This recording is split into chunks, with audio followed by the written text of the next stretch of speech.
track the thunderstorms here. Got plenty of water over here ready. So again, tornado watch is coming out for parts of North Alabama. The initial watch may not include far northeast Alabama, but we'll wait and see. But this is the line of thunderstorms out here to the west. We do have a tornado warning for this storm, and I believe there is a history of damage with this storm as well. It's still about an hour away from the state line, at least close to that. This storm's moving at about 55 to 60 miles per hour. So with that, the damaging wind threat is going to go up within this thunderstorm. I'm going to go ahead and just show you the storm track here, and then we'll kind of get more in depth. Cherokee around 1037. That's right here. That's about an hour and a half from right now. So plenty of time to be thinking about what you're going to do if you got to seek shelter. It currently has a tornado warning for it, and looks like it's kind of might be an embedded supercell within here. So that's what we'll have to watch. Central Heights, 1042. And of course, I'll be doing more storm track. This is a fairly long storm track I have in here. Tuscumbia, 1056 or so. And let me go ahead and delete that. And I'm going to add a new storm track here in just a second. But overall, there are a few storms out here. Let's take a look down here just to the northwest of Tuscaloosa. This is kind of what was showing up in the model guidance. And that's why other Facebook Lives and my YouTube Live, we were talking about this. And I was saying it doesn't look like it has much more unstable environment with it. And this is just kind of looked like it was going to try to become a supercell, but it's nothing like this one over here to the west. So a lot of this is lined up along this low-level jet stream that's coming in. So the winds above these thunderstorms are around 70 miles per hour, and it's within these storms that it's going to pull some of that wind energy down. So most dangerous storms, definitely the one tracking northeast of Tupelo. So let me get a track on here, and I may have to take this out a little bit farther. So it's this part of the storm here, and you know, that's a little bit too fast. So what I'll do is I'll go in and edit that. I think I better edit it over here, so because the hand tracking makes it difficult for me to do more of that. But let me draw that up over here.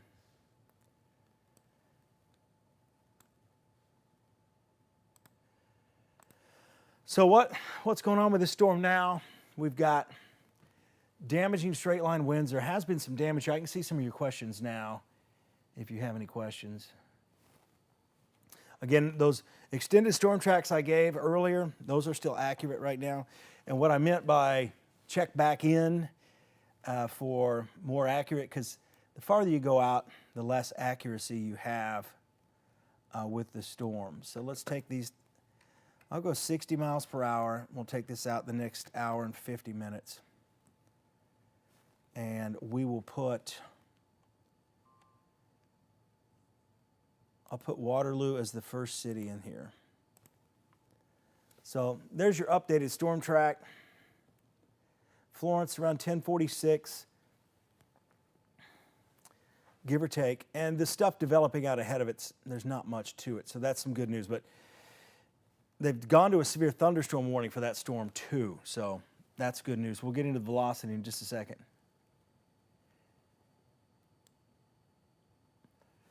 Yeah, Phil Campbell, you're probably still looking, I'd say around 11 o'clock. See, the area back here farther to the south, in fact, I can, let me change the width on this. Whoops. Change the width on here.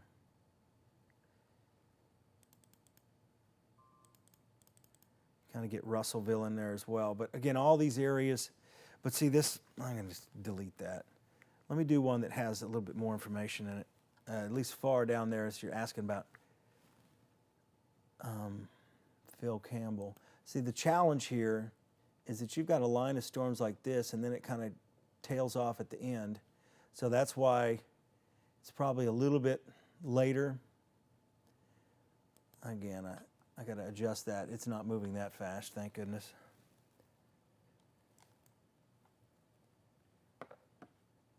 So we move this to about 61 miles an hour. We'll take it out 130 minutes. So you get, let me take some of these Mississippi towns off of here. I'm sorry if you're in Mississippi and you're watching this, but I kind of got to get in here a little bit more. So Cherokee, I'm going to put you first. So we've pretty much got the same thing here, and I'm thinking, you know, the old software used to be able to like click on Russellville and it would show a time. It'd be nice for a software upgrade, but this is still good so far. I'd say around 11 o'clock, just because of the fact that there's not much else out there.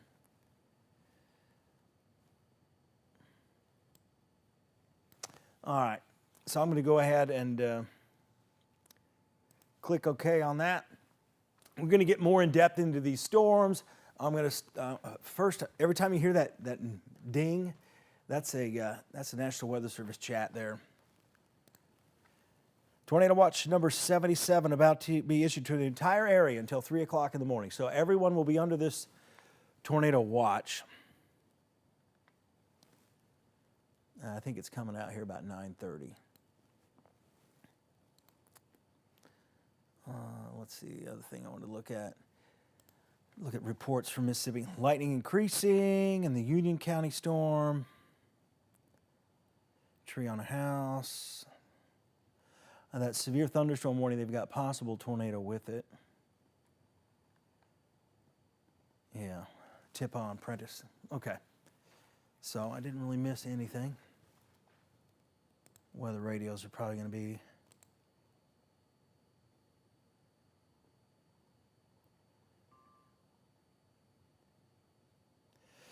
tornado watch just got issued, so take a sip of water here.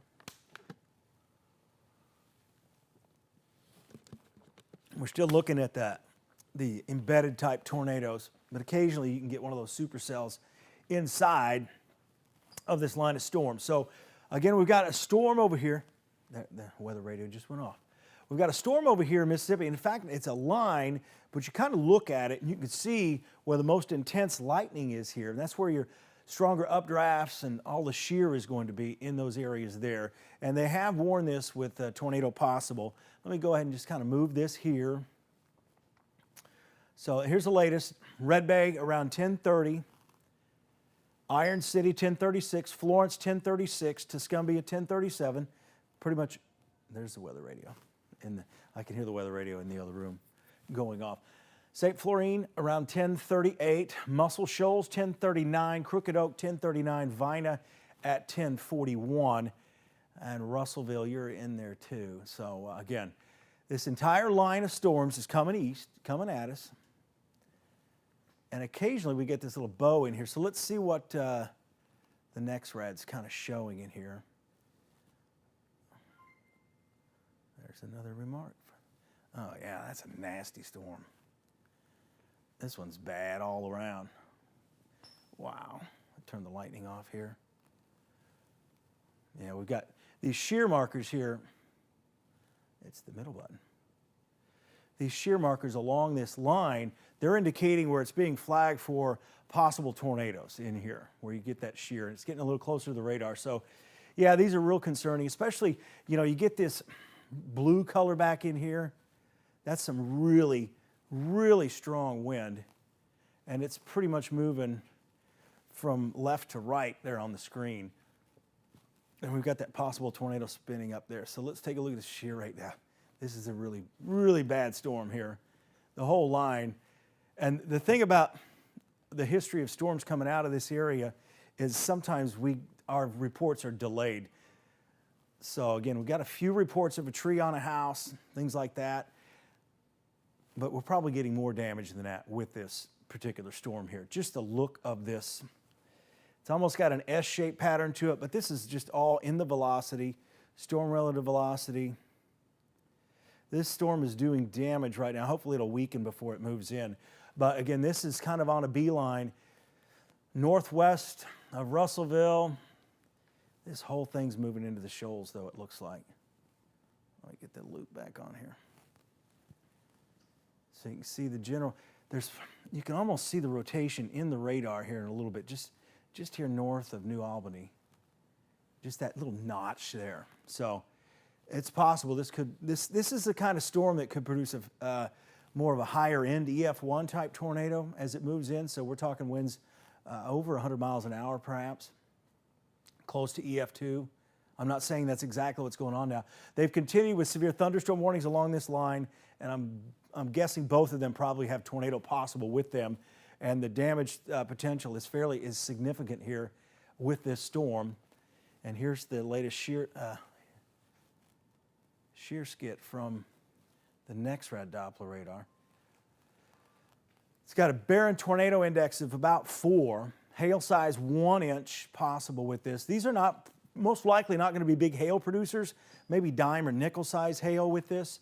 And again, if you're over in Mississippi, this is where they're headed, towards Guntown at 946 and the Boonville area just before 10 o'clock. And that gets up close to the Alabama state line here. So I'm going to zoom back out. There's another nasty supercell back here to the west. I think they may have had a tornado emergency with that particular storm. But that gets a little bit far out of radar range. That track there, that particular storm, probably will end up, let's kind of draw the line here. We'll have to watch that one down the road. But it's eventually going to link up with this entire line. So again, tornado watch till 3 o'clock in the morning now. And this little cell out here, that's been showing up in the forecast data for a while. Let me see what I've got loaded up in here. I think I can take a look at the future radar here. There we go. So we'll take a look down the road here as we go through time. I think I've got this set to stop every minute or so. But yeah, it's probably a little behind because it's moving a little bit faster. So I'd expect, yeah, this is definitely going to be in Florence by 11:45. It may be past Florence at 11:45. So again, this is the HRRR model, which has not been doing a very good job. So let's see if I can just exit out of this. I wonder if I could just hit, I bet I can just hit the X. There we go. I want to show you something else. So let's go forward here. Here are the warnings. Severe thunderstorm warnings out there. They're approaching. But again, tornado possible tag with those severe thunderstorm warnings out to the west. And you get just to the west of Waynesboro, and that's where we have some of that issue as well. So here are those 2 severe thunderstorm warnings. Just look at all of the lightning here. Tremendous amount of lightning going on with these storms. Whoops, I'm hitting the wrong button. So that's what happens when I switch devices. I've got one computer that's from a different company, and the hand tracking is completely different. But this looks like it's got confirmed tornado. I believe that's what that polygon there is. And then still northwest of Tuscaloosa, if you got students down there, nothing to worry about right now. So let's go forward in time. Let's talk about heads up here, where you need to be seeking shelter later tonight. The red areas, of course, those are the not so safe zones. What you're wanting is an interior bathroom or hallway, something that doesn't have any windows. Center part of your home is going to be the safest place. Stay away from the windows, cover your head. If you got a bicycle helmet, you may want that. Again, we're talking about flying debris, and tonight we may have a situation where we have winds that are at 70 miles per hour or more doing significant damage. And we've talked a lot this season about the problem with the garage doors on many houses. The garage door gets blown in, and then the air has nowhere to go. It goes up and it tears the roof off of the house. So if you're in the polygon tonight, the severe thunderstorm, if it's a high intense severe thunderstorm warning, we may be telling you to seek shelter from that. So again, you want to be making a plan if you live in a mobile home, especially if you have a lot of trees around that mobile home. If those trees fall, they're going to go right in, they're going to crush right through that mobile home. I've seen it happen too many times. Just be prepared to seek shelter. If you're in the polygon, in the outer edge of the polygon, about 30 minutes away or so. Range your safe place. You should be doing that now. Make sure your phone is charged. Some of you may be watching on your phone right now. I would plug that phone in. Find your flashlight too, and find your batteries if you haven't found that already. If a tornado is imminent, you want to brace for impact. Lightning is going to be very intense around that. And I say that, but we've got a lot of intense lightning with these storms already. But the lightning jumps sometimes. May get quarter-size hail, but probably not tonight. That would be more from a supercell type storm. You're going to hear what sounds like a jet engine or plane taking off from the airport, and if there's no airport around your house, you want to watch. That's the wind increasing through the trees. Blue power flashes in the sky, you see those in the distance.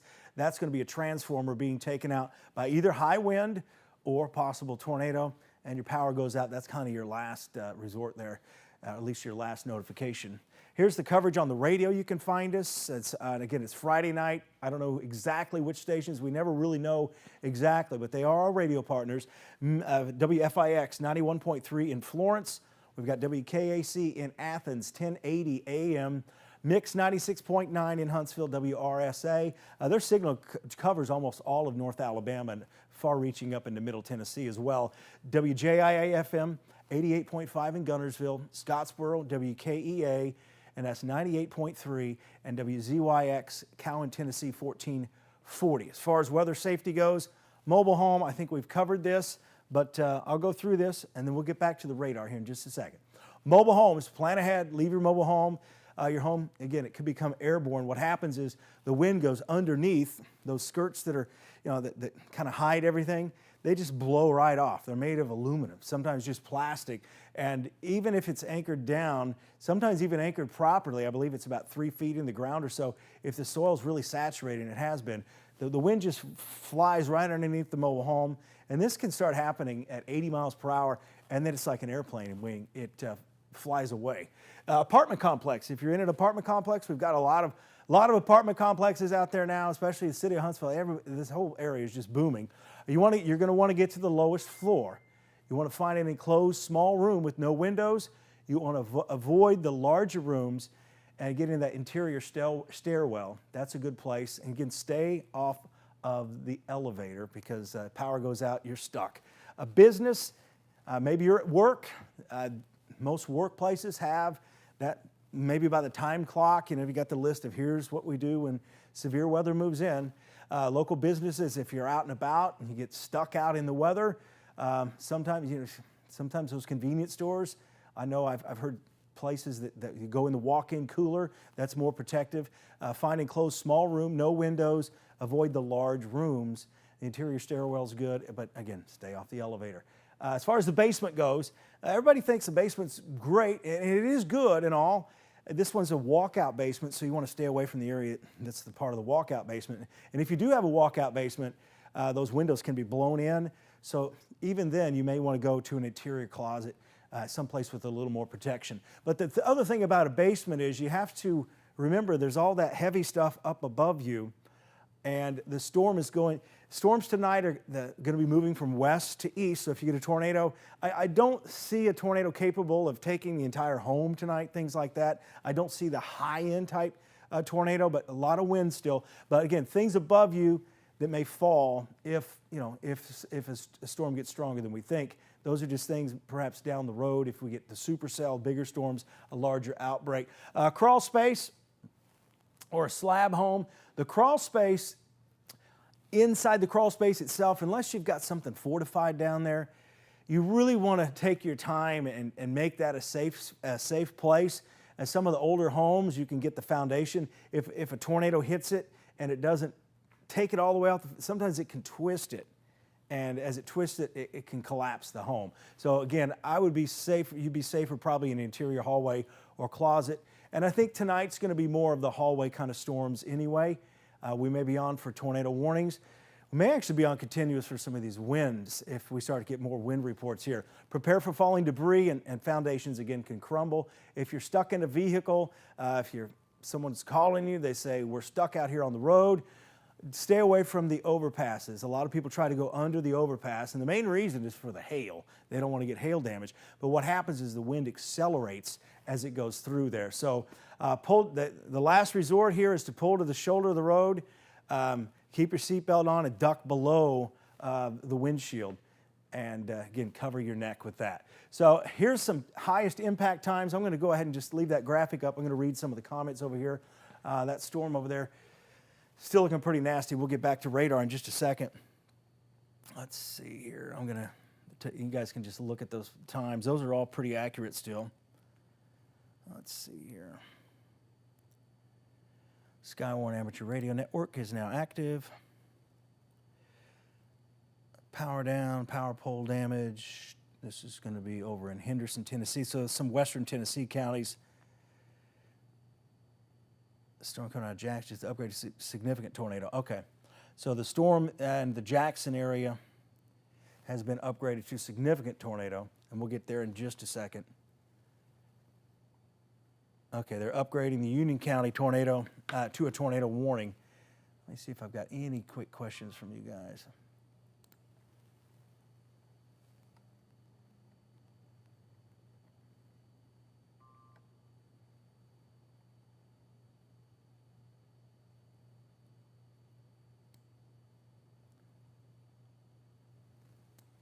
This doesn't look like my, I can't tell because it looks like this is behind as far as what I'm showing. So let me check this out real quick. Are you guys seeing the highest impact time graphic? Because it looks like this is behind. Good, you are. Okay, yeah. As far as what I'm showing. Good. Facebook's just a little off. Good, the graphics there. I was like, okay, I hope I wasn't talking over that. That's right, trampolines out there too. Here's, for our Tennessee friends up there, our viewers. Oh, I messed that up, didn't I? I'll have to fix that graphic. Let me back that up real quick. Let me see if that looks better. Because I made it from the same graphic. In haste, it looks like. So again, hopefully that doesn't pop up. Good, I won't push the button again. So 9:50, it did pop up, didn't it? To 11 o'clock, Waynesboro, Loretto, that's 10:10 p.m. Lawrenceburg, 10:25, Pulaski, 11 o'clock. Ardmore, 11:25 to roughly 1 a.m. Fayetteville, 11:35 to 12:45. Kelso, 11:45 to about 1:15. Huntland, 12:20 to 1:30. And Winchester, 12:50 to 1:45. So here is some of that other information you may want. Notice we still have this little junk thunderstorm that's showing up in the data, and I'm glad we didn't fall for that last night and the night before. But you can see the bowing segment within this line as it's moving in, and it gets reforms here. Rogersville, east of Florence, around 11:20. Again, these times are going to fluctuate because this is model data. We'll get back to the real radar in just a second. Red Bay, you can see around 11:20 or so. And this line is the one that's going to have all the wind initially. It'll last for about, the wind itself and the most intense part of the storm may last 30 minutes, but the overall impact may last about an hour, and then it should be out of here. But a well-defined line here you can see up into Tennessee around 12:37 through Huntsville, 12:37. That's a little bit faster. It could be slower than that. So again, give or take 30 minutes on either side of this. Decatur, same thing there. Moulton, Russellville, Phil Campbell, 12:37 storms, and then they just continue to move south and east. And we'll have to watch the flooding threat because the last run didn't have much of a flooding threat. It didn't have as much rain on the backside, but I've got a feeling we might end up with that. Notice how this heavy rain's coming back in. The severe threat's going to be over here in Russellville and Hamilton. Also probably over in Athens around 1:30. Same thing in Moulton. Decatur, down here towards Falkville. Still looking in on the west side of Hartselle. But overall, pretty intense wind coming through. Still at 2 o'clock in the morning, may still be dealing with some of that in Huntsville. Now as we go over, I ran out of time, didn't I? Sorry about that over there in DeKalb County. You guys have longer though. You guys have about till 1:45, 2 o'clock in the morning. So here we are back with the radar. I'm going to switch, and I should probably, I'm going to fix that graphic I made real quick for Tennessee. Let me fix that.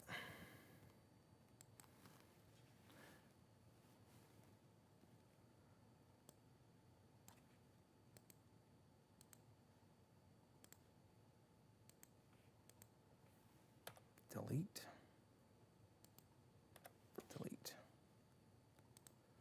There we are. Sorry, Waynesboro, Loretto, Pulaski, and Lawrenceburg. So we have saved that.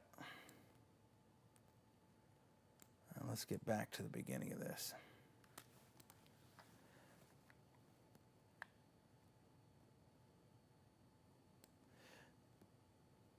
I can't really tell you how bad it's going to get in any particular location unless you're already at that location that it's moving in. It's kind of interesting how oh wow, that's bad. Got like a hook echo here on the southern edge. So we've got a supercell basically within this line.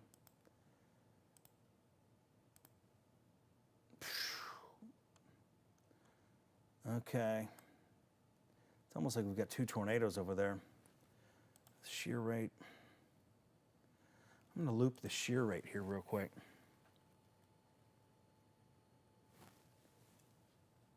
It's moving more east. Okay, let's loop this. I'm trying to set this up for a good storm track for you guys, because I know if you live on that state line, you're going to need to take some action here in about, let's say 35 minutes or so.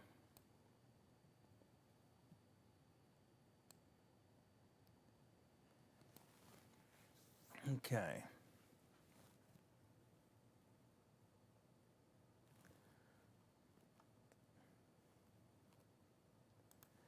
Let's do this one more time.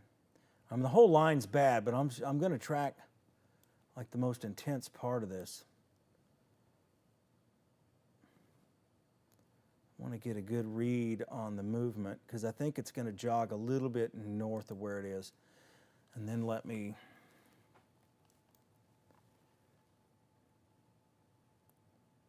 change the speed.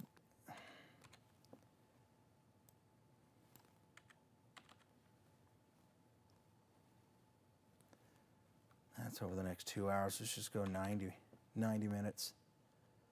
Okay. And then I'm going to change the first city so more of our towns show up.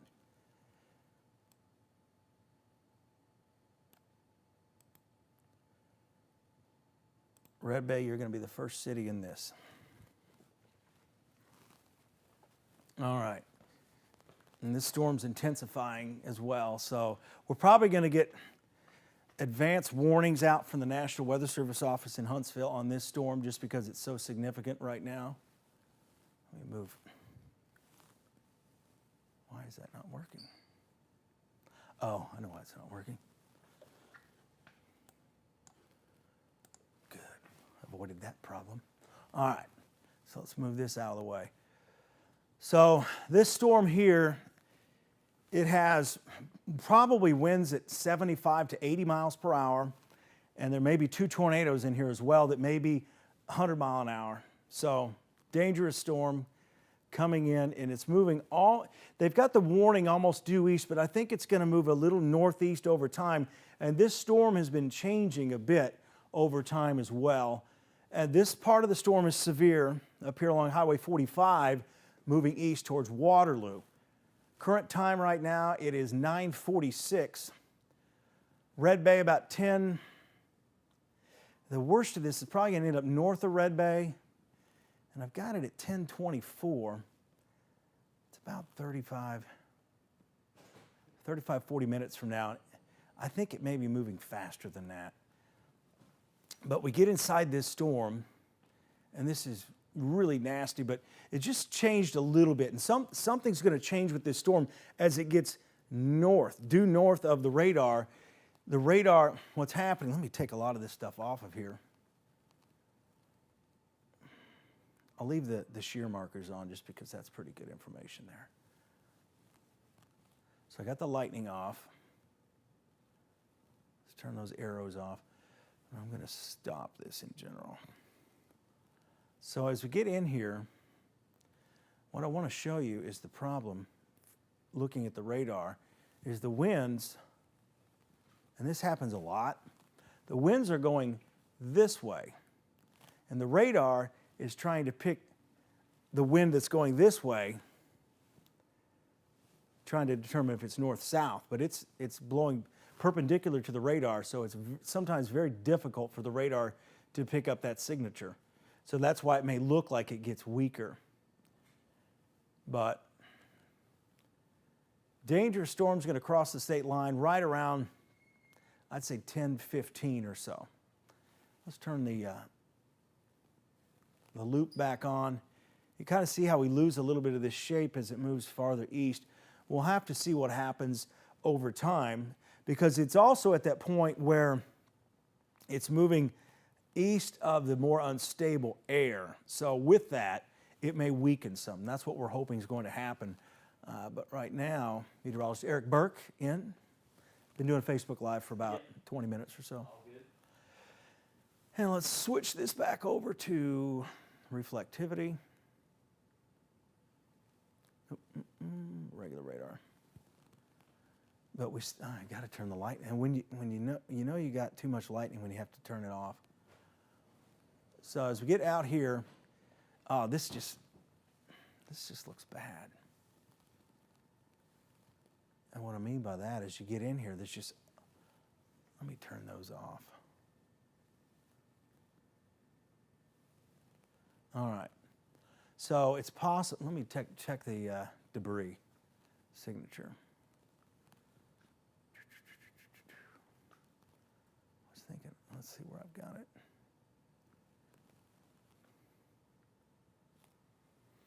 Yeah, there's debris showing up.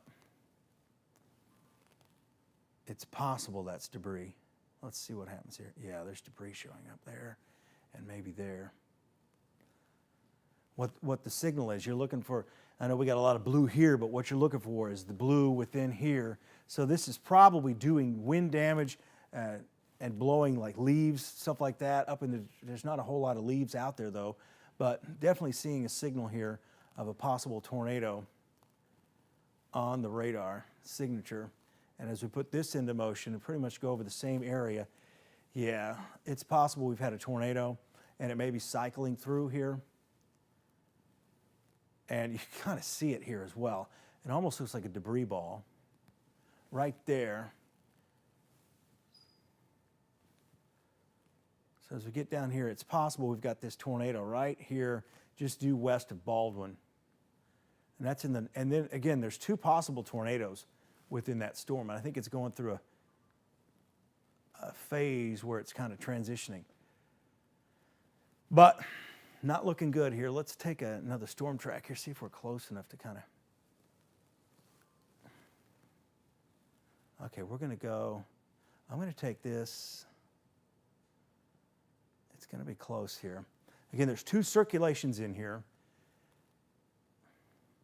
Again, I can't adjust the towns that show up from the key wall, but Tishomingo, 1012, so just across the state line, probably around, I would say 1020.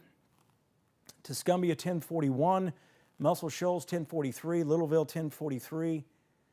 But if it moves faster, and it may be moving closer to 65 miles per hour, it'll be there a little bit earlier. Russellville 1044. Phil Campbell down here, we'll watch it, but I think the worst of it's probably going to be just to your north.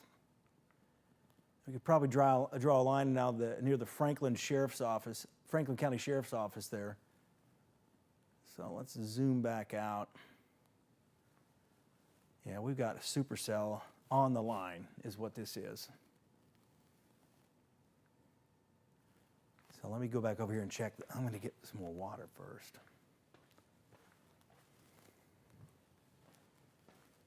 I'm going to check the Weather Service board.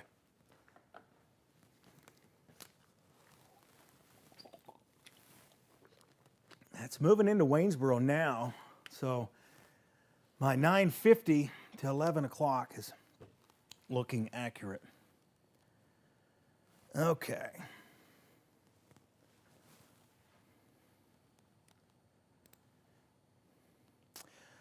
They're getting a significant hail signature with one of these storms too.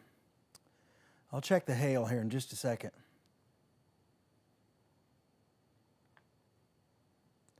And there's another storm with a long history of damage that we'll have to watch that's farther south. The latest from Huntsville. This is the latest from National Weather Service office in Huntsville. We're watching very closely a tornado-warned storm exhibiting very strong rotation east of New Albany.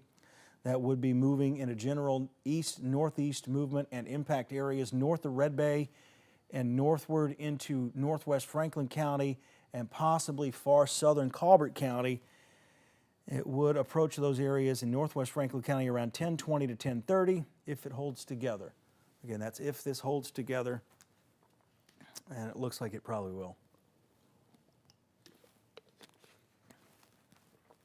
All right.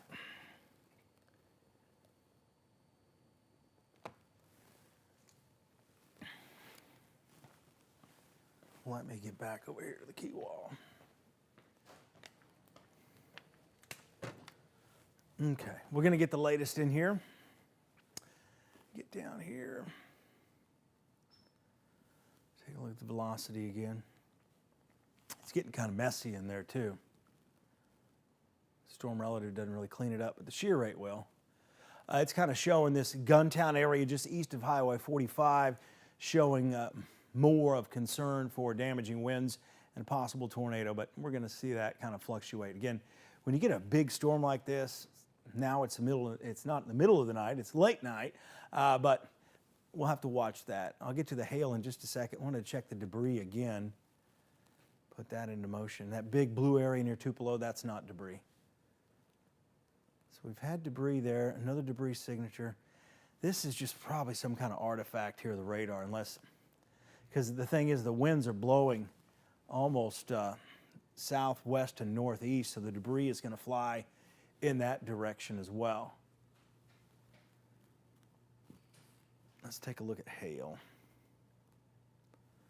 Hail product. Let's take a look at the GWX hail. So this storm here, probably putting a little bit of hail down. I don't think it's monster hail, anything like that. New tornado warning all the way up to the state line. This one's now more northeast, and that's till 10:45.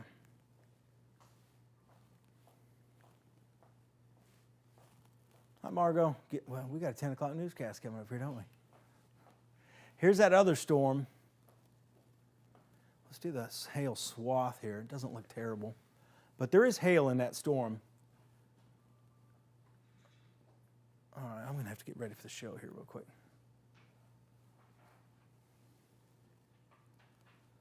Radar.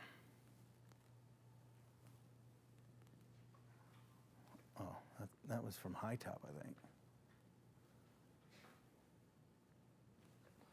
I'm probably going to need some coffee. Now we still have this little mini storm over here. It still keeps going. Let's see what's going on with that. Nothing really. Nothing showing up on shear rate, so that's good. But you never know, this little storm here, if it links up with this line down the road, we'll have to watch that. So basically, we've got this storm southwest that has a history of damage we're going to have to watch. Now, over time, the air that's been fueling these storms is going to be cut off. It's not going to be as unstable. But this one here we'll have to watch. This one looks like one of those that's going to take that Coleman, Joppa, Arab trip. So we'll have to watch that. And I know it's another one of those 2, 3 o'clock in the morning kind of storms moving across that, our own separate Coleman County Tornado Alley. So we'll have to watch that closely. Up here in the Middle Tennessee, we can pretty much have this uniform line moving to the east. And this isn't all that severe here in Waynesboro, but this stuff coming in from the southwest, it is. I'm going to go ahead and kind of get into 10 o'clock news mode real quick. I've got Severe Weather Show loaded already in Max 1. Okay. I'll probably just take over Max 2 if that's all right with you. You got it. You've got chat there. Yeah, I've got chat here. I don't have it up in the other one. If I could log you out here, if that's all right. I won't do Yeah. it right now. Oh, this isn't even. Oh, yeah. Go ahead and log that up. 'Cause I'll have Pigeon then. That way it won't crash. I do not see my IFB anywhere. Oh, there it is. It fell on the floor. Ugh. All right, you guys get some extra behind-the-scenes information now. That watch is still in effect, correct? Yeah, for all of us, till 3 a.m. I guess I could try to find the watch and.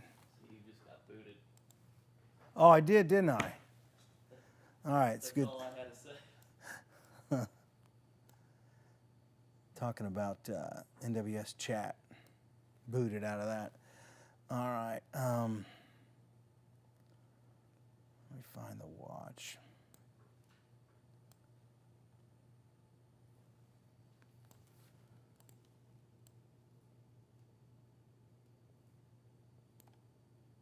Mic check 1 2, mic check 1 2.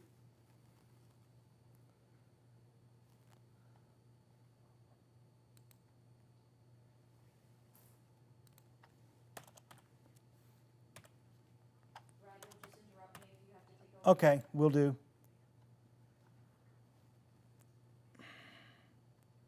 I have a feeling we'll get a tornado warning in the newscast, so just be ready. Okay. Okay.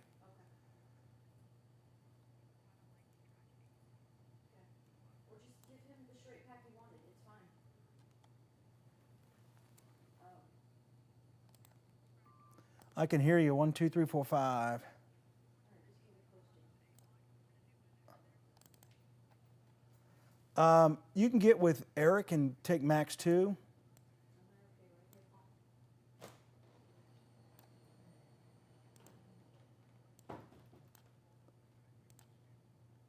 And this is all of North Alabama? All of North Alabama and parts of Middle Tennessee. You're watching WAFF 48 News. Today is a First Alert Saturday, sponsored by Valley Storm Shelters. Be prepared, stay safe, stay alive. A tornado watch is now in effect for all of North Alabama tonight. Let's get straight to Chief Meteorologist Brad Travis tracking those storms moving through right now.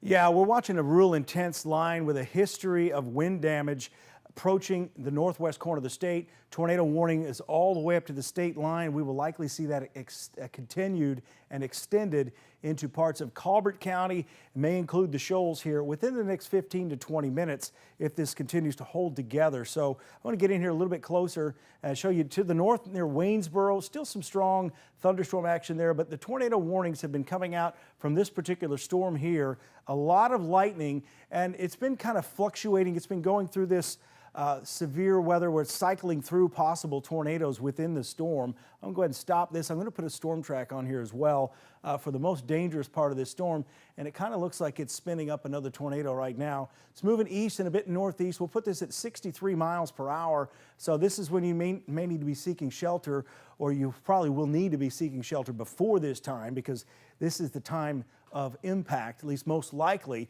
Moving to Tishomingo here about 10:13, and right now it's straight up 10 o'clock, 10:01 now. Cherokee 10:22, Florence 10:40, St. Florine around 10:40, Crooked Oak 10:42, Sheffield right around 10:43, 10:44, and Tuscumbia, Muscle Shoals pretty much right on the same time at 10:46. Killen down the road at 10:46 as well. Littleville 10:49, and Lexington just before 11 o'clock. Very dangerous storm. It looks like it's spinning up another tornado here. So again, if you're on the state line, I would already be thinking about where you need to seek shelter from this particular storm. Again, just southwest of Cherokee. Storm very dangerous, electrical. We'll have more information. In fact, we expect a tornado warning in probably 10 or 15 minutes with this storm for Colbert County. And if that happens with that tornado warning, I will certainly turn everything back over to Brad Travis, but we'll cover some headlines tonight. First, state weather alert for us. The best way to do that is by downloading our 48 First Alert Weather app. You can do so by scanning the QR code on your screen. Through the app, you will receive live updates from our team of expert meteorologists as soon as they come in. The app is also available in all major app stores. Well, one person is dead after a house fire in Madison County tonight. This happened on Kaufman Circle just before 6.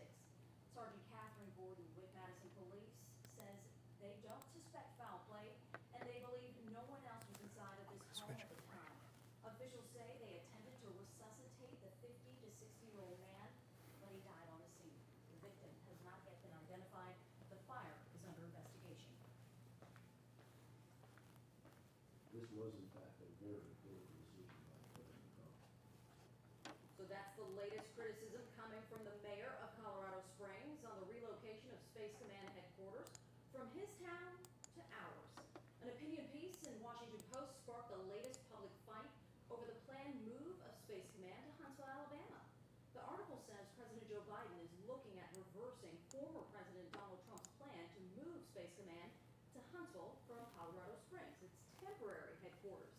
The article says this is because it would disrupt operations and could pose a risk to national security. On March 7th, and again today, the Pentagon told WAFF that Air Force officials are still reviewing the move, doing additional analysis, and haven't made an official decision. We have been told a decision will come sometime this spring. The Biden administration, this article indicates they're now focused on what should have been focused all along. You know, in terms of the national defense interest, where is the full operational capacity placed? And that's Powder Springs. Huntsville Mayor Tommy Battle responded with his own opinion. He says Huntsville was selected after a rigorous application process and even came out on top after 2 exhaustive federal reviews by the Government Accountability Office and the Department of Defense. Battle went on to say he looks forward to Space Command being where it belongs, in Huntsville. A former Huntsville police officer convicted of murder is now entitled to a new trial. It comes after the Alabama Appeals Court overturned his conviction. William Ben Darby has been serving time in the Limestone Correctional Facility since a Madison County jury convicted him in 2021. Darby shot and killed a suicidal man when he responded to the man's home in 2018. Darby says he was following his training and acting in self-defense. In a 62-page ruling, the appellate court found the jury had not received proper instructions by the judge and should have been told to consider the situation in the context of how a trained police officer would have responded. Madison County District Attorney Rob Broussard says this ruling was on a technicality, but the evidence stands against Darby. Meantime, Darby's defense attorney Robert Tootle says this is about having a fair trial. If according to the Court of Appeals, something was not done right, then we want it done right. So we'll be ready as if this case had never been tried. The judge instructed the jury on the law of self-defense, but as self-defense applies to the ordinary citizen, not police officer. This opinion is very clear that the police are under a totally different standard than the average person. But the final decision on this case, going back to trial, will come from the Attorney General's office. In the meantime, Darby will remain in prison. In Alabama, it's currently against the law to text and drive. This week, a bill that could make it illegal to hold your cell phone while driving advanced in the state legislature. Officials with the National Safety Council say cell phone use while driving leads to 1.6 million crashes each year in the United States.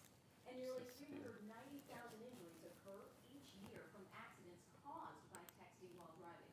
Sergeant Jeremy Burkhead with the Alabama Law Enforcement Agency says it's not only important to stay off your cell phone while driving, but also be able to react to other drivers and what they're doing around you. If you look at your cell phone, that you may not have the intention to hurt someone, but it still doesn't change the fact that it's a law, and if it does, that you're gonna change that person's life and that person's family's life forever. It would not be illegal to use Bluetooth or hands-free devices if this bill passes. The bill passed the House's Public Safety Committee and now goes to the full body for a vote. A Florence man is in the Morgan County Jail tonight on drug-related charges. Morgan County deputies arrested this man on your screen, 36-year-old Adam Reeder, after they say they found a large amount of fentanyl pills on him. This happened at the MAPCO on Highway 20 and Goodall Road in the Decatur Trinity area. Deputies say they saw Reeder throw 2 large bags of drugs onto the roof of the gas station. Officials recovered those bags, counting approximately 5,000 pressed fentanyl pills. Reeder is charged with trafficking in fentanyl, resisting arrest, and tampering with evidence. He's in jail on a $500,000 bond. Well, this week, by the way, House lawmakers unanimously passed a bill to create mandatory minimum prison sentences for possession of fentanyl. Just 1 gram of fentanyl could come with a minimum of 3 years in prison. 8 grams could put you in prison for life. The bill will now head to a Senate committee before debate and before final passage. Well, staying in Montgomery tonight, a group protesting executions in Alabama rallied this afternoon at the state capitol. They want an external investigation into Alabama's capital punishment system. Last year, the state had to call off at least 3 executions due to a number of reasons. veins. The governor ordered an internal review, but these protesters say that wasn't enough. They're calling on an independent third party to now review. Ideally, we want to see. I think there's a tornado in that storm. I agree. Focuses on rehabilitation. Again, we're tracking this storm over here. Out of my account somehow. But then also Huh, you want me to log in over there? Or can I? KPM, so. Okay. giving people the proper health care and mental health, but also the economic help that they may need that leads them to committing crimes in the first place. The state temporarily halted executions during that internal review, but have since resumed. The Department of Corrections says it has hired more medical personnel and purchased new equipment. Well, could the eyes be telling us more than just our feelings? Why they may also be more than just a window into our soul, but into our health. And after the break, Chief Meteorologist Brad Travis will have the latest on that weather heading this way. Yeah, what we're looking at is, I think there's a tornado with this storm here.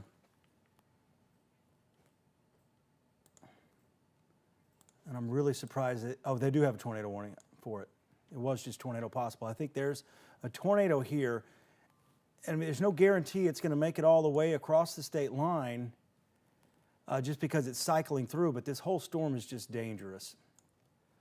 Whoops, I keep stepping in front of the key wall.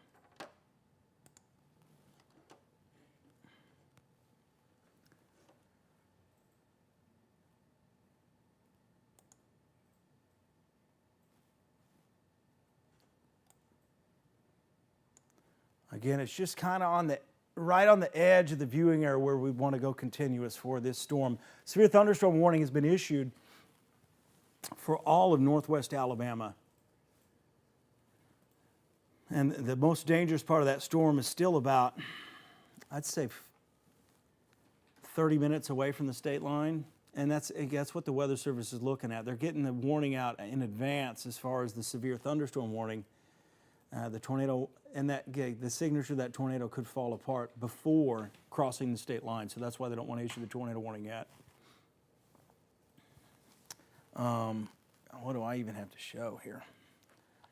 Let me stop this real quick.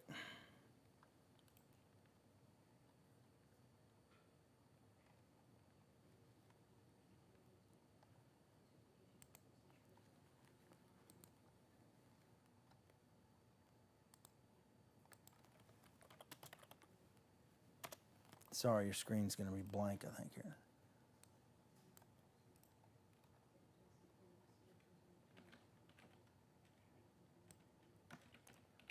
I think that is it right there.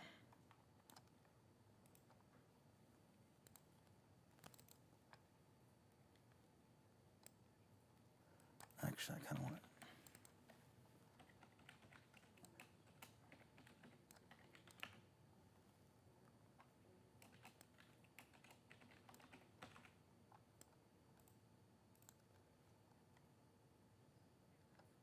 All right.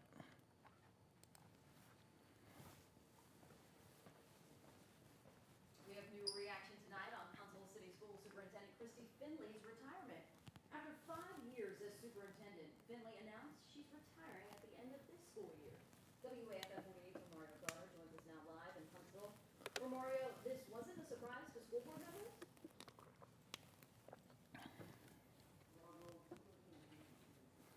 Talking about walking away from the district for some time now. Their colleagues, they say that they have some big shoes to fill. As my youngest son walks across the stage to his next phase of life, I'll be preparing to do the same. It's a wrap. After more than 20 years with Hartselle City Schools and 5 years as superintendent, Christy Finley is retiring. My goal in this district has been to leave the district better than I found it. Finley began her career as a high school teacher at Bob Jones High School. She would climb the ranks and was appointed to serve as superintendent in 2018. Hartselle City Schools board member Andrea Alvarez says that's when the school system flourished. And when our school system was struggling financially, and in the last 5 years, she's been really, she's really been able to turn that around, and we are. Yeah, again, that tornado circulation is still about 15 miles west of the state line. It's not as well defined right now. Again, it's going to get mixed in a lot of this. I don't think that there's anybody in this community today that could argue moving the center forward. Alvarez says she hopes the next superintendent will focus on key areas. And again, some of these are producing some dime and maybe nickel-size hail as well. For Renard, leadership is key. Somebody that's collaborative, a formidable leader, somebody who empowers their people. He says although she may be leaving, he'll always have a great friend. Again, we're in the middle of our newscast, so we can't be talking all the time. And just, I knew this was going to happen right up at the newscast.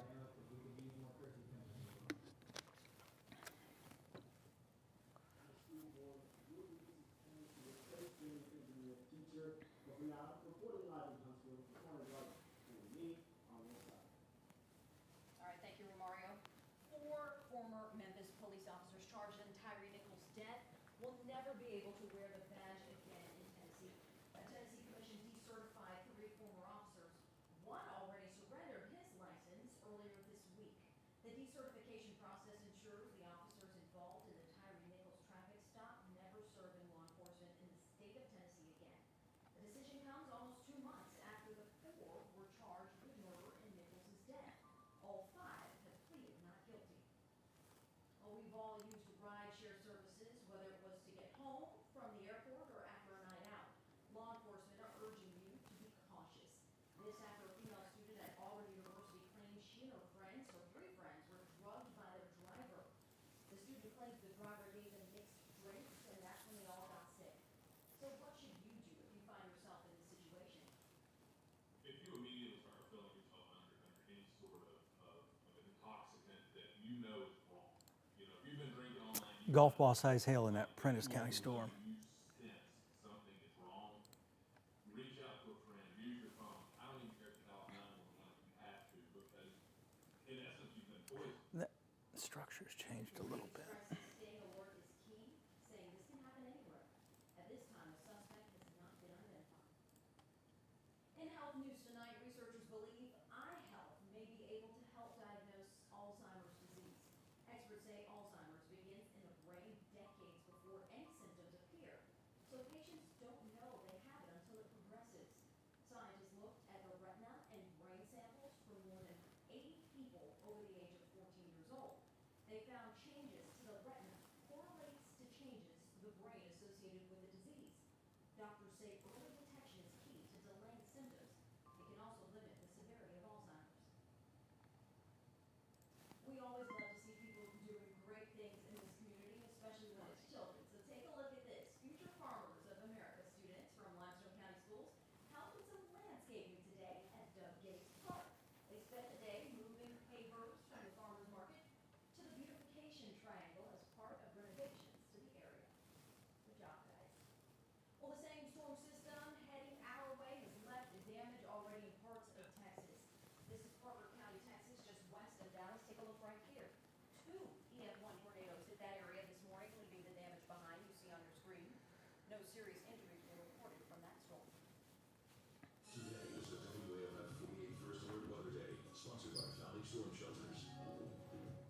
Getting bad news out of Mississippi. Not this particular storm here, one farther southwest, had a lot of damage in one of the communities there. We're working on getting more information on that. But right now, the most important thing for you guys is to know where these storms are going to go and how strong they're going to get. We just got a report of golf ball size hail out of this storm in Prentice County. Severe thunderstorm warning has been extended into northwest Alabama with the wording tornado possible. The tornado possible is still back here to the west with this storm right now just pretty much over Tishomingo. So I'm taking storm relative velocity here, and it's the northern edge of this storm that's just the most dangerous. So if you're in Cherokee, you need to be thinking about seeking shelter with this storm. In fact, I'm going to back this up. I think you should probably be going to your shelter there in Cherokee. And I tell you what, we're going to go ahead and we're going to go into continuous coverage now with this storm. Again, I'm anticipating a possible tornado warning here with this storm. And even if it's not a tornado warning, this is a very dangerous storm. So if you're in Cherokee, along the state line, you need to be seeking shelter now for damaging winds, which could exceed 80 miles per hour, and large hail could be up to golf ball size with this storm. And we're keeping an eye on you in Muscle Shoals as well. But whenever we start to get a signature that looks like this, we know we've got a really dangerous storm here. And we take a look at the shear rate with this. and it doesn't quite show it, but that just updated. And sometimes it takes a little while for that algorithm to come and show itself, basically. As far as hail goes with this storm, take a look at the hail swath. That kind of tells the best story with it. We've had hail reported with this particular storm for a while, for over an hour. This has pretty much been a supercell that's attached to this main line of storms. So you're preparing for damaging winds, a possible tornado, and large hail there in Cherokee. I'm going to get in closer. We're going to go back to just showing you the radar data itself, because it really tells a lot in here too.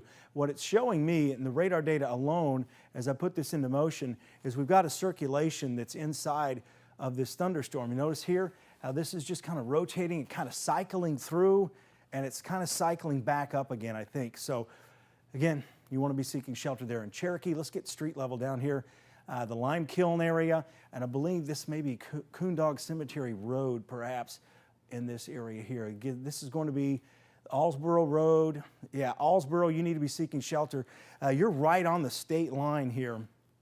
The Mount Hester Road area, Minot Road, anywhere just southwest of Cherokee, because this storm, the whole storm is spinning, in fact. So we've got damaging winds 70, maybe 80 miles per hour, and a possible tornado that's cycling within this storm. It does have a history of damage, and it has a confirmed tornado on radar anyway, with a tornado debris signature. And it's that time of night, and it's rural area right now. Reports are going to be few out there. In fact, we may actually have debris showing up here as we put this back into motion. You'll notice the area of purple kind of show up and just get kind of slinged to the north. So let's go ahead and I'm going to put a storm track on this. I've got to go out just a little bit more, but this is the most dangerous part of the storm right here, just south of Iuka in Tishomingo, just north of Belmont, and this is moving right to the shoals. So if you're in the shoals, you need to be thinking about down the road if this continues.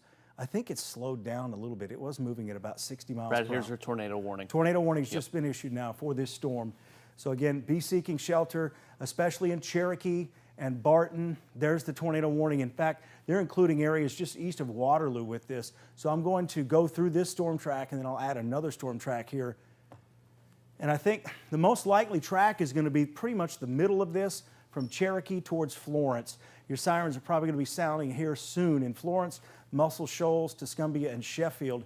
So time of arrival around 10:52, Sheffield 10:53, 10:54 in Florence, Muscle Shoals 10:55, St. Florine around 10:59, Killen 11:04. Again, it has a long way to go before it reaches Killen. So a lot of things could happen to this storm. And that is the case a lot of times with these storms. A lot of times, somebody was talking to me about this the other day. They said, you know, is this storm system going to do the same thing the past few have done, where it comes in roaring and then puts the brakes on as it moves into the shoals? It's a very good possibility, I think, with this storm. But right now, it's very dangerous and capable of producing a tornado. Leeton down the road at 11:05, and Rogersville at 11:14. That's going to be close to the Joe Wheeler State Park. I said I'd put another storm track. I'll extend this just a little bit north, and Grovelly Springs will probably show up on here with this latest track here. I'll move it at about 54 miles per hour. So Waterloo, I would seek shelter in Waterloo too. I mean, officially, you're not in the polygon, but we're really splitting hairs with a lot of lightning with this storm, dangerous winds. And if there's tornado debris still in here, it's going to be flying through the air, I mean, at least dropping, falling out ahead of this. So this puts Cherokee in there again, 10:31 right now. That's 10 minutes. So roughly 10 minutes from now, tornado possibly touching down in Cherokee, or high wind. Keep in mind, doesn't necessarily have to be a tornado with this storm to do damage, because it's already produced some damage, large hail as well. So Central Heights, 10:41. Hines around 10:50, Florence 10:52, Tuscumbia again 10:53. I've gone through those already. Iron City 10:55. That's a little bit north. That's right across the state line. You are not currently under the tornado warning. You're kind of on standby, so to speak. Be on the heads up with this. And then Loretto up in Tennessee at 11:04. We go to Eric Burke right now. Meteorologist Eric Burke coming in. We're working the long shift overnight tonight with me as well. What additional information do you guys have on this storm? Well, good evening, Brad. One thing you mentioned is the possibility of large hail with this storm. It has a history of producing large hail up to golf ball size, and the wording in the tornado warning right now is up to 1.75 inches possible hail with this. At the very least, we've got very strong winds at the surface, the strong winds aloft. This is all kind of adding into that spin or shear that we're talking about. But yeah, tornado warning just issued for parts of northwest Alabama. This will go until 11 o'clock this evening. Right now it is 10:23 on your Friday night. Could be a long evening ahead of us. We've got a tornado watch for counties all the way through 3 a.m. But right now, watching this on radar, tornado warning for parts of Colbert and Lauderdale County. Large hail, damaging wind potential, and a lot of cloud-to-ground lightning with this too. That is one thing that we've really seen jumping up here, usually an indication of a tornado happening. I know we saw debris moments ago during the Facebook Live. Of course, if you are not watching the actual newscast, and I know a lot of you are following along at home, you can find us on YouTube. Just search WAFF 48, and of course, we're also on Facebook Live at the moment. Got a ton of you joining us this evening, but right now we have a tornado warning. We've got the possibility of large hail with this potentially golf ball or larger, so start avoiding those windows. And if you are downstream of this, Brad just showed you a storm track on this tornado warned storm. Start thinking about where you're going to go. This is going to be a late night event. We always stress if you are going to go to bed, maybe you're along I-65 or areas east, just make sure you have multiple ways to receive those warnings and ways that will wake you up if you do decide to go to bed this evening. But tornado warning continues right now. No debris showing up, but the velocity signature is certainly there. This is a nasty storm, and this is just the start of it as it will continue to move from west to east. Brad? Yeah, keep an eye on that National Weather Service chat over there. And again, that's where we get a lot of these storm reports coming in. So you may hear the ding on the microphones. That's another report coming from Memphis or coming from the Huntsville National Weather Service office. I want to take another look down here to the south. I mentioned we've had considerable tornado damage with a long track supercell, and it happens to be this one right in here. And I do want to bring this to your attention down here, especially if you're, again, when we go on the digital platform, we've got viewers well outside of our viewing area, so it gives us the ability to show a little bit more information. But this also, I want to give a heads up to folks in the path of this eventual track here, a long track supercell. This down the road, probably 2.5 hours from now or so. And we're going to go hour by hour here in a second and show you the threat. Here's this area moving over Smith Lake right now. And if you've been following the forecasts and the YouTube Lives and the Facebook Live, you've noticed we've been talking about these developing ahead of it. And there hasn't been a lot of concern with these because there's just not a lot of instability. And the stronger upper level winds are really what's driving this, and the wind shear. It's all focused out here to the west. So let's get back here into this tornado warning. Continue to drive home the fact you need to be seeking shelter here in Florence and Muscle Shoals. You have time. You don't have to rush. You don't have to panic here in Florence, Muscle Shoals, Sheffield, and Tuscumbia. But it is time to hunker down in Cherokee. Your power actually may go out ahead of this storm just because of the fact the wind and the lightning is so strong with this. And this is also where we have the large hail within this storm. I'm going to kind of go through. I've got something else loaded up here in my show. I want to show you the tornado warnings we have. This is a severe thunderstorm warning. Includes Russellville just on the eastern side of it, and then you get in towards Florence. So as you come in here, give you an idea of who is all covered here. We've got Zip City, Petersburg, Florence, Muscle Shoals, and of course Cherokee and Barton, and along the Natchez Trace Parkway, all along that area, concerned for severe weather and tornadoes. But down here towards Crooked Oak and Pleasant Site and Russellville, more high wind and the possibility of some hail there as well. So here's our tornado watch. It includes the entire viewing area and up into Middle Tennessee, in fact, all the way to the north towards Nashville. So as we go through time here, this is down the road. This is about 1:10. We'll be watching those storms approaching Coleman, and also the line just gets better defined here. And these big numbers, in case you haven't seen this, this is the Cape. This is the instability. This is the unstable air, and it will be all over with from Athens, Moulton, Russellville, where you see the zeros here. That means it's rain cooled. And this red area, that's the leading edge here. So as we go through time, take it up to about 250. Notice the threats ending probably in Gunnersville, Scottsboro, west of Boaz. Still a threat there in Boaz for probably 20 more minutes with this. So about 3:10 or so it'll be over. Fort Payne. So if you're watching and you're wondering how late you have to stay up, I'd be up till at least 2 or 3 in the morning here in northeast Alabama, and then it's gone. So again, the highest impact time in Tennessee, some of these areas have passed. 9:50 is when it kind of started in Waynesboro. This is when the most intense part of the weather is going to be moving in. So we'll kind of focus on more of our viewers here. 11 o'clock, Pulaski to 12:10, Ardmore 11:25 to 12:55, Fayetteville 11:35 to 12:45, Kelso 11:45 to 1:15, Winchester just before 1 o'clock. Same thing there in Huntland. And I do want to show you a bigger area here of North Alabama, and then we will get back to the radar. So we're talking about Phil Campbell pretty much happening now through about 12:30. Florence going on right now. Rogersville 11:10 to about 12:40. Moulton 11:25 to 12:55, and you may want to just screenshot this in case you need a reminder and we don't maybe mention your town. Decatur 11:45 to 1:45, Hartselle 12:20 to 2:05, Madison 12:25 to 2:05, Harvest, Monrovia 12:25 to 2:05 as well. Huntsville area around 12:30 to 2:10, Hazel Green 12:35 to 2 o'clock. Coleman and Arab somewhere between 1 and 1:20 and 2:40. Gunnersville 1:30 to 2:50. Scottsboro 1:35 to 2:55. And Albertville section Pisgah 1:35 time of arrival basically around 2 a.m. and it all finally comes to an end around 3:30. So I don't even want to show you the 10-day forecast. We'll just go ahead and I'm going to back up through here and we're going to talk about the radar right now. Cherokee, the storm's bearing down. You're probably getting large hail with this storm right now as it continues to move to the northeast. We're starting to see a few changes within this storm as well. So we really got to turn the lightning off so we can see that. So this storm approaching, I think we've got a tornado about ready to hit Cherokee. Or Yeah, at I was least just a going high to point wind out or something. the donut at the very least. Yeah. I'm going to stop that right there.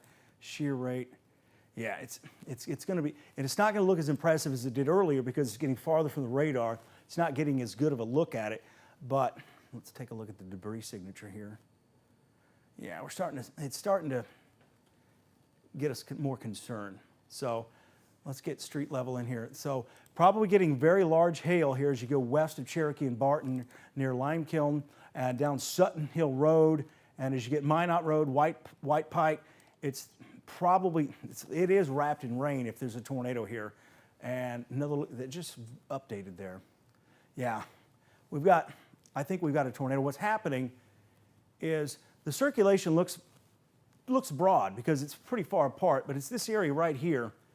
But keep in mind, the radar beam's probably about 2,500, maybe 3,000 feet above the ground here, and that circulation is going to be pretty small. So we probably have a tornado touching down right now just south of Sutton Hill Road towards Mount Hester Road, and it's going to be real close to Cherokee, especially on the south side of Cherokee. So let's draw it looks like nothing's here, right? Because there's no data there, but that's pretty much where the tornado would likely be, about 5 miles just to the southwest of Cherokee. So let's put another storm track here and tell you where this part of the storm is going. Again, it's still several minutes away from Florence and Muscle Shoals and St. Florine and Killen, and you can hear it coming in. We can turn the lightning back on here real quick. Put the lightning counter on there as well. Maybe I can drag it down. There we go. So the most intense lightning is where that rotating column of air is, and it's really starting to flash there in and around Cherokee. So once again, expect power outages from damaging wind and possible lightning strikes here with that storm. So let me put that storm track on here. We're going to put it pretty much right at Cherokee and move this northeast. I'm going to move it at about 50 miles per hour. So unless it moves a little bit more east, and it can, because earlier this storm we were watching it started moving to the east a bit. So that's the one change I could see maybe happening with this. So here's the latest. Cherokee, pretty much right now, it is currently 10:32, and this has it in Cherokee at 10:35. Grovelly Springs, 10:40. There's the latest update on the radar. We'll get to that in a second. Florence, just before 11 o'clock. So the Shoals, just before 11 o'clock. St. Florine, 11 o'clock. And as we go towards Muscle Shoals, 11 o'clock as well. Killen, 11:07. Lexington, 11:18. And Anderson, 11:26. So again, Muscle Shoals, you're really right on the edge with this one. Debris signature, let's check that.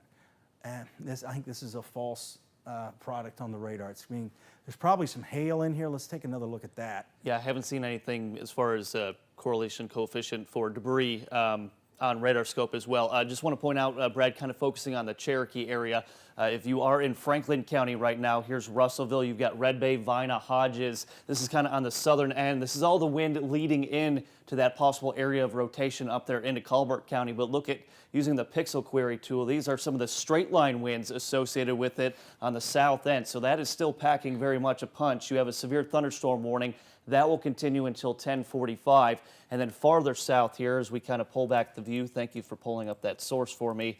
We're going to pull back the view just a bit, just going down toward the Amory area. Again, if you look at this, the track of this will eventually take it through Coleman County and Marshall County. That's all hours away from now, but still just something we're watching here. But yeah, watching, they're in near Cherokee, Brad, right along 72 there. Yeah. That's obviously the area to watch. Brad's been telling you, time to start seeking your safe spot there in far western Colbert County. This is tracking in a northeasterly direction. Going to go back to the reflectivity and double check the debris here. Probably some contamination there, and what that's looking at is the uniformity of either the raindrops, the hailstones, or whatever. And anytime you start seeing some irregularities, that's when we either have debris. Now, a good point that Brad mentioned a couple moments ago was we could still have some debris out there being blown around from what this storm produced out in Mississippi as well. As far as storm reports coming from Mississippi, I believe it was the Guntown area, had some power lines come down. There was also a report of a tree falling on a vehicle that had a person inside and trapped. So again, that's coming from Mississippi, but it just shows you that this storm has a history of producing damaging winds, whether they are straight line winds, rotating winds associated with the tornado. This storm is going to pack a punch now, and it's going to continue here to move west to east, moving at a pretty decent speed, I would guess about 55 to 60 miles per hour in an east-northeasterly fashion too. So we've got a severe thunderstorm warning for parts of Franklin County. Just showed you those winds, maybe 65 to 70 miles per hour.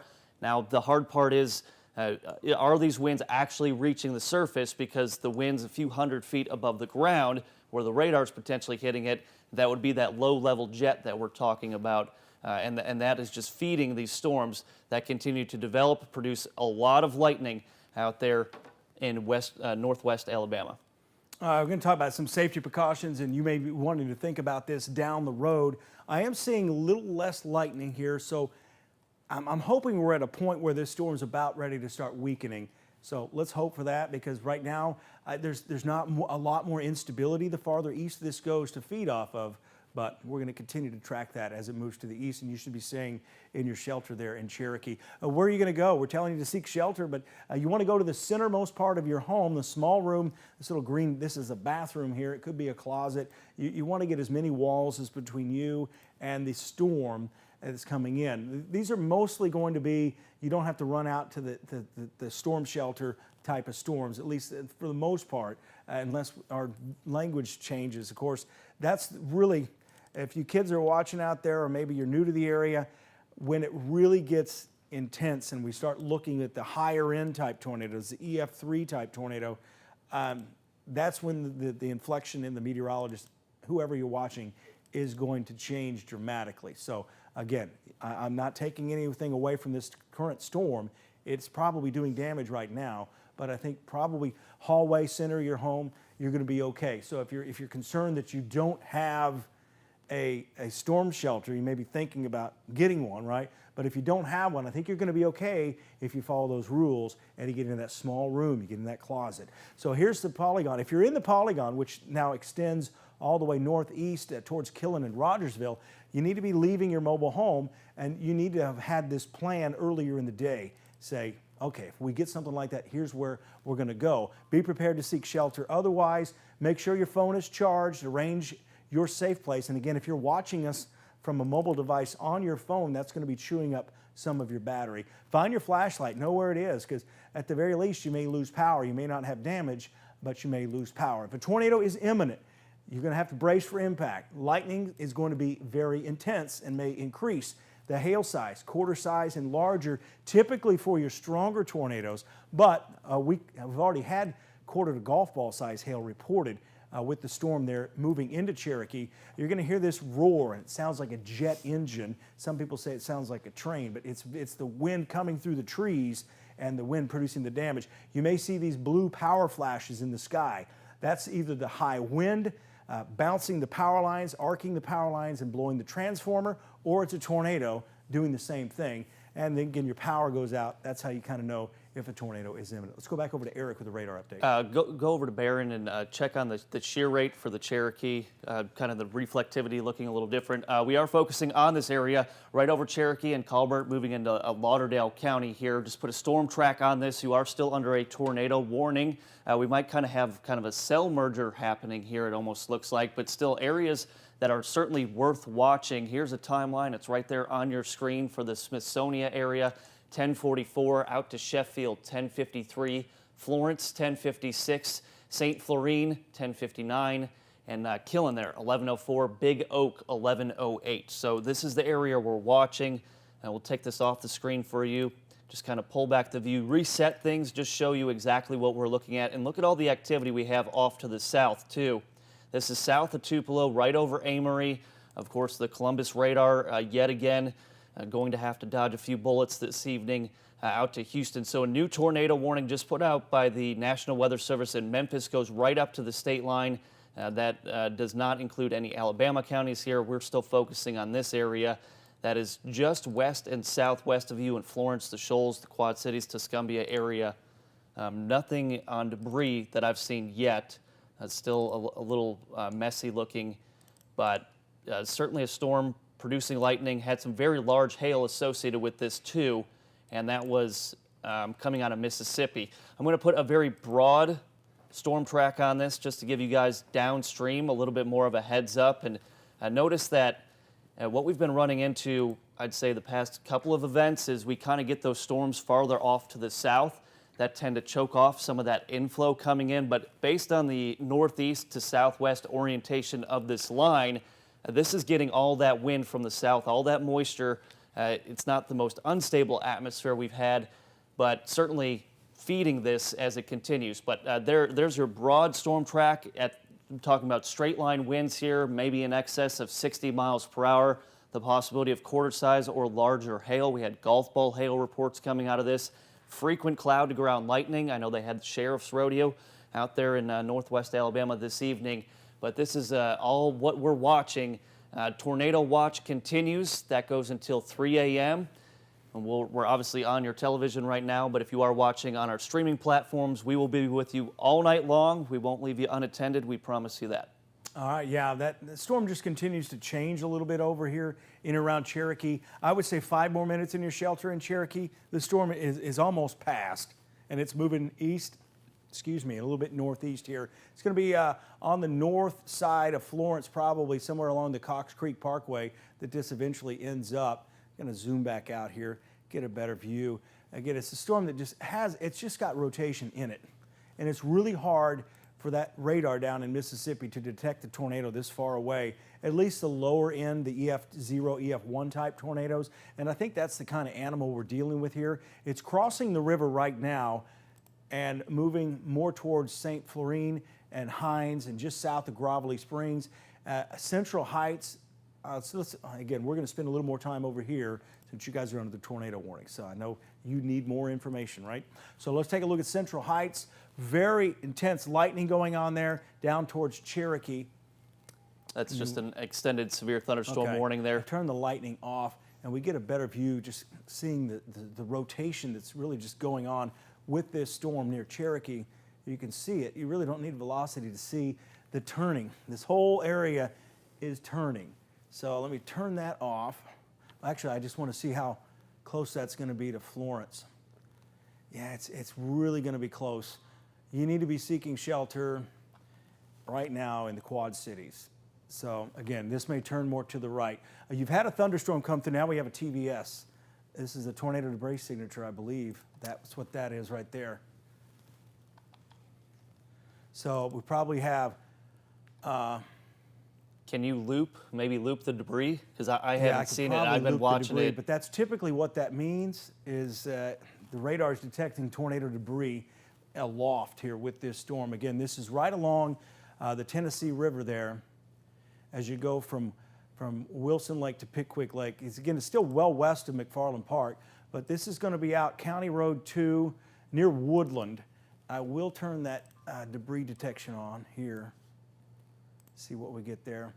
And it's possible, it's also possible the radars is flagging this blue area, thinking that is the tornado. It could, or debris that, or signature. that's where the hail core is True. as well too. But regardless, this is a nasty storm coming into Florence right now. I would be seeking shelter for a possible tornado. I'm going to turn that off. I think I could turn that off. Well, maybe not. That's the first time that thing's popped up, by the way. So anyway, again, dangerous storm here, moving east-northeast, pretty much moving right towards Florence, St. Florine, also just to the south there. I'm going to turn all this off, and we're just going to focus on the actual radar here because that gets a little messy. So as we get in here, this is the part of the storm that has a possible tornado. Cherokee, you can get out of your shelter now. The storm has passed you, so if, the Barton area close to there as well. But the possible tornado is going to be moving probably just on the north side of Florence up towards Killen down the road. So again, the latest update here from the Next Red Doppler radar. Lightning's really picking up here from Central Heights just to the south here. And that area of circulation is just to the north. I believe there's a coal plant there, an old coal plant maybe, just to the north here of Highway 72, tracking east-northeast into Florence. I think if you're in Muscle Shoals, especially on the south side, south of 72, I think you're going to be okay. Leeton, you're not under the tornado warning. It's going to stay to your north, but as we were mentioning, there are some nasty storms to your south down there as well. Let me try one more time here to turn some of these things off here. Well, that's the skit, and then I think it's surface, and then a loft, and then And that's the the other eyeball is the storm reports.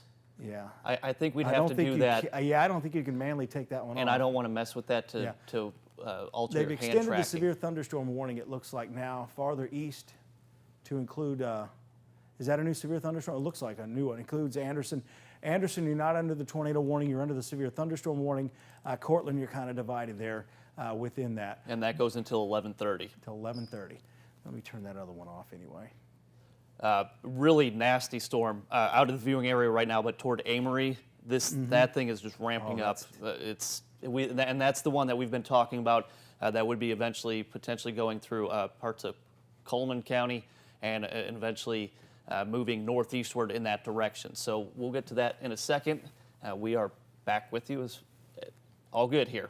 But yeah, severe thunderstorm warning, winds on this. The mention of large hail up to 1.25 inches here. We haven't had any confirmed reports, at least in our western counties. It's late at night, though.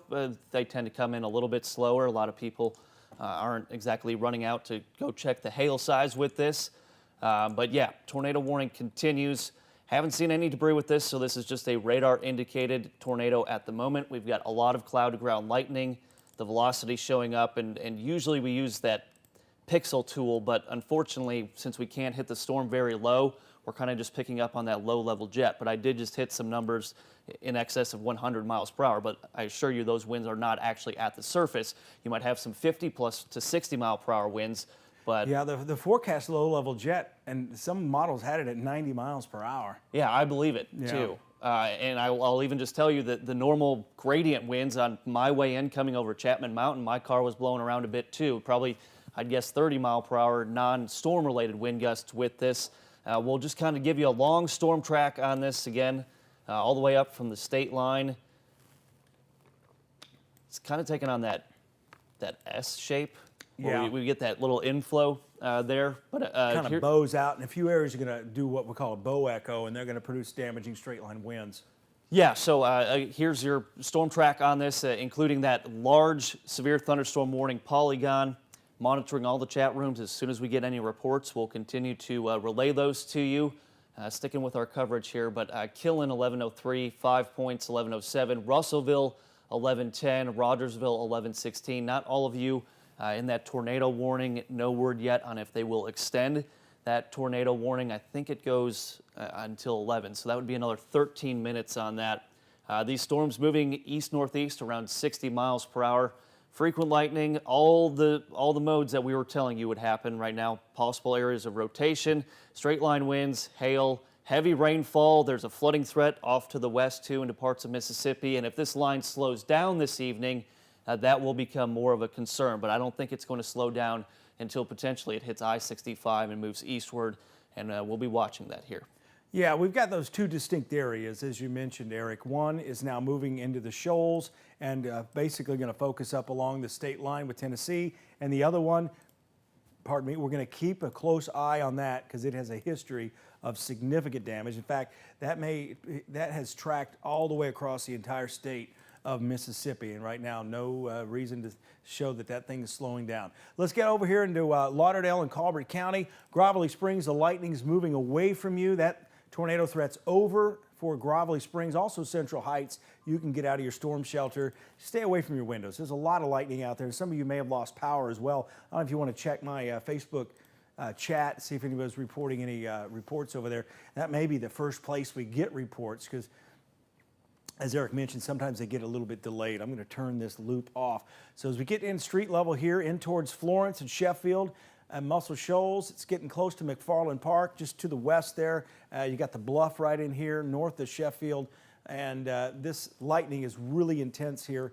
I'm really not going to focus on any central circulation in this storm because the entire storm may be rotating a bit, and we've got the potential for damage east of Central Heights as you get down to the south towards Florence and Sheffield and Muscle Shoals. You go up just to the north, approaching St. Florine and Petersville. Very intense lightning on Highway 157. Here's the Cox Creek Parkway and Helton Drive, that is, and you go out Highway 20. That's what you take up to Central Heights. It's this area as you get just to the north. You take that turn from the dam, Wilson Dam, McFarland Park area. That's where the lightning is the most intense. So again, damaging winds, possible tornado anywhere within this line of thunderstorms that's now moving into Florence, Sheffield, and Tuscumbia. I think Tuscumbia and Muscle Shoals, you're probably going to fare a little bit better here as far as the tornado threat goes, but there's still a lot of wind here within this storm. And again, and that's one thing I'm glad Eric kind of brought that to your attention. We don't have to necessarily focus all on the tornado because we've got strong winds. In fact, if there is a tornado there, you're going to have really strong winds coming out of the south into that mesocyclone, we call it. Whoops, I grabbed the wrong thing. But up here, as we take a look here, right through Muscle Shoals, you're probably getting winds at least 50 miles per hour, maybe higher than that, and the possible circulation still out here just to the west. And again, that's moving right along the Cox Creek Parkway. So if this storm is doing damage, we're going to know it really soon, Eric, as it moves through the heavily populated area there of Florence. A lot of business, a lot of homes in here. So let's get deeper here into the data. Again, you need to be in your shelter here, shelter in your home. The small room is going to work best with this storm. Get away from the windows. Protect the back of your head. If you've got bicycle helmets for the kids, I'd have those on. If you got time to put your shoes on, put those on too, because we may get glass breakage. And again, it's going to be dark if you lose power. If you get a direct hit, you're going to be without power. So have that flashlight ready. We went over that information about 10 minutes ago. So Petersburg, the most intense part of the storm's moving in, and it continues to move into the city of Florence. We've got Darby Drive here. We got Jackson Road, Huntsville Road. This road goes down and connects down to Veterans Drive down near the Marriott. And as we continue, really downtown from Muscle Shoals, from Woodward Avenue all the way into Florence. Intense wind right now.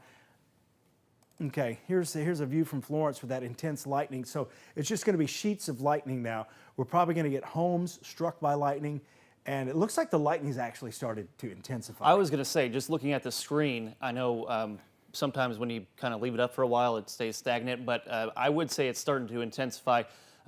People on Facebook monitoring all your comments as always. Someone reporting that they're in an SUV and it's shaking. Not the place to be with wind of this magnitude coming your way. Brad, check out the storm in Amory. They actually have a tornado emergency right now. This is out of our viewing area, but not too far away. Tornado emergency, the strongest wording that the National Weather Service can use. In fact, they've got catastrophic. Hackleburg is now under that tornado warning, by the way. Okay, yeah, and I wanted to Oh, point my that goodness. out. They're hitting 200 knots, Brad, and incredibly low as far as that goes. Again, so now that for Amory, I mean, the beam is so close to that radar, and that is not what you want to see. So very scary. That could be EF5 tornado. Based on what we're seeing on the radar right here, Yeah. confirmed, obviously. Catastrophic damage expected in Amory from that. Again, you may be watching us from Amory because, as I mentioned, we're on digital. They've extended that warning. Considerable damage possible with this. If you're up in Hackleburg, if you're in a mobile home in Hackleburg, you need to get out of your mobile home now. Yeah. Right now is the time to get out. So again, this is why, when you get a storm, like I said, our voice will change when the intensity gets bad. Look at that. That is a significant tornado, perhaps catastrophic tornado, moving into Amory right now. And it's very close to the radar. So again, heads up. That storm will track. Go ahead and do a long track on that I was one. just about to do that. And We'll then get that going. I'll get back up here into Muscle Shoals because they need us now too. Very high winds moving through Florence, Sheffield, Muscle Shoals. The wind's really strong out of the south in that area there. But the most intense wind and lightning right now is along the Cox Creek Parkway up towards St. Florine and Killen. And we'll continue to watch this storm here, capable of wind damage, may be looking at 70-mile-per-hour wind damage. And this could be one of those storms that may have a tornado that does just as much damage as the high winds, I should say, that does just as much damage as, say, an EF1 tornado within it. So we're going to know here real soon if we get any reports out of Florence, the rest of the Quad Cities here on down to Muscle Shoals. Leeton, your winds are going to start to pick up here very soon as the storm moves in. I'm going to go ahead and flip back to radar here. And Getting some power flashing reports out there in the Florence area too, to be expected with the winds that we're showing you. On the lower left-hand side of your screen, we do have that long track. This is about an hour and 45 minutes downstream of this very intense tornado emergency right now for Amory, Mississippi. That does include you in Hamilton and Hackleburg, tracking northeast about 60 miles per hour. Frightening to look at on the radar, to be honest with you here, but the Amory area, it's on top of them. Hackleburg, 1138. So now we start talking about Haleyville, and then Hatton, Moulton, Decatur, Hartselle. There's no guarantee that this is going to continue to this keep is that second push that was showing up on It is, the and it's model got data. nothing to cut it off. It's just it's fair game at this point, everything going into that. So we still have our tornado warning up there in Florence. A lot of lightning with that, cloud-to-ground lightning. No hail reports coming in, no damage reports coming from any of our Alabama counties. That is good. Keep your eye on that NWS chat because if it's happening, we're going to know because it's moving in. It's been moving in for the last 10 to 15 minutes. Let's get back in here. We get just to the north of Florence. I'm turning the lightning back on because it doesn't look as ominous without the lightning, does it? Moving towards Killen, the winds are going to start picking up here from Killen along Highway 43 to the north. You get up towards Green Hill in that area, over towards Lexington and Anderson. Right now, you're not under the tornado warning. You're just kind of on deck, so to speak. You're in that watch and wait. You need to be thinking about where you may need to go should that warning be extended. But considerable lightning here, just nonstop lightning all across central Lauderdale County right now with this storm capable of damaging straight line winds and a possible tornado. The winds likely in excess of 60 to 70 miles per hour. We're looking at a tornado that may be doing 90 to 100 mile per hour wind damage there within this thunderstorm. Let me go ahead and extend another storm track out here. Now that we mentioned, Lexington, we got Loretto and Rogersville over here. So let's put this, I'm going to put it kind of on the front edge of the most intense lightning and heavy rain. We're going to track this northeast, and this is going to be, put it at 47 miles per hour. So Killen, 11:01, so it's about 4 minutes from now. You need to be staying away from your windows. Think about going to that interior closet with this storm. Anderson, down the road at 11:22, Rogersville, 11:24, Minor Hill, that's going to be at 11:28. And we continue to watch this towards Leicester at 11:30, Mount Roswell 11:32, Bethel 11:37, Elkmont, we're talking about 11:46, and Elkton at 11:50, and Ardmore at 11:54, so just before midnight. Again, this is going to be moving across northern Limestone County over towards the Elk River, probably just north of Joe Wheeler State Park. Some of you may be there watching on spring break, but again, the tornado warning, this is the Monroe. Let me go ahead and try to get rid of that one there. I'll just click off of that area. It should delete it. There it is. Okay, that one's gone. So Rogersville, the rain's picking up. Anderson, the rain, a little lightning going on there as well. The most intense lightning over time has been tracking due northeast, and I think that's with the main inflow of that storm, the strong winds coming in from the southwest, and just the whole organization with that storm, the wind shear taking it all off to the north and east. Lawrenceburg along Highway 43, just a lot of lightning there within that thunderstorm. I'm going to turn the lightning off again. Just let's see if I can use the counter without it. Nope. They extended that tornado warning. Okay. Show up in a second. All right. So Lexington, Anderson, Rogersville, you're now going to want to seek shelter. Tornado warning just issued, extended, I should say. And this goes into Limestone County. Athens now included in the tornado warning. You don't need to seek shelter in Athens immediately because it's about 40 minutes away. But if you're in a mobile home, you need to be thinking about another place to go, especially at the end of this polygon, as I mentioned earlier. So again, Anderson, Rogersville, Coxey, and it does look like Joe Wheeler State Park is under the tornado warning as well. Lucy's Branch area, you're going to be under the tornado warning as well. Here we get Coxey right here. So again, very close. You get on the north side of Cortland, where we have the new hypersonic missile plant, I believe, in development there. It's going to be just on the north side of that. And some of you know it as the old paper mill. But again, St. Florine, Killen, you're under this new tornado warning. Do they continue the other one, or that one's probably just about to expire? Yeah, just on the east side. That expires at 11.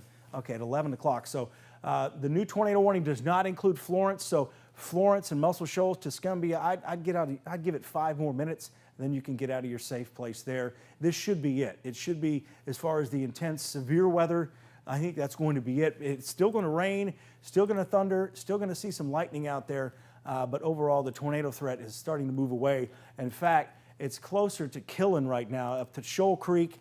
You're on the east side here of Florence as you come into town. All the boats, the bigger houses over here right on Shoal Creek, and right here towards Wilson Lake. So that's where the most intense weather here is. It's on the east side of town. I say the warning doesn't include Florence, but it actually includes the east side of Florence. So your tornado sirens are probably sounding throughout the county again.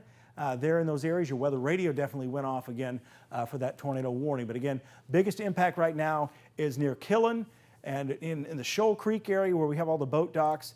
Going to be over here along County Road 47, County Road 30, Huntsville Road is where you turn off basically.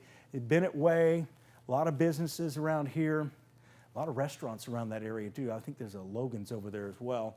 But again, that's just now on the east side of the Cox Creek Parkway, on the east side of town with that circulation there. So I would stay in your shelter there. But again, give it at least 5 more minutes downtown Florence, down to Woodward Avenue, 5 more minutes, and then the storm is gone. It's to your east. But this storm continues to give us concern about a possible tornado. And that still, I mean, we're way up in the air, but it's rotating. And I've seen a lot of case studies where they say, don't try to do the street level storm track right where you think that the tornado is, because it could be 3 or 4 miles away from that circulation. So this is why everybody from St. Florian down to Killen and on the south side of Killen towards Ford City, you need to be seeking shelter. Stay in your shelter for about 10 to 15 minutes. And Anderson, you need to be getting to your shelter as this storm's coming in. So let's take a closer look here. It's going to be Lexington to Anderson and Rogersville. This is the biggest impact is probably going to be the tornado circulation here. I'm going to draw this, well, it's in the polygon, so, but basically this area here, north and south here of Wilson Lake, Tennessee River, and again, Rogersville, this area gets a little hilly over here as well. And a lot of people starting to say that they're without power out there, to be expected. Right. Tuscumbia, a few areas to mention too. Really quick on Max 2, just want to show you a storm track. We haven't forgot about you out in Franklin County here. You're on the southern end of this. No tornado warning for you. This would be a threat of straight line winds here, moving east-northeast about 60 miles per hour. You have the threat of some large hail. a lot of cloud to ground lightning.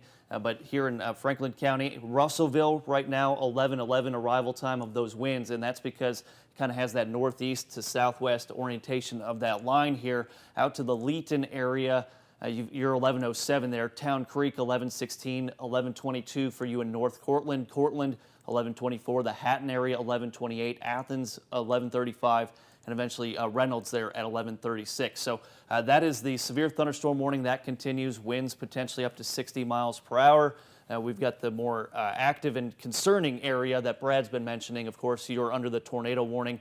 That area, that persistent area of rotation that we've been tracking since it was in Mississippi, and it just continues to do its thing, rotating. We've got people reporting without power, nothing from EMA officials, but that's not to discredit. But I have something. I definitely Okay, have go something. ahead, I Margot. wanted to jump in. I didn't want to interrupt you. Oh, go for it. Margot Gray here.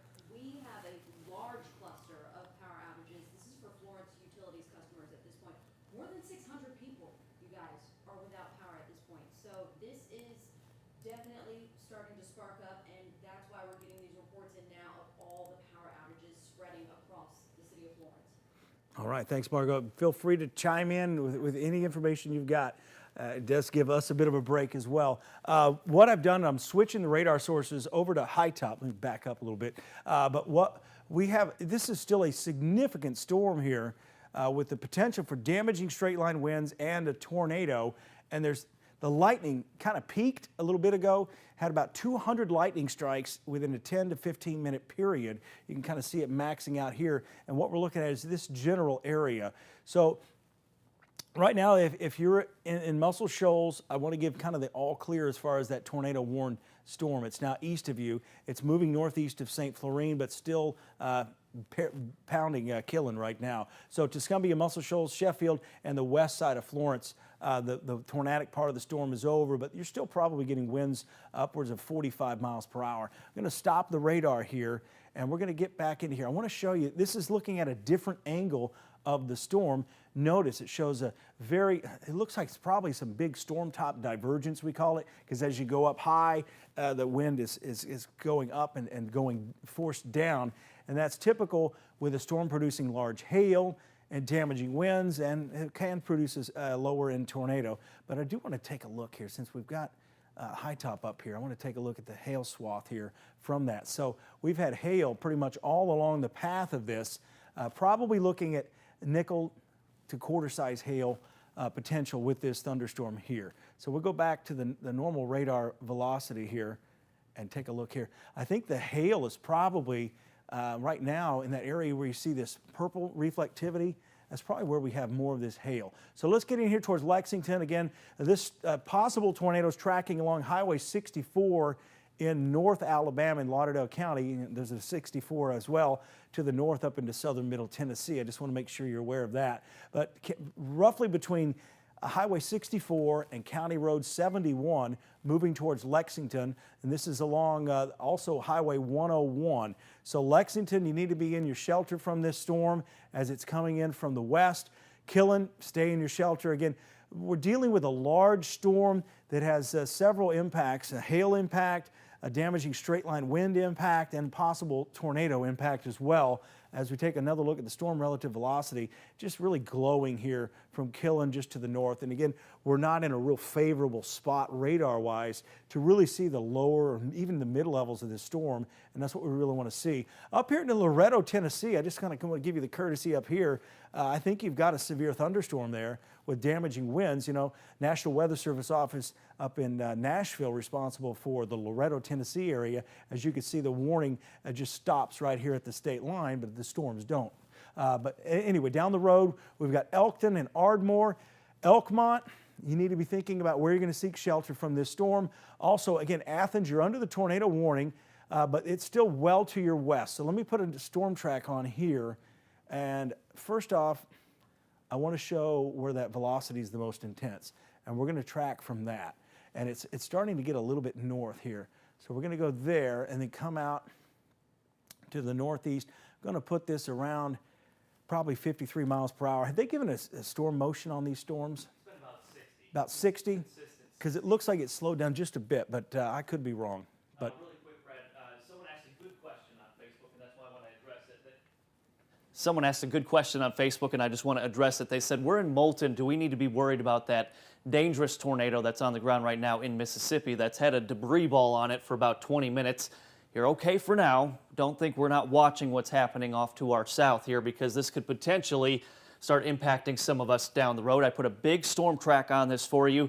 The Hodges area, that would be 1132, Hackleburg 1136, Haleyville 1148 here, Hatton 1205, Moulton 1210. Again, there's no guarantee that this will stay together, but this is the same area that's had constant rotation basically dating back to earlier this evening. So no imminent need to shelter right now. A lot of you on Facebook just saying, you know, we either lost power or it's just very loud. And these are going to be noisy storms. If it's not the thunder out there or the flashes of lightning you see out your window, the winds 50+ miles per hour, that's enough to rattle your window panes. It's going to be noisy. On top of that, we could have some hail potentially out there along with torrential rainfall, and that's just going to beat up your roof. So in general, this is going to be very noisy as it comes through. Think back to a few weeks ago, we had that line of storms rolling through, and we had those big gusts of wind, 75-mile-per-hour wind gusts out there. That's a Category 1 hurricane. Upgrading the wording, Brad, now because they got out at MSL, Northwest Alabama Regional Airport, they had a wind gust of 66 miles per hour. Okay. That's why it's So loud. are they going considerable damage? Upgrading the wording now to considerable. So if you're in this, not necessarily in that tornado warning polygon, anyone in this severe thunderstorm warning. Yeah, that was in Muscle Shoals, so that was just on the southern edge of the And that's not a backyard weather station. No. That is an FAA-approved weather station out there reporting that wind gust of 66 miles per hour. And that's the reason now, we told you earlier in the day, look at your backyard, what could be flying around later this evening. Unfortunately, now it is too late. And just know if you're in the way of this, you've got very strong winds, the potential for hail. We're watching that broad area of rotation. I'll zoom in now, put a quick storm track on that for you. Anderson and Rogersville, you guys don't have much time. Now's the time to start thinking about where you're going to go, actually head there now. And then eventually Ardmore out to Athens. You guys in Athens saying, hey, our sirens are going off, and that's because this polygon, this tornado warning, does include the city of downtown Athens, parts of Limestone County too, especially the western parts. All right, I've got another storm track here. Again, the tornadic part of the storm, the significant wind here, Killen, just to the north of there. The overall circulation may be coming apart a bit, but it still has a lot of wind. The fact, how long ago was that wind report? That was 67 miles an hour? It just came in. I mean, just came in. Okay. But that could have been within 5 minutes, 10 minutes. So I'm going to do a separate storm track for that wind here in just a second, but this is going to be the part that we extend on into Madison County now, the Harvest and Monrovia area. We're going to be seeing this as we go probably past midnight. Ardmore around 11:44. Athens, you're on here as well, 11:37. Probably high winds, potential for damaging winds. You know, the basketball goals, patio furniture, trampolines flying around, trees down. And the other thing, you know, going back to our last severe weather event with all that high wind, it's still possible some of those trees were more susceptible and they were kind of swaying, and another gust of wind at 60 miles an hour coming through may be enough to topple some of those trees that may have been weakened by the previous storm system. Anderson, you need to stay in your shelter. So does Rogersville and Killen, as well as Coxie right now. Lester, you're right up on the state line. I've got Minor Hill in here too. You're going to see some intense wind. And again, the National Weather Service office covering southern middle Tennessee is in Nashville. I do think this is severe wind moving towards Loretto, Minor Hill, also at Elkton, and probably close to Pulaski. So here's another rundown of those times for intense wind and a possible spin-up tornado within this storm. Rogersville, 11:19, and in case you don't have a watch on or if you're busy looking at the phone and instead you're going to be watching us there, right now it is 11:11. 11:12 now as the clock changes. Coxie, 11:25. Mount Roswell, 11:28. Lester, 11:28. Bethel is going to be there around 11:33. Athens, again, 11:37. Elkmont, 11:37. Ardmore, about 11:45. So that's for this intense thunderstorm here. Very high wind, possible tornado within that storm. So now let's get down here and track where we just had the high wind in Muscle Shoals, and we'll go in and take a closer look there. So I'm going to put a storm track. It doesn't look as intense, but there's still a lot of wind within this thunderstorm. So I'm going to move this out just a bit here, and we're going to take this out on the southern edge here, get just south of Wilson Lake and on the bottom edge of the polygon, and move this more to the east at about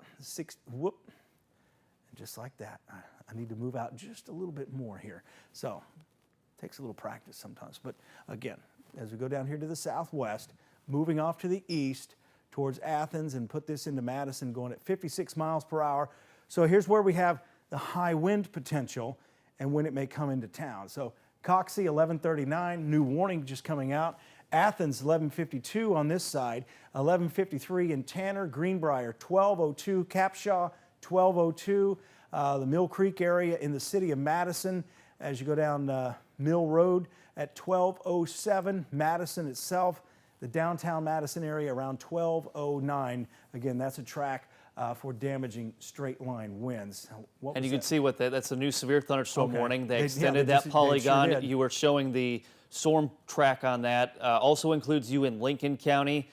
Brad was mentioning you probably have a severe thunderstorm up there in parts of Giles County, that wind coming your way. So Weather Service does cover Lincoln County. That's why they kind of have that Huntsville. weird polygon. But Pulaski, Lawrenceburg, some very strong wind right now. I wouldn't be surprised if it was matching that 60+ mile per hour wind like we were just reporting out in Muscle Shoals. So very strong winds. Now they're starting to put out the larger and longer polygons. That's because the storm motion with this has been about 55 to 60 miles per hour. Still have the mention of some severe hail, 1 inch to I believe maybe 1 inch and a quarter with this. No hail report. Some of you on Facebook have commented that you've seen hail. It always helps if you specify the estimated size. Don't want you to go out there. Please do so safely with this. Okay. How big a marble? That's always the question as well. But Like probably close to dime. I would say so. So again, we've got this large swath of straight line wind. There is rotation in this storm. We've been tracking that since the state line here. Moving now 55, 60+ mile per hour winds with this. The wording on the new warning is still considerable just because they have that confirmed wind report out at Muscle Shoals, Northwest Alabama. So that's some of you are getting shaved from the tornado warning. That does continue now. Doesn't quite include you there in the Ardmore area, but you are in the severe thunderstorm warning. And just watching people, your report's always very helpful. Just saying, hey, sheets of rain, a lot of lightning, and this is going to continue. It doesn't look like it's losing its steam here. We continue to have a threat of straight line wind with this, a lot of lightning. So avoid those windows. Go find your flashlight, maybe a candle if you can't find your flashlight. Start charging those devices. Those battery cells, always very helpful in case your phone is running a little low. I mean, it's 11:15 here on your Friday evening. This is going to continue here. Severe threat probably not over for you in Northeast Alabama till about 4 a.m. or so. So keeping a close eye on things. Good news coming out. It doesn't look like the rotation is as intense. The debris ball is gone for that storm that hit Amory and eventually Smithville too. But that's nasty. Still watching that closely. Yeah, I'm getting more concerned with Phil Campbell right now. So let's go to back to the other radar. I've got a storm track here. And no tornado warning for Phil Campbell, but there's one just across the state line. I would be preparing to seek shelter. If you live in a mobile home in Phil Campbell, I would get out. Find a safer place to be. We've got a confirmed tornado that's been tracking for over 100 miles now, and I'm sure this brings back unpleasant memories from April 27th, but it has a similar track here. We're talking Hackleburg, Phil Campbell, eventually Moulton, perhaps Mount Hope. And this is a historic track for these areas too. So if you're anywhere along this line and you live in a mobile home, you need to be thinking, I need to go somewhere else. And even if this falls apart, you're going to be in better shape than if it doesn't fall apart and you're not in a safe place. This is a terrible storm right now, moving into Marion County. It's on the way to Hackleburg. Again, Phil Campbell, you're probably going to be seeking shelter very, very soon. And again, I do want to stress, if you live in a mobile home, you have to be more responsible in knowing the storms are coming in. So you need to be getting out of your mobile home there in Phil Campbell. There's no warning at all, but I'm telling you, this storm is, let's see, we've got Phil Campbell at 11:39, 22 minutes. 22 minutes may be all you have if you live in Phil Campbell for a significant tornado to move in. It's done considerable damage along the path, and it's night, and it's in and it's just tightened up even more here, just to the west of Hamilton. So again, this is a very dangerous, life-threatening storm here, crossing the state line just to the northwest of Hamilton, and it is moving directly towards Hackleburg and the southern edge here of Phil Campbell. Hodges, it's going to be a close call. Again, the tornado warning's just across the state line. So I do not like the look of that at all. I want to show you what the shear rate looks like with this thing. It doesn't look as bad as it did about 30 minutes ago, but it's still bad enough to produce a significant tornado here. Notice, again, the Smithville track, same track that we had April 27th. Again, I'm not trying to correlate that with what I think this is, but it's a potential that we have a very strong tornado within this storm taking a similar path here. So again, Hackleburg, Phil Campbell, Hodges, just And really they're beyond your estimating guard. about 80 to 90 mile per hour wind with that too, Okay. just to put that into Oh, so the perspective. straight line winds Yeah. too. Let's take a look at the velocity again. Again, we're going back in time here at Smithville, the similar track. It looks like it kind of skipped, so the storm's kind of cycling through, which is what all these big storms do. And the shear track's probably just off the charts here with this storm here coming in. And now starting to get emergency management chiming in from Colbert County, multiple reports of trees down across the Sheffield and Tuscumbia areas. A lot of those trees, unfortunately, have been falling on homes. That's why when we say take shelter, find your safe spot inside, that's why you do that. No injuries reported so far. That's excellent news as always, but also widespread power outages. Now, some of you will continue to lose power through the rest of the evening. So your WAFF 48 weather app, you can stream our coverage right there. What you're watching on television is exactly what you get on your app too. Hopefully, if you lose power, your Wi-Fi goes out, your data plan, or just have some of our radio partners may potentially be streaming our coverage this evening. A lot of them likely will too. So Mix 96.9 locally, I know they usually pick it up as sometime around Limestone County or also Morgan County too. So that is an option. We've got a full list of our radio partners on our website too. A lot of wind out there. It's going to be very loud. A lot of heavy rain. We've got the potential for hail, but confirmed wind with this line of storms, 65, 66 miles per hour, and it's all moving through. It's got nothing below it to the south to choke it off. It's getting that direct inflow, those winds that we were talking about, that low-level jet, and Brad talked about this in a lot of his forecasting, saying that wind was above the surface, a couple hundred feet, is maybe 80, 90 miles per hour. What happens when you get the heavy rain or even any form of wind, it gets dragged down to the surface and we get that big outflow, that gust front almost coming out of this, and that's where we typically see the trees coming down. It rained earlier in the week. The ground is not dry, so saturated soils are always more favorable for trees and power lines coming down.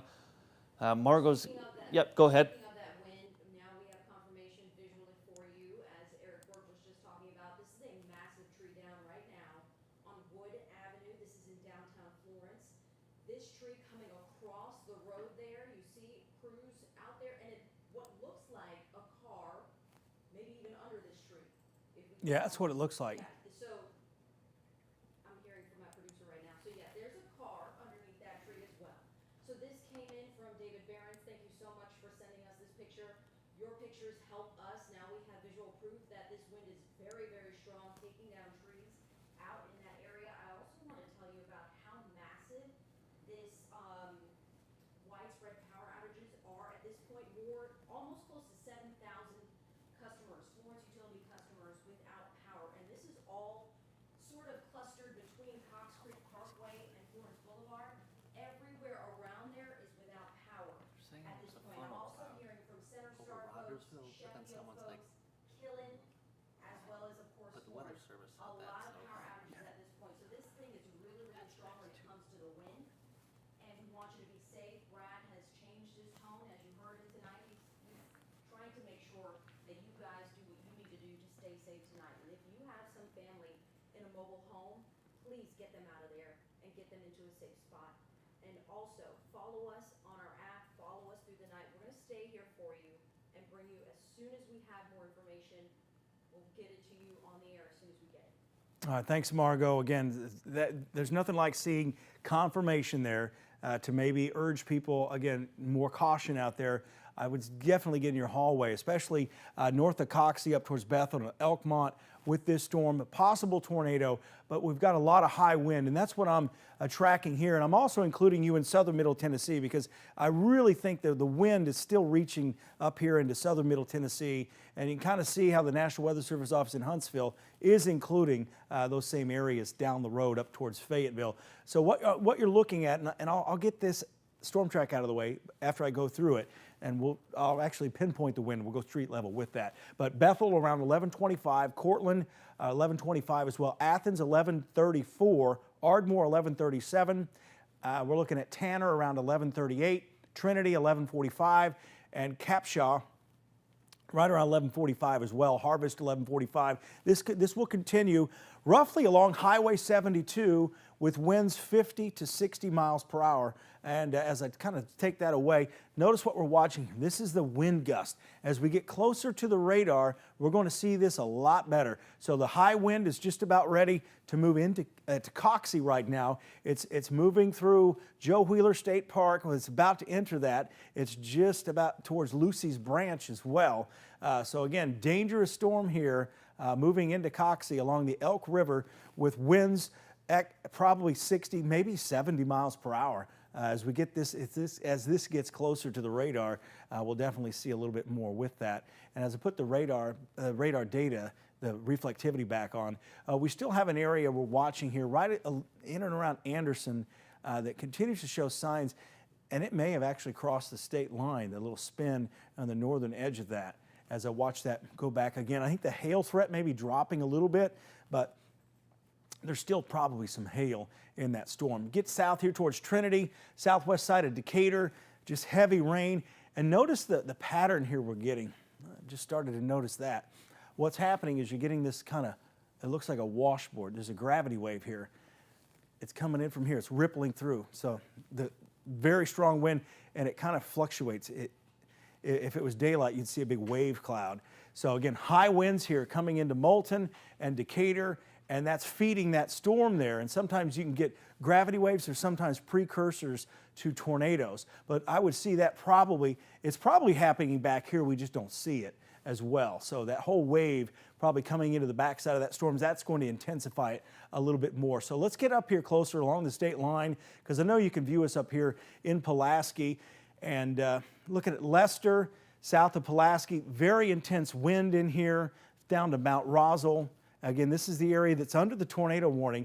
Lexington, I don't see a threat for the tornado there anymore, I don't believe. Let me back that up. Yeah, the higher tornado threat, you know, if there's going to be a tornado, it's going to be within this area of the storm back here, north of Rogersville, around Mount Roswell up to Leicester, and even across the state line. So Elkton, your weather radio may have sounded if you have Lincoln County in it or Limestone County in it. And again, if you live in Giles County, the National Weather Service office in Huntsville, the transmitter actually does send that warning out with the transmitter, even though it does come from Nashville. I believe that's a change they've made.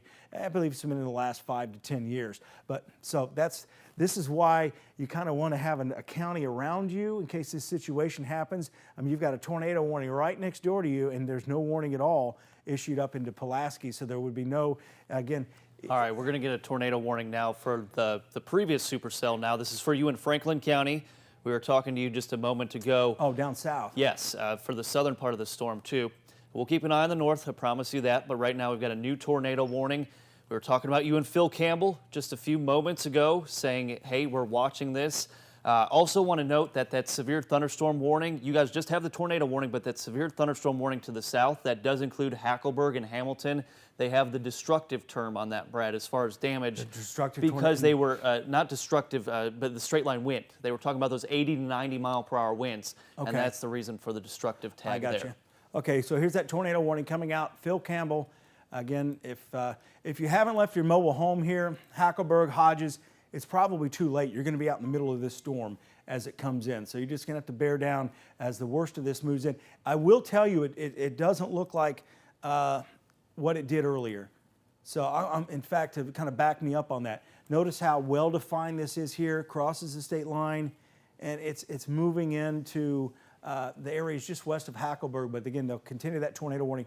But regardless, as Eric was mentioning, we're talking 80, maybe 90 miles an hour with the wind. And sometimes when these circulations begin to fall apart, as they run into that stable air, it kind of collapses and it creates really high wind. So again, that's another concern there. So Phil Campbell, Russellville be seeking shelter for damaging straight line winds, which could be in excess of 80 miles per hour, and a possible tornado, which could be producing winds around 100 to 120 miles per hour. So Hodges, it's time to hunker down. Hackleburg, it's time. It's moving in now. You may have been in your shelter for a while.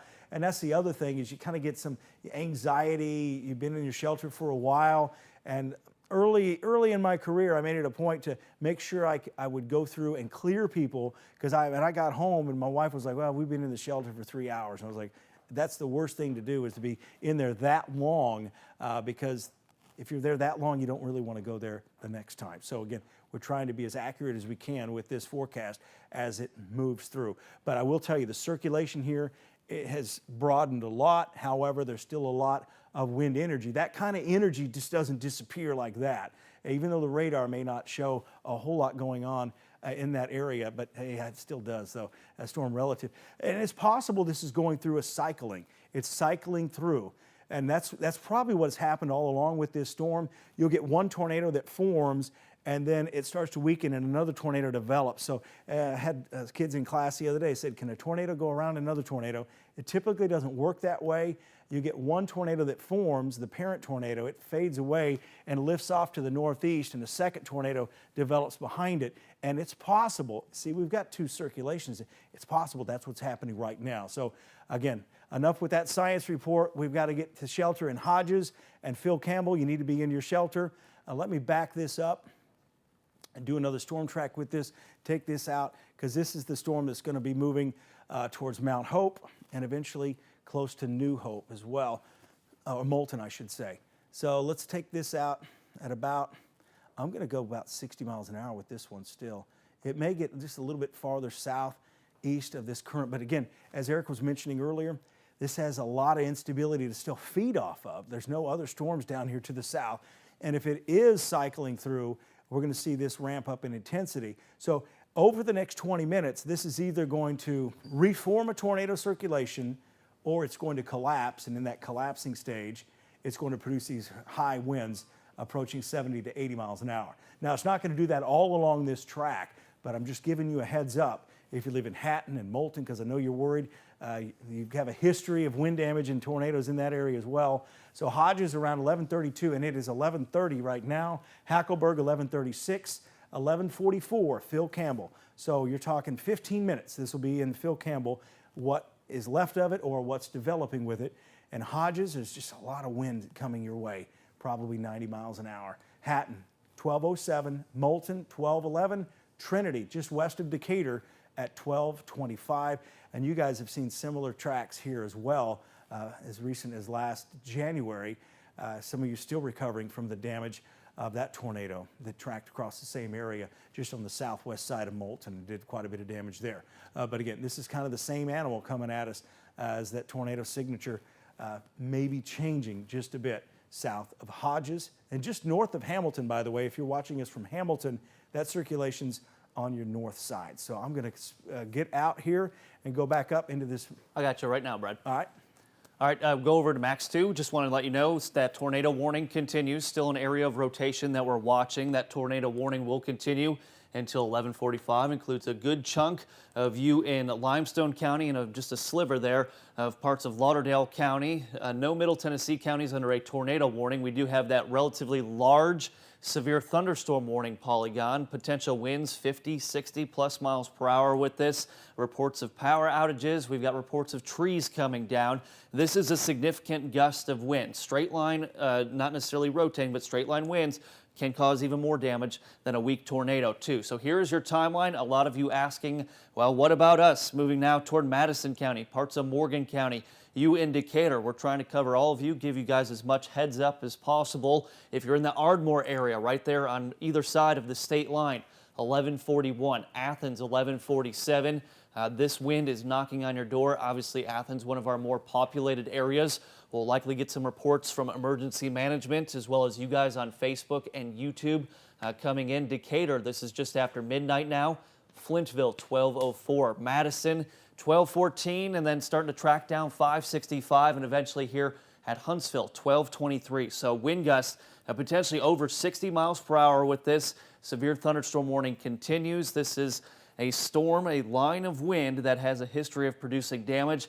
People out in Tuscumbia saying it's kind of starting to pick up again. I saw that comment. Now that could kind of just be on the backside of this. Your severe weather threat is over, but that doesn't mean the winds are just going to die down from 60 to 0 in a matter of a minute or two. You might have, we could potentially be looking at a wake low coming in behind this at some point this evening too. You've heard us talk about that in the past too. So at the heavy rain, that's a big concern now. Now this is moving at 55 to 60 miles per hour east northeasterly, so you'll get a torrential downpour, maybe pick up a quick inch of rain in a short amount of time.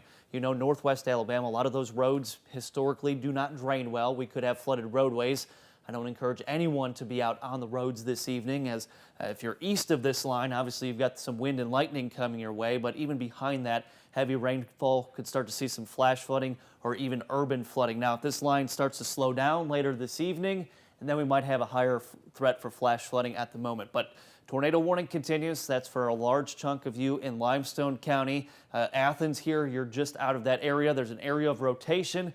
Brad and I have been tracking for you, but this line of wind, I think, is going to cause a lot more damage than any smaller circulations we have at the moment. Yeah, that's a good point. Again, a lot of people just think about, you know, where's the tornado, but we've got a lot of wind out there. And speaking of wind, south of Hodges, that circulation center, we've got 84 mile per hour winds, just ahead of it about 57 miles per hour. This is tracking to the north, and this is going to end up close to the Franklin County Sheriff's Office. You get south of Rockwood between there and Phil Campbell. And again, you should still be in your shelter there in Phil Campbell with this storm coming in, because it does have a history of damage, and we will likely see more damage from this storm. In fact, there's probably damage occurring in Hodges between there and Hackleburg right now. I do want to kind of point out this other feature behind here, some very high wind, and as Eric was mentioning, wake low potential. We've got very high wind coming in on the back side of this, probably looking at that in Red Bay, moving towards Vina. So you may not get a severe thunderstorm warning for this, but you may get winds around 50, maybe 60 miles per hour, more trees down, things like that. So I want to kind of get a bigger picture here. We've got the front itself, at least the front, so to speak, the trough coming out ahead of this is not quite the cold front just yet. And it's not a strong cold front, by the way. We're going to be in the 70s again tomorrow behind all of this. But it's coming in, it's catching up.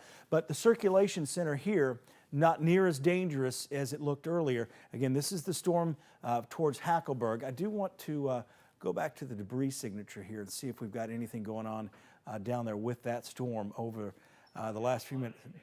Yeah, nothing going on. So that's good. That's good, because this is a heavily treed area down here too. There's a lot of forest going on down there into Marion County. But again, no confirmed tornado with that. But the other thing is sometimes you get these high winds coming in, and all the damage doesn't quite get detected by a debris signature, because it's early spring and there's not a lot of leaves on the trees to pick that up either. But the good thing is we're not really picking up anything strong, but we do have high winds down here. We're concerned about that moving towards Phil Campbell. So let's get into the reflectivity. Head down here. I'm going to take a look at the lightning too, see the trend on that as well. It's really not as uniform as it was. It's not like concentrated in one area like you see as we go back in time. It's kind of spreading out a little bit more. But just the shape of this storm west of Hackleburg, we're still concerned about high wind and a possible spin-up tornado within that storm. And so is the Weather Service, and that's why they're keeping that warning at play there. But the high wind is kind of on the northern edge of what I'm seeing, the possible circulation.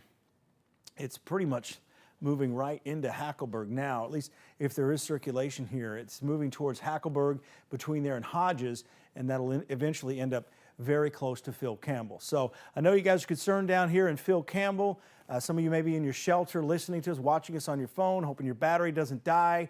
If you're ahead of these storms, make sure at Moulton you've got your mobile device plugged in. You're ready. Find your flashlight in case you lose power, because as Margot Gray was mentioning earlier, we have a lot of power outages with these storms, and it's probably a combination of the high wind and the significant lightning coming through with these storms. Russellville, you're under the tornado warning. You're still waiting. The lightning's picking up here on the southwest side of town. Let's go in a little street level here into Russellville and show you back just to the southwest towards Rockwood here, and you go out Highway 24, and the lightning is getting high and more intense, and your winds are probably picking up on the order of 50, maybe a gust or two of 60 miles per hour, which is a severe wind gust here moving into the south side of town. So we're watching that storm. We have been for a while. I'm actually glad that it doesn't look like it did about 30 minutes ago, but there's still time for change along that. And they are getting reports of power lines down to be expected there in Marion County. So that's what's heading right now into you in Franklin County too. So just some ground truth to that. Reports of power lines down with that storm in Marion County.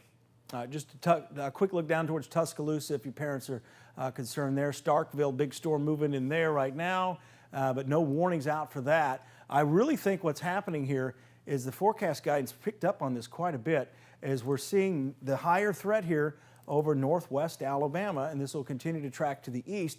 The only good news I can tell you if you live east of I-65 and south of the river is the atmosphere is not as unstable as it is out here towards the state line, but these storms have a lot of momentum already built up with them. So I think they're in that stage where they may be starting to weaken some, but they still have a lot of energy built up within the thunderstorms. Interesting look up here is you kind of see the northern edge of this storm. I mean, that's looking long range here. Yeah, I was just going to say, check on Ardmore really quick. They probably want to know what's going on, but they just had a lot of lightning come through there. But this is looking way up in the top of the atmosphere. But I'm going to switch to high top, and there's a bit of a circulate. Look at that. I mean, well, if it continues really to wrap around, you get the bookend vortex. Exactly, you get the same thing that we had with the Newmarket tornado. But again, that's Elkton, Ardmore, very high wind coming in right now. Let's take a look and see how high that wind is. I would guess we're looking at 70, 58, 72 miles an hour. Elkmont, about 65. So very high wind. We're going to see tree damage. May see roof damage here on the west side of Ardmore as this continues to move in. And again, I did see a possible circulation here on the northern side of this, south of Pulaski. They've extended the warning now to cover all of Lincoln County, too. They just put that out, yep. Oh, yeah, here's another look, yep. Yeah, we'll have to watch that. Very high wind coming into Ardmore and Elkmont. Let's put a storm track on that. I'm going to extend it to the north because it's developing north. As we come down here and then move almost due east, I'm only going to be able to get about 60 miles an hour on that. New storm track here. Ardmore, it's moving in now. It is 1140. It has Ardmore 1143. Athens 1146. Again, we're tracking mostly damaging straight line winds, which could exceed 60 miles per hour. Harvest 1156. Bellevue 1156. Fayetteville 1156. Hazel Green 1203. Meridianville 1209, and Moores Mill around 1213. Down the road, we're talking Newmarket, 1214. So it's going to be about 35 minutes from now. Newmarket, 1214. Huntland up in Tennessee, 1217. Winchester, 1223. Cowan, Tennessee, 1230. Swanee up in Tennessee, 1235. And High Top around 1235 as well. And as we go farther down the line here, this high wind, I'm going to loop this, and then I'll put another storm track down the line here.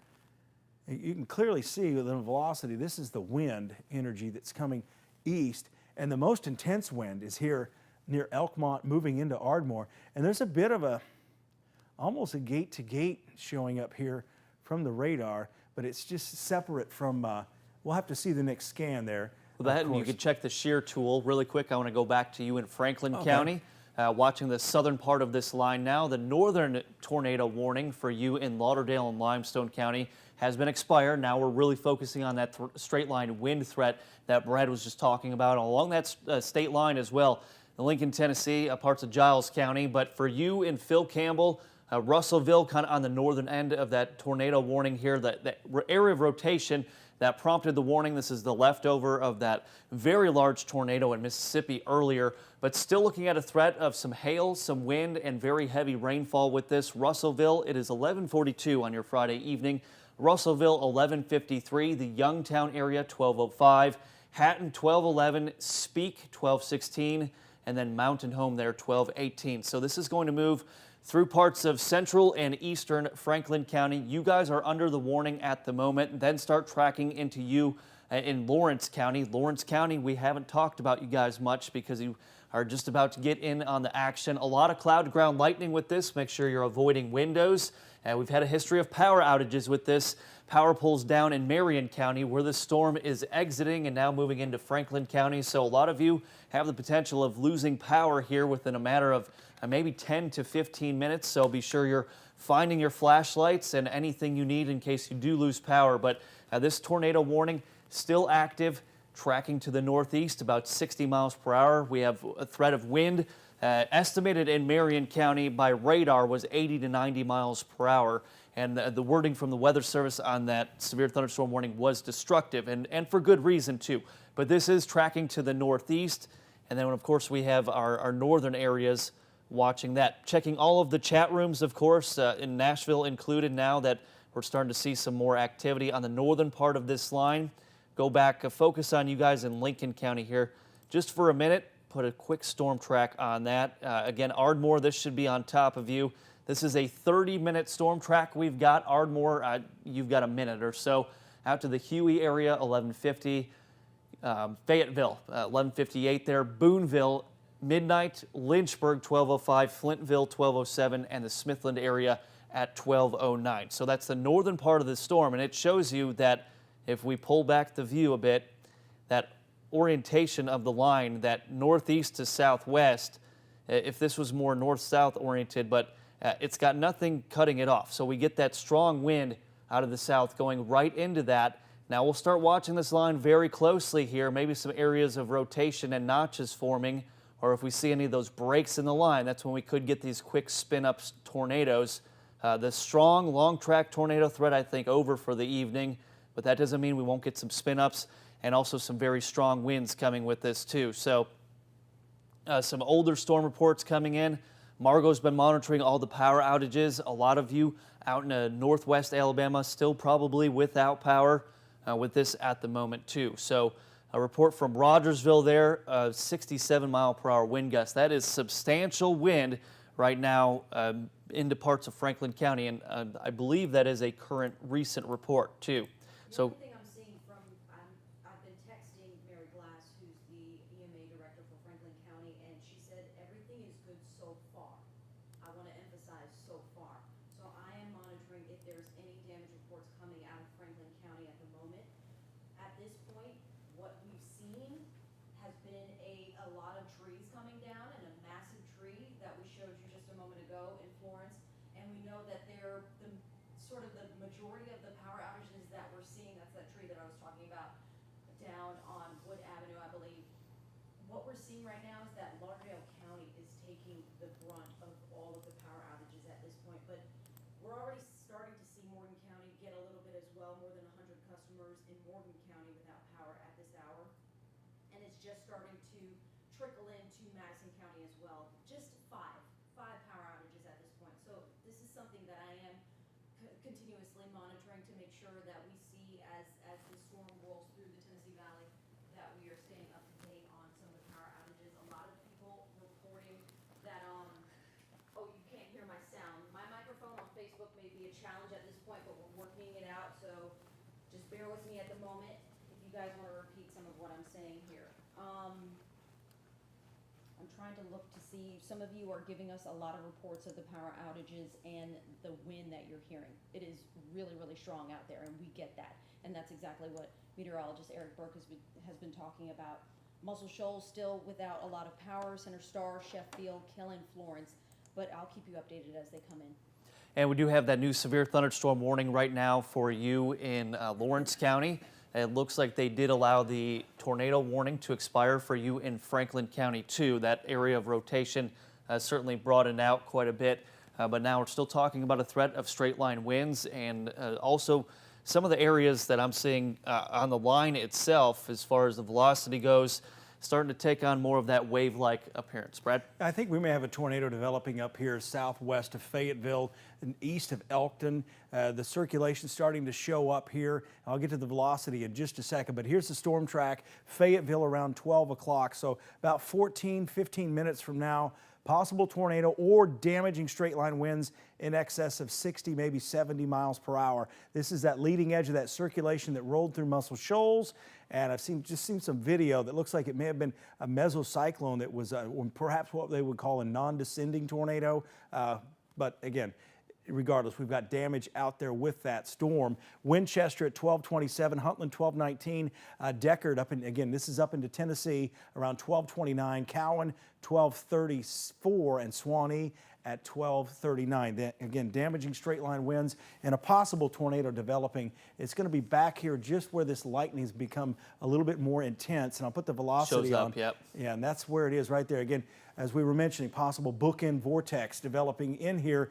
And regardless of whether we have like an EF0, EF1 tornado developing here, we definitely have significant wind going on within this thunderstorm. You can kind of see the shear rate showing that intensity as well. This is going to be just west of Bellevue, northeast of Ardmore. Lightning's picking up. So Fayetteville, I would be thinking about where you're going to go if you need to seek shelter here in the next 10 minutes or so as this storm is bearing down on you right now. Very high wind. Let me go ahead and put the wind speed on here for you. Again, even if we don't have a tornado, it's going to feel like one. It may do tornado-like damage with this storm here. So once again, going to sample this 63 miles an hour.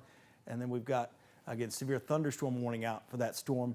I wouldn't be surprised, again, if we have a tornado developing within this storm. So we're looking at 60, maybe 70 mile per hour winds moving into Fayetteville, downtown Fayetteville, and just to the south. So let's kind of get in a little bit closer and show you areas.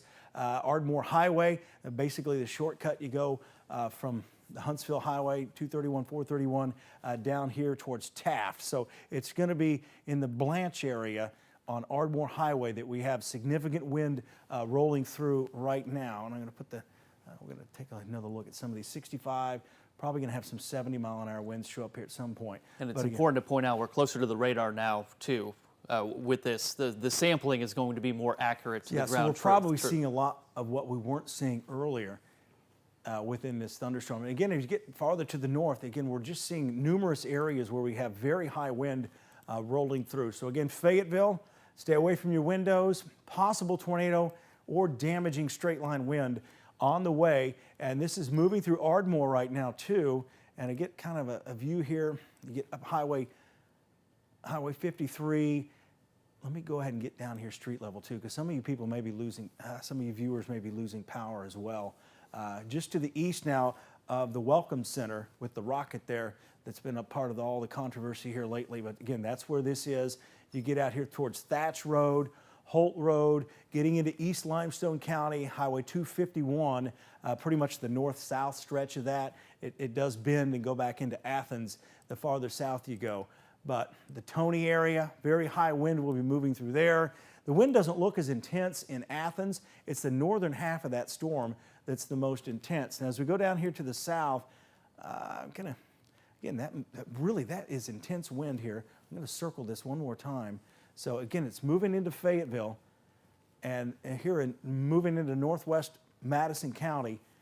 Winds probably 60, maybe 70 mile per hour gusts. And it's the northern side of this that we always get concerned with, because that's where you get that bookend vortex and meso low that may form in there as well. And storm relative velocity still showing this really, really strong wind here moving towards Fayetteville. I would definitely think about where you're going to have to go to seek shelter if those winds pick up, because we could just see a big rush of wind, knock a lot of trees down, fences down, things like that as this approaches from Fayetteville to Bellevue. And you guys were very vocal on my social media page up in southern Middle Tennessee, making sure we didn't forget you. So again, we have not. We're going to go down here to the south here. Got that storm track for you right now, Brad. All right, let's go to Eric Burke. Here we go. Just to give you guys a heads up right now, we've got Lawrence County still under that severe thunderstorm warning. Winds with this probably 50 to 60 miles per hour.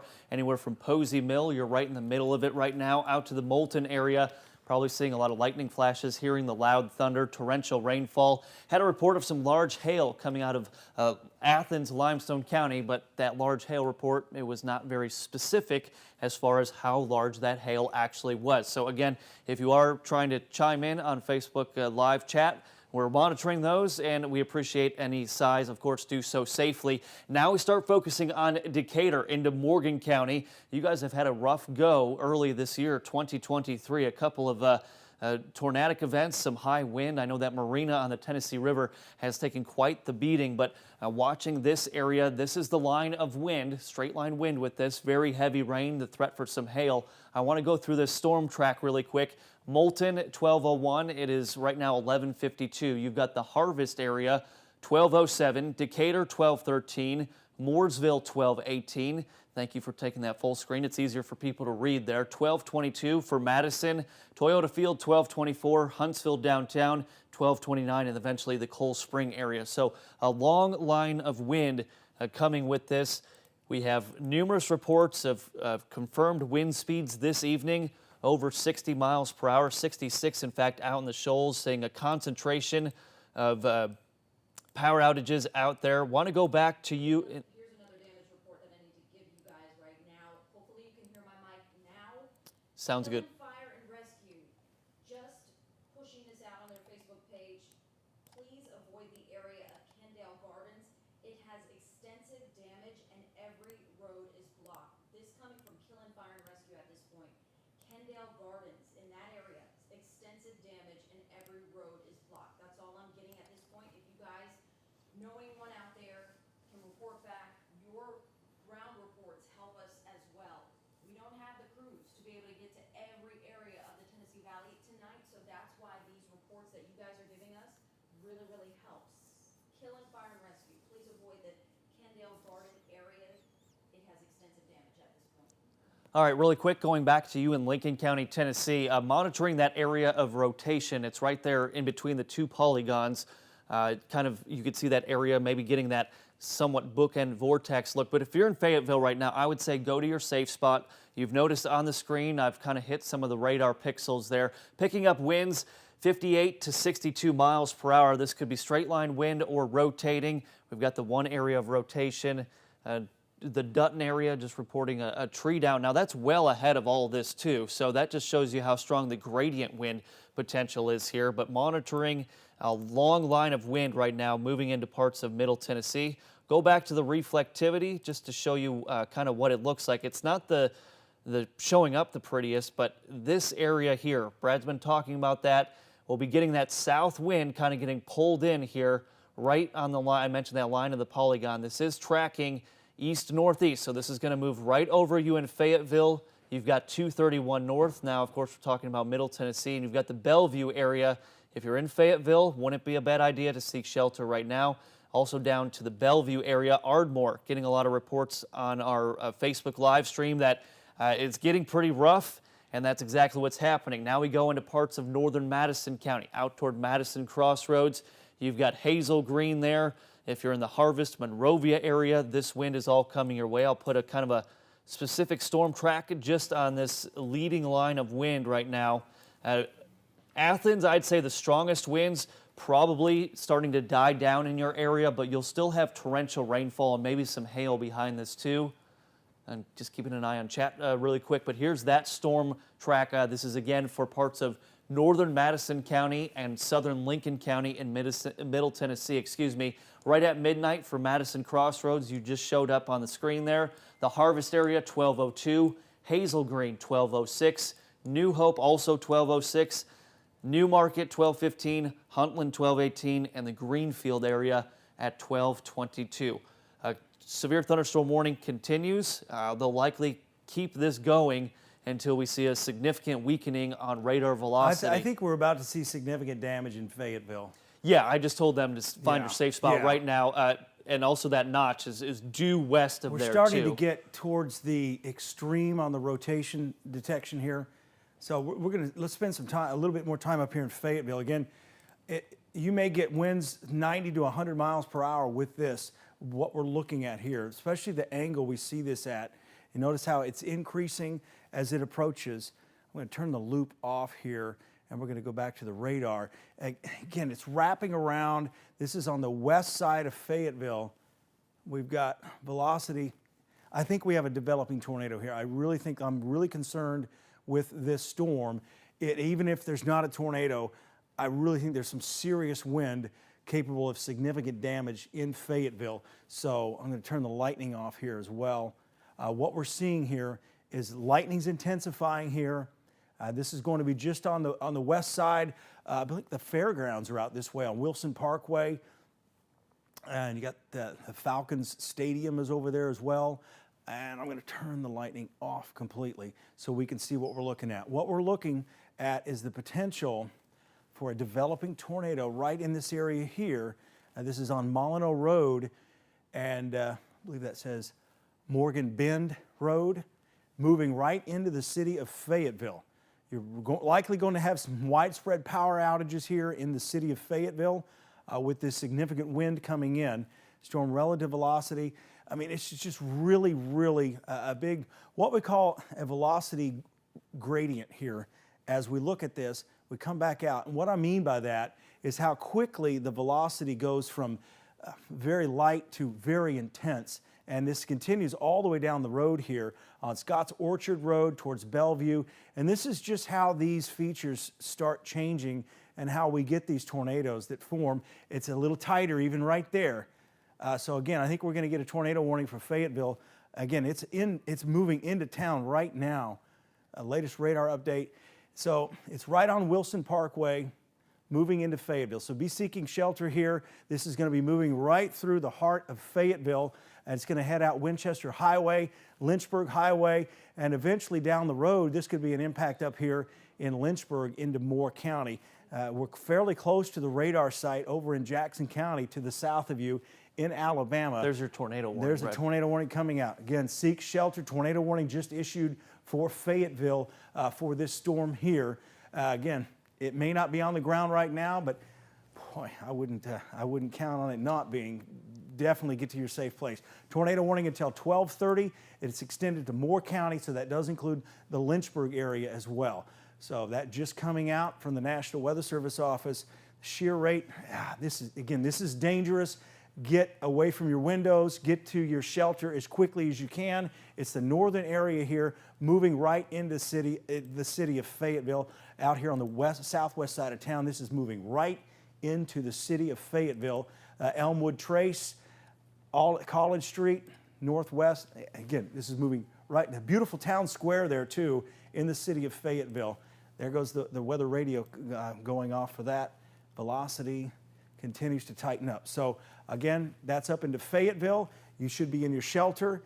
Prepare for damaging straight line winds. There's going to be this loud roar I mentioned earlier. May have power flashes, those blue power flashes. Those will be transformers blowing with this storm. It's still in this intensifying stage. So I'm going to do an extended storm track out here for you that may be watching us out here, maybe doing spring break on Timms Ford Lake. So I'm going to kind of emphasize on that as well. And then we're going to get back. There it is. It's just tightening up even more right over the city of Fayetteville, right over downtown. This is tracking east and a little bit northeast.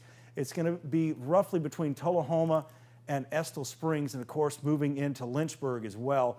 And let's see, it's in Fayetteville now. Estill Springs around 1248, but I'd like to get Lynchburg on there too. So I'm going to zoom in a little bit closer here. Lynchburg's just not going to show up, but it's right in here. Again, as you just head northeast of Fayetteville. So be seeking shelter in Lynchburg as well. And this is basically going to be on the northern side of Smith Lake. Let me go ahead and hit the home button and go back here. So on the northern side of Smith Lake, Timms Ford Lake. Smith Lake, they have another problem right now with the storms coming in from the west. So what we're starting to see now as we go down this line is the fact that it's all coming together. So I think the wind energy in itself is going to maintain or maybe even intensify in some of these areas. And I'm going to go back here to Fayetteville real quick because some of you may not have been watching the programming. Your weather radio just went off and you're wondering why we're not covering Fayetteville. So I'm going to give a brief cover there. Athens, some high winds coming in. In fact, I'll switch to the velocity here. You can see, I've had some people wondering why we're not talking about Athens as much, and mainly some winds probably just below severe right there. You can see our biggest concern is right across the state line and up into Fayetteville, and you get back to the west of Cortland, southwest of Moulton. There's high wind there, but it's not as high as it was earlier, and the tornado concern really isn't there right now either. So let's get back up here towards Fayetteville. Possible tornado is in downtown Fayetteville right now, at least based on what we see on the radar. I'm going to take a look at the debris signature. Haven't seen anything yet, but okay, it may be, let's see, 1202. Yeah, it's a current image from there, but sometimes, you know, the process, the algorithm goes through, may delay that just a bit. But, and again, the circulation really tightened up here just in the last 5 minutes. if you loop it, you'll see exactly, you know, what you're talking about. Just the tightening, how quick that wrapped up and then moved right over you in Fayetteville right now. Northern Madison County, really quick, if you're in Hazel Green, as far as Meridianville, you still have a few minutes, but Madison Crossroads, the Harvest area, a lot of wind coming your way, probably 55, 60 mile per hour wind potential with this too. So you're still under the severe thunderstorm warning. The more concerning situation right now is in the Fayetteville area and areas to the east of 231, and then we'll go also down to the south too. Lawrence County right now. The wider kind of the reflectivity is, see how that's kind of wider instead of a very narrow line. You tend to get a little less wind, but maybe the outflow of that, even the heavy rain pulling down some of that wind at the higher levels could be reaching the surface too. So no warning for you right now in Morgan County, but that's coming. And then again, if you're asking about Huntsville, this warning right now, the polygon just missing you to the north as well as you in the town of Madison. Athens, I'd say you're seeing torrential rainfall right now, probably some frequent lightning, but that's about it. Still watching the CC there, Brad. Haven't seen it. But yeah, if you're in Fayetteville or maybe out toward Mulberry right now, that is the area of greatest concern. A lot of you on Facebook saying, hey, you know, what about areas east? We will get to you. If we're not talking about you right now, it's usually a good thing. I'm glad you're on the stream with us, of course, this evening. And anything we see, we will relay to you. Storm reports, everything included. Just some big wind coming and potentially that tornado. You still have that tornado warning right now. That will go. It's moving east at 50. It's over Fayetteville. Also includes Lincoln, Moore, and Franklin County. That warning will go to 12:30. Yeah, again, this is going to be on the east side of Fayetteville right now with that storm coming in. And overall, still showing signs of a possible tornado with that storm as it continues to pretty much move to the east of that area. I'm going to go ahead and start this other program up here in just a second here and get it going. I'm going to give you some more safety tips here as we take a look at this. Again, the most dangerous storm right now on radar is up in Fayetteville on the east side of town. You should be in your shelter for about 10 minutes. And I will tell you, if you lose power, you may have already lost power. To the west of you, it's just rain. So this is it. This is the only threat you're going to have. And that's probably the case for most of us out here as we go through the rest of the evening. Intense wind extends down here just to the southeast of Ardmore. Little development here in Newmarket, but that's not going to cause any big problems out there. So again, when we seek shelter, what? Yeah, just really quick, Brad. Okay, go ahead. Huntsville International Airport right now reporting a 53 mile per hour wind gust. And that's not a storm-related wind. That's just that gradient wind. We do have that wind advisory, and that's the wind that is all feeding right in to these storms off to the north, too. So that strong south wind, but Huntsville International Airport there, you know, just west of downtown Huntsville, down 65, almost out to the Madison area of the county line. But that 53 mile per hour wind. So you're probably, if you're in parts of Morgan County, southern Limestone County, Madison County, you might have a severe thunderstorm warning popping up here if we get that confirmed wind gust too. So just something we're watching. The gradient winds in general, that's been one of your guys' frequent comments this evening. It's just very loud out there, and that's associated with the wind, the thunder, and of course the potential for hail too. All right, thanks for that report. Again, more ground truth. Again, when we give the seek shelter, tonight's one of those hallway kind of storms, or the small bathroom, interior hallway, just a closet, interior room. You want to get as low as you can and be as small as you can in the smallest room because you're trying to protect yourself from the flying debris, and the farther in you are in the house, or the further in you are inside the house, the more walls there are to knock down the wind and knock down the debris. So the center of the home is best. Stay away from the windows, and that really goes for these other storms that are producing significant wind out there. Cover your head, and if you got a bicycle helmet, by all means, that would not be a bad idea. Blankets and pillows help too. So I guess we're out of time on this one here. Okay, let's go back. Go ahead. I've also got a question from a viewer that you were talking about all the tips on where to go. This is coming from a viewer who lives in an apartment that's high. So she's wondering, okay, so what do I do if my apartment is on a... Yeah, you want to get to the lowest level of that apartment. You really want to get to know your neighbor, so to speak, I was just gonna say that. before, yeah. Because the higher you are in that apartment building, the more susceptible you are to more wind. But still, if you're kind of down to that, you got to get to the interior room in the upstairs as well. Again, I don't see anything over 100 miles per hour, at least with the straight line winds right now. So again, that's the kind of damage that would take the roof off of an apartment and things like that. But stay out of the breezeways. You just don't go outside. New severe thunderstorm warning, the area I was just talking about. I think that was the evidence that the Weather Service in Huntsville needed, that gust at Huntsville International Airport of 53 miles per hour. So they've now actually extended that severe thunderstorm warning farther to the south. Now it does include you. I just mentioned Madison. No warning for you yet. That's coming. Doesn't look like it goes into Morgan County too much here. And then we're talking all the way out to Gurley here in a little bit, but here's that storm track for you. It's on your screen. Hazel Green, 1213. This is all the way from the state line and down south. Madison, 1218. Great tips, especially for apartment living. I lived in an apartment for 4 years here. I know you need to meet your neighbors. That's great advice. Huntsville, just before 1230. Out to the Cowan area, 1236. Princeton, 1239. High Top 1243, and eventually Skyline. You've got some time here. You've got about 40 minutes before we start really talking to you guys out in Jackson County and also eventually farther south. Morgan County, this is coming your way. Might not be severe wind, but strong wind can still, even if it's not warned, we could still see some things. Tornado warning continues there for that cell up there in Lincoln County too. All right, yeah, I'm putting together a graphic to kind of go down the road here and talk more into DeKalb County, Jackson County, Marshall County as far as when to expect that. Any reports of damage yet out of the Fayetteville area? No, it nothing. really looks like it's kind of spreading out, and there's some real issues up there. The worst part of this is going to be Lynchburg to the south, and then eventually up to Estill Springs, which will be north of Winchester. Yep, and here's that storm track too, watching that area of rotation. I think if we do get reports, it'd probably come in within the next 5 minutes from what happened right now in Fayetteville, obviously one of the more concentrated areas as far as people and population. Here's that storm track for that one area.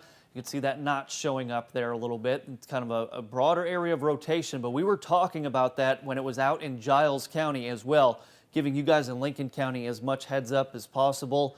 But the Mulberry area, 1211, Center Grove there, 1225, Winchester, Tennessee, 1230, and eventually Hillsborough at 1241. So your tornado warning continues here, and then we've got a new severe thunderstorm warning that's been extended farther to the south.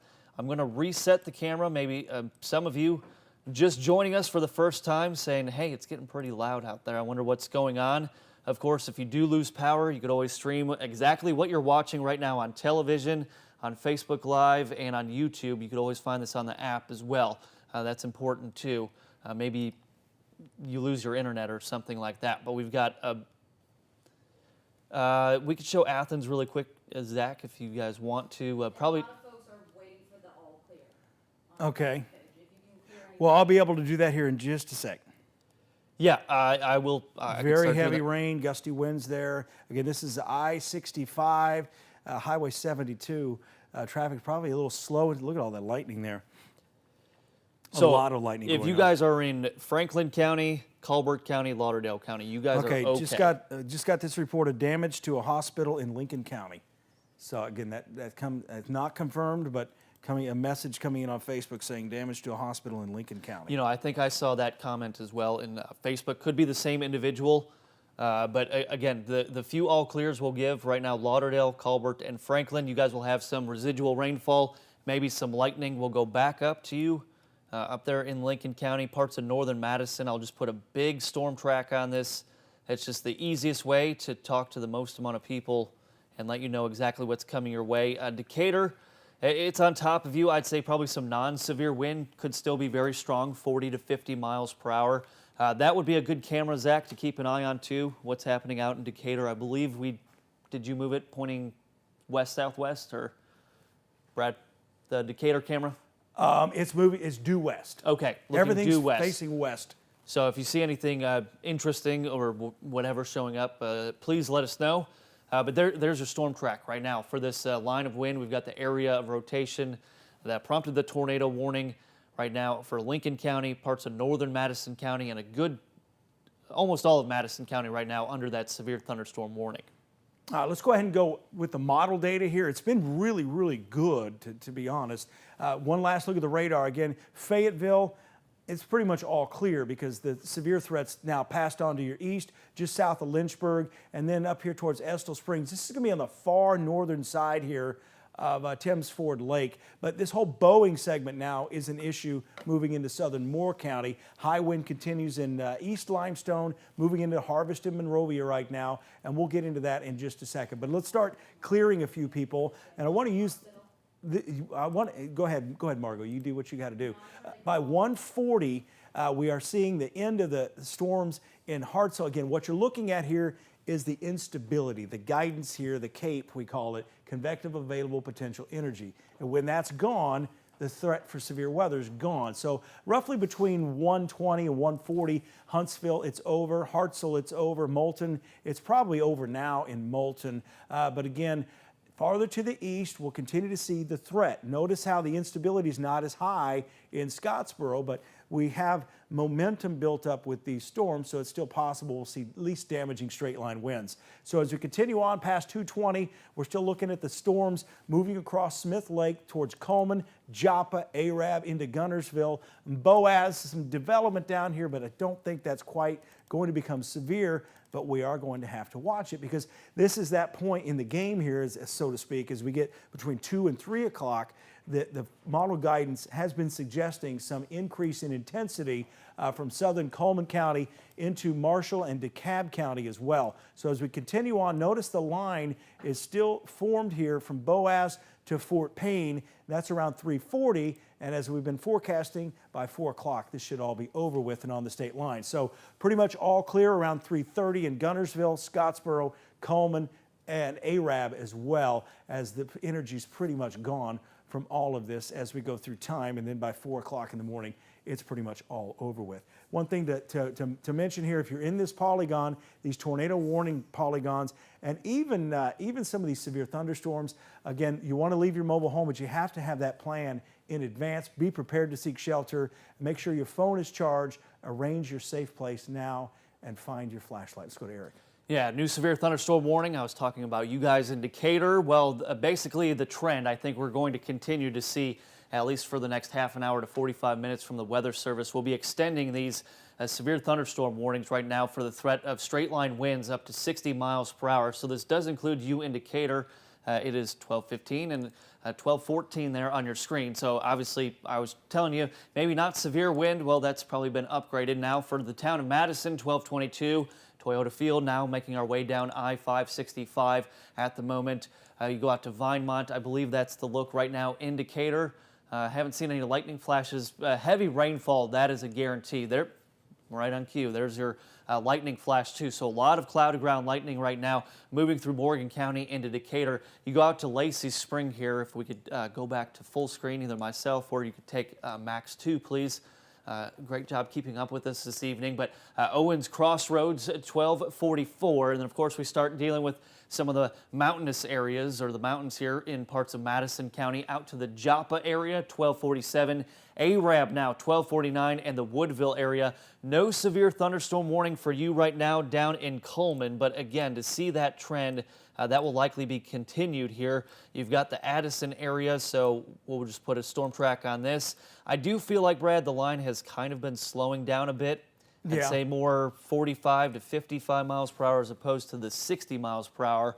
And the slowing down is usually a good sign, but it does increase our threat of seeing some flash flooding. So now for parts of southern Morgan County into Coleman County here. Addison 1222, Jones Chapel there in Coleman County 1230, West Point 1233, Vinemont 1238, Coleman downtown 1246, Arab and Manchester. Know that in the past too, we have had flooding issues right along I-65 in Coleman. When we get the heavy rainfall in a short amount of time, certain areas of 65 there start to see water over the interstate, and obviously that's a very busy thoroughway. I have really important information to Go ahead, Margo. you guys. I know folks on air, watching on TV can hear me. Folks on Facebook having some challenges, but I do want to tell you, as I'm calling folks, these are the same people who are responding to issues of damage at this point. Brad, you mentioned that there was damage in Fayetteville. This is Lincoln Medical Center. I just got off the phone with Kobe Templeton, who is the PIO for Fayetteville PD. He's on his way to Lincoln Medical Center right now. This is off of Medical Center Boulevard and Thornton Taylor Parkway, also 231. So they have damage to that hospital. He couldn't tell me what it was. He rushed me off the phone immediately. There's damage all centralized in that area at this point. So stay out of the area because first responders are rushing in at this moment. He had to rush me off the phone. So at this point, that's what we know about Lincoln Medical Center. This is off of Medical Center Boulevard and Thornton Taylor Parkway. Also, let's go to Athens. Athens Police has actually lost its phone lines and internet connection. They cannot receive or send out any kind of emergencies at this point. If you have any issues, call 911 and it will redirect you. But that's Athens Police. So if you're having any issues, it will redirect you, but they're not getting any messages or calls right now to their specific Athens PD line. So just wanted to put that out there as well. So as soon as I can get more from Fayetteville, I will, but that's where we're hearing some of the damage centralized right now at Lincoln Medical Center. Thank you very much. Again, do not hesitate to break in with anything you need. Just let us know. Starting to get more concerned with the storm moving into Decatur, east of Moulton right now. And the reason I'm a little more concerned is you kind of look at the trend here. Sometimes it's not all about looking at the velocity. It's about looking at the overall trend of the radar. And there is some overall rotation going in within this storm. And this is a storm that did produce severe weather back to the west. In fact, I think this is the same storm that was moving through Smithville. This was the same part of that long track tornado across Mississippi that did significant damage earlier today. So as we take a more focused look here towards Trinity, Speak, this just rolled through Moulton. Again, may have had damage there as well. Storm relative velocity picking up quite a bit in here as well as we kind of get closer to the radar. So very intense wind moving into Decatur right now, probably 50, maybe 60 miles per hour. And then on the back edge here, there is some broad rotation, and mainly in the mid-levels, and that just moved through Speak. So let's get down here towards Priceville. I'm going to turn this off. We're going to take a look at the shear rate in here. Also, Brad, really quick, you have the shear tool. Can you go down far northwest Coleman County, coming out of Winston County, just that area north of Addison there, kind of looking a bit questionable. Oh, it definitely is. So watching that very closely, of course I use the pixel tool too far away to get any accurate readings, but yeah, that did catch my eye there. So that's for parts of northwest Coleman County there, coming out of Winston County. That's an area of rotation we'll be watching too. No active warnings for you in Coleman County at the moment, but I have a feeling that might change here in about a minute or so. Oh yeah, that's definitely a severe thunderstorm down here to the south. I'm going to turn this off. Yeah, we're definitely seeing something coming together here. Northeast of Addison, north of Jones Chapel. I do actually need to loop this to see the trend here over time. Again, this is a storm that could threaten West Point, and eventually, yeah, it's starting to get a little bit better organized here. In fact, let me go ahead and reset the view here, push the wrong button. So again, we have the storm coming into Decatur with high wind. We have another storm starting to rotate down here in the northwest corner of Coleman County. And again, these are all following the model guidance that we were looking at earlier today. So high wind up here, all clear in Fayetteville. Again, we've had damage in Fayetteville, considerable damage potentially. That's the area we called that tornado warning about 10 minutes before it moved into town. and hopefully everyone was able to seek shelter and is okay. But we continue to watch very high wind moving through the city of Decatur. This is moving up 565 and approaching the city of Madison. At the same time, here's the other thing that we've got going on here, and I really want to kind of emphasize this. I mentioned we'd have multiple boundaries out there. We have one boundary here coming in from the north, and it's colliding with another boundary that's coming in from the west. So when you get these boundaries interacting, you can get tornadoes that form fairly quickly. So that's why it's a concern, and that may be what's happening down here farther to the south. So we'll just have to see. There's no guarantee that's going to happen, but we already have very high wind out here within these thunderstorms. Moving into Decatur, moving into Madison, very heavy rain. The threat is over. Severe threat is over in Ardmore. It's almost over in Athens. You got a new tornado warning for what you were Morgan talking. County? Yep, there you go. That's it. Back here in Killen, all clear. Florence, Muscle Shoals, all clear. Moulton, I think you're going to be okay here in about 20 minutes. Russellville, Field Campbell, all clear. Tornado warning for what we were just talking about with this storm here. Again, we've got colliding boundaries going on here, and the circulation starting to pick up a little bit. There's just so much wind shear out here that's the other thing. It doesn't take much instability to fire this off. This tornado track takes us into South Huntsville as this parallels I-65 and 565, that is, down to Owens Crossroads, Lacey's Spring, Morgan City, Summerville, Triana, Marshall Space Flight Center, and as Eric was mentioned earlier, some of you working the third shift, the late night, the overnight hours, looking at that as well. So Hartselle, you need to be seeking shelter for a possible tornado developing and moving in. But I really don't want to take anything away from what's going on here in Decatur and moving up to Madison. Madison, this tornado warning includes the south part of town, basically, as you get along I-565 there. The polygon's probably right around Palmer Park, but I really don't want to focus too much on the fine lines here. We have severe weather potential all the way through Decatur, Madison, out towards the Mazda Toyota plant, the Amazon plant, and the new Buffalo Rock plant out there. But this tornado warning does not include those areas, although the sirens are probably going to be sounding in those areas. In fact, all of Morgan County.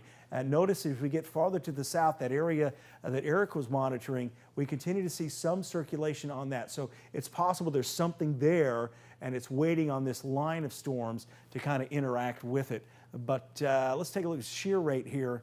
Again, it's still higher south there, southwest, approaching Falkville. So we'll watch that closely for you down there in Falkville. Eric, go ahead. A new tornado warning. This is off. This was that same area that went through Fayetteville. Just want to point this out because Brad made an excellent point. Maybe you're out on Timms Ford Lake there. This is for Franklin and Moore County now in Tennessee. Winchester and Estill Springs, you guys need to find your safe spot right now. That area of rotation, that tornado warning has been extended. Does not include you in Tullahoma, but I know we have a lot of people that watch our stream here, not necessarily our live TV feed. I know some of you get us, but I did want to point that out just because Timms Ford Lake there, and Brad mentioned that earlier. So not forgetting about you guys there, but we could go back to Decatur. And that's a big polygon too, that tornado warning for parts of Morgan and Madison County. So sirens will be going off in many places. You might not have a super imminent threat, but because the polygon is so large. But again, that happening right now in Middle Tennessee. So 41A there from Winchester out to Estill Springs. You guys need to be in your safe spot there. Brad? All right, yeah. Still watching this area southwest of Athens as well. It's just to the southwest. There's still some high wind focus there, and that's going to be just to the west of Tanner along I-65. That's going to track down Huntsville Browns Ferry Road out by where the new Buc-ee's is. I believe that's exit 347 there if you're listening to us on the radio coming down the interstate. Again, that's 347. Just pointing that out because we probably have some really high wind there. This storm here, it's getting exact together a little bit more. It doesn't look like we have a tornado on the ground with this latest tornado warning here that does include Decatur. It does not include the industrial park there out on the northwest side of town, the area that's been hit hard twice so far this year, but it does include most of Decatur, especially from Decatur High to Austin High and the Burning Tree area, Point Mallard. You are under that tornado warning. This is moving towards Priceville. Along Highway 31 is between Decatur and Hartselle is where we have the highest winds right now, and that's where we have that possible tornadic circulation tracking to the east. And we are going to get more data from this storm as it gets closer to, say, Lacey Spring and the south side of the Huntsville metro area. So if you're in Huntsville, you need to be thinking about where you're going to seek shelter. You're kind of at the end of the polygon here. At Madison, the north side of town, you're just dealing with a lot of wind. And most of that strong wind has already moved through Madison, but there's this area on the back side. And what's interesting here as well is how much lightning is occurring on the west side. There's not Behind it.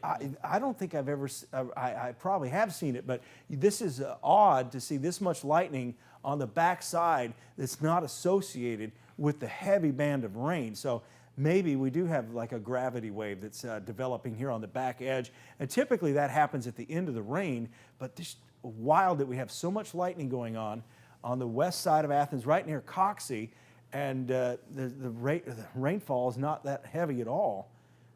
So kind of odd storm system there. So again, we'll keep an eye on that area back here on the back side of the rain. Probably going to take a look at our breeze camera network there in Athens, see if we've got trees kind of flying around there. But the most intense wind continues to be Hartselle to Priceville, moving east. This is going to be approaching the Priceville exit here on I-65. That's where the center of the circulation is. So I would definitely not go much farther north than the Hartselle exit and basically the Tennessee River Bridge. So I don't know if they're diverting traffic there or not, but we're going to see really high wind move across I-65. So at the very least, we're talking about winds at 60, maybe 70 miles per hour over a fairly large area as you get from the Tennessee River Bridge down to Hartselle. That exit, I believe that's, what is it, exit 270 down there? There's another warning coming out. Not sure what that one's going to be. We'll find out. But again, everything moving off to the east-northeast. The tornado warned storm does include the south part of Huntsville, basically a line along 565 to the south and east, and we continue to monitor that part of that storm for a possible tornado. Did they extend that severe thunderstorm warning into Jackson County? Into Coleman County. Okay, And then Coleman County. Yep. And here's that other one over here in Jackson County. That has been extended, yep. Yep. So that's going to be Newmarket. You go out Winchester Road, Buckhorn High School, very high wind, heavy rain. Heavy rain has started here at the studio. But one thing I'm seeing is less lightning up here in these areas. So that's some good news. And we're getting closer to the radar, and there's not as much wind showing up. So I think we're looking probably at 50-mile-per-hour winds there in Newmarket, and that wind energy and the shear has kind of displaced to the north up here, northeast of Winchester, again, over Timms Ford Lake, and that's going to be just on the northeast side. I think Margot's working on something here real quick. Just want to update you here, moving into South Huntsville, Priceville to Hartselle. That's the highest wind that we have right now, and that'll continue to move east. That's where we have the possibility a tornado may form. But don't just focus on a possible tornado. I think what we'll eventually see is this entire area from Priceville down to Falkville become straight line wind moving east, and we'll have to watch that embedded tornado risk with that. Margot, let me know when you're ready. I'm ready. Okay, let's go to Margot Gray. I just got off the phone with George Gregory. He is EMA director for Lauderdale County, and he just gave me the rundown of what's been going on there. So there was a fire, a house fire actually, that he thinks was weather related, maybe a lightning strike. This is in the Forest Hills and Stovall Drive area. House fire there. People are okay though, so we got that information. Everybody made it out of that house. There's scattered gas leaks throughout Florence. He couldn't even pinpoint. There are scattered around Florence gas leaks at this point that they are also working on. I told you about the Kendall Gardens area already with trees down. There are businesses around Fire Station number 2. This is east of Florence on Highway 72, where they had several trees go down, and this is around where the rodeo was going on today. So that's another issue. Also, he wanted me to tell folks, stop calling 911 about power outages. This is like clogging up the lines at this point. He doesn't want you to call 911 about these power outages. Call the utility company, but they already know the power is out already. They're working it. They're in pouring down rain. They're trying to maneuver around trees on the road and power lines down. So they know that you are without power. They're working as fast as they can. And we know Lauderdale County took a major hit when it came to power outages. More than 12,000 was the peak at one point. So they're working on it as fast as they can. But everybody out of that house fire, as I said, in the Forest Hills, Stovall Drive area. So that's what I have to report out of Lauderdale County. I'm looking behind. Brad and Eric are looking ahead for you. Thank you very much. Again, some of those gas leaks, what happens is the trees will fall and the root system of the trees can pull the gas lines up out of the ground. So I think that's probably most likely where we're getting the gas leaks from. Same thing with power lines. Always assume the power lines are still live. So let's get back to tracking this tornado warning. It does include the southern edges of the Huntsville metro area, the Marshall Space Flight Center, Lacey's Spring, and as I mentioned, if you're at the edge of this polygon, you need to be thinking about where you may need to go if this storm does intensify a little bit more. Owens Crossroads, you're at the edge of that. New Hope, Lacey's Spring, and Morgan City as well. Somerville, very heavy rain going on there right now. Continue to be hit hard with very heavy rain in Decatur, down to Priceville and Hartselle. Falkville, your sirens probably sounded as well since the warning includes parts of Morgan County, but you are not under that threat for the tornado. There's some very high wind most likely going through town as we speak. In fact, I switched the radar and I would assume that we're probably looking at 50, maybe 60-mile-an-hour winds moving through Falkville right now down to Priceville, Falkville, and this is just a continuation of very high wind. Let's update the audience down there to maybe spring breaking down at Smith Lake as this moves off to the east. This will eventually become more of a threat here into Coleman County as well. You are under a severe thunderstorm warning for that storm there. And as we put this into motion, still very strong thunderstorms here, capable of damaging winds moving off to the east. So down the road, we're going to be talking about probably Arab, Baileyton, Joppa. So I'm going to put a storm track on this. I'm just trying to catch up with the radar here. Let's go with this area right here and take this down towards Smith Lake and move it to the east. It's moving at least 50 miles an hour. So that puts this into Arab just around 1 o'clock, Gunnersville 109. Let's start with the first part of the list. Okay, Arley, that's in the Smith Lake area. That's 1235. Eva, 1237. South Vinemont, 1239. Coleman, around 1254. Baileyton and Joppa and Arab right just before 1 o'clock. Gunnersville, again, 109. Holly Pond, 111. Hanceville, we're talking 111 there. Bluntsville, 116. Albertville, 128. Fife, 131. And as we get to Geraldine and Shiloh, that gets over into DeKalb County. It's around 132. So it's about an hour from right now. It's currently 1234. So to summarize, we have a line of thunderstorms moving through the area. We have a history of some significant damage in the area. Lots of power outages, lots of trees down. Some of the power outages are due to lightning strikes. Some of the power outages are due to high wind. It sounds like we may have had a tornado touchdown in the city of Fayetteville, or there's been significant wind damage in the city and many areas, especially the hardest hit. That storm and possible tornado moved right through the heart of the city of Fayetteville up in southern Middle Tennessee. That storm has since passed northeast of Winchester. It is all clear in Fayetteville now. I say all clear from damaging winds in Athens, but there's still quite a bit of lightning going on the west side of town. And Decatur, you get east of Decatur, and that's where the most intense area is right now. Have they dropped the tornado watch for the Shoals yet? I imagine they're pretty busy too. Yes, I think they're just kind of filtering through everything coming in and obviously watching the radar as we are. Okay, so The one question people have right now, anybody, anywhere, do they need to get in their safe space? That's the one question I keep seeing pop up. I think you should just be in your hallway. I don't see any significant high-end tornado risk from this storm moving into the city of Huntsville or even moving into Priceville, but we're talking trees down on homes kind of thing, maybe shingles off of homes, fences, wooden fences blowing down, trampolines and basketball goals and patio furniture. I think that most this storm would be capable of 85-mile-per-hour wind gust here. Again, this is the storm that's got the tornado warning for it. It's getting closer to the radar. If we were seeing a little bit more rotation here, I'd be a lot more concerned.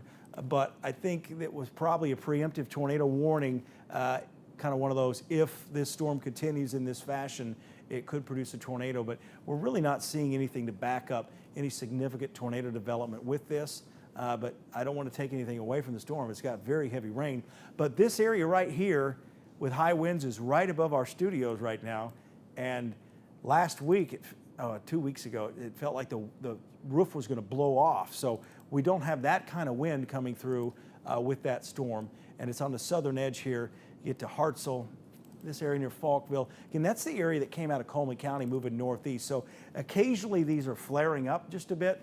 And that's what we're kind of staying here on air watching as this moves off to the east-northeast. So Decatur, you're all clear right now. Priceville's going to be all clear here in about 5 minutes. But this is what the Weather Service, as I mentioned, the overall rotation in this storm, it has a history of damage because this was part of that supercell that produced a lot of damage. Haven't seen any, haven't had time to look at any of those reports out of Mississippi. Again, this was far Mississippi, well out of the viewing area. But, getting some wind damage reports now coming in around the Hartselle area. Okay. That's from Morgan County 911 too. So. Okay. I So. also want to say that Athens PD, they are rerouting calls. If you need this number, get a pen right now, 256-233-8700. Folks watching me on the air can hear me. Folks on Facebook, I'm going to repeat this. Athens phone lines went down.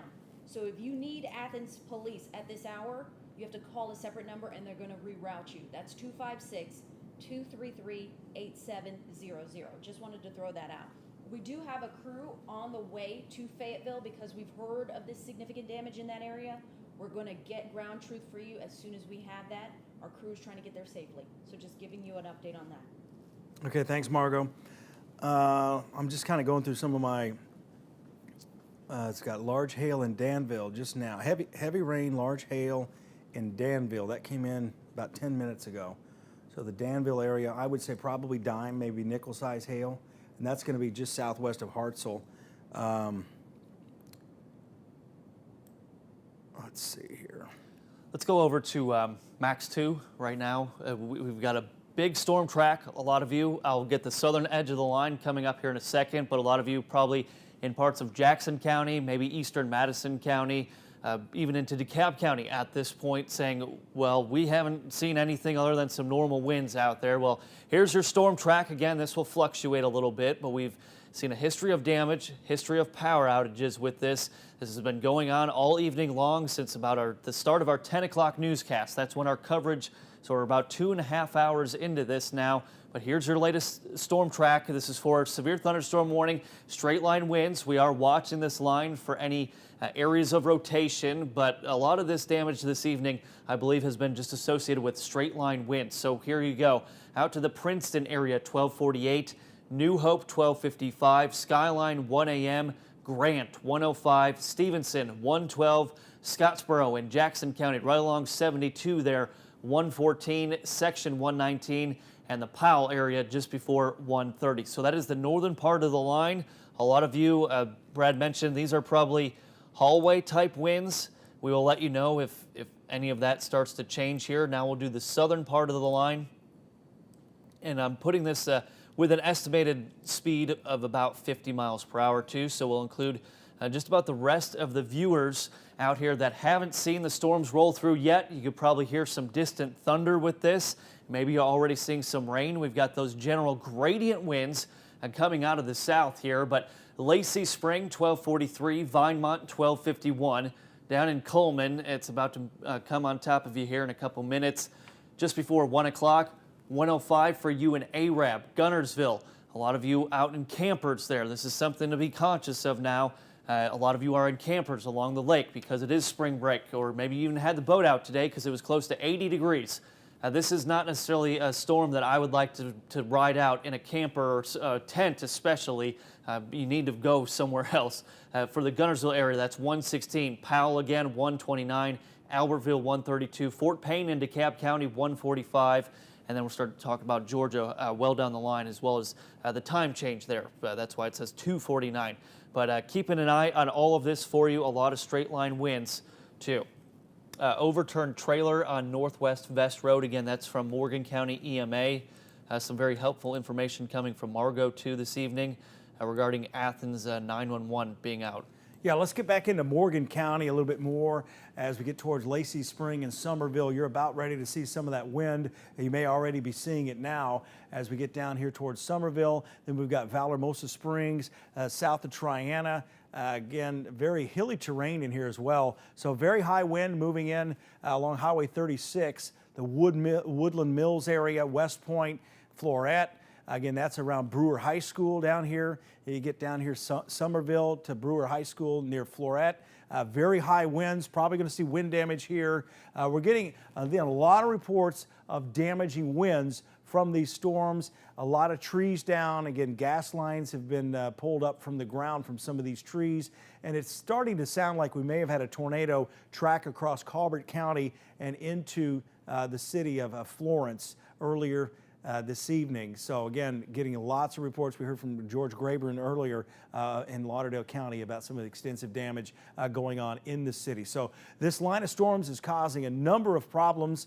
The tornado warning does continue here towards Lacey's Spring, but I will tell you, I don't see a significant tornadic signature, but there's a lot of wind here. So as we've been talking all along, what we're looking at is significant wind. In fact, let's take a, what I'm seeing is that the highest wind here is actually south of where the warning is. This is just south. This is moving towards the Floret area. So again, boy, that's right towards Brewer High School. You'll see it coming up right there. Possible tornado. In fact, I would not be surprised if that does produce damaging wind there. Southeast of Somerville. And let me get street level in here a little bit more. So we've got Highway 36, Floret right here, Eva Road. As you go up Eva Road, I believe Brewer High School is going to be right there, south of the F in Floret. This is moving towards West Point, so you need to be seeking shelter and stay there, especially along Pine Road. Again, you're not in the warning. You may be seeking shelter just because you're not even aware that you're not in the polygon. So I just want to be specific on that.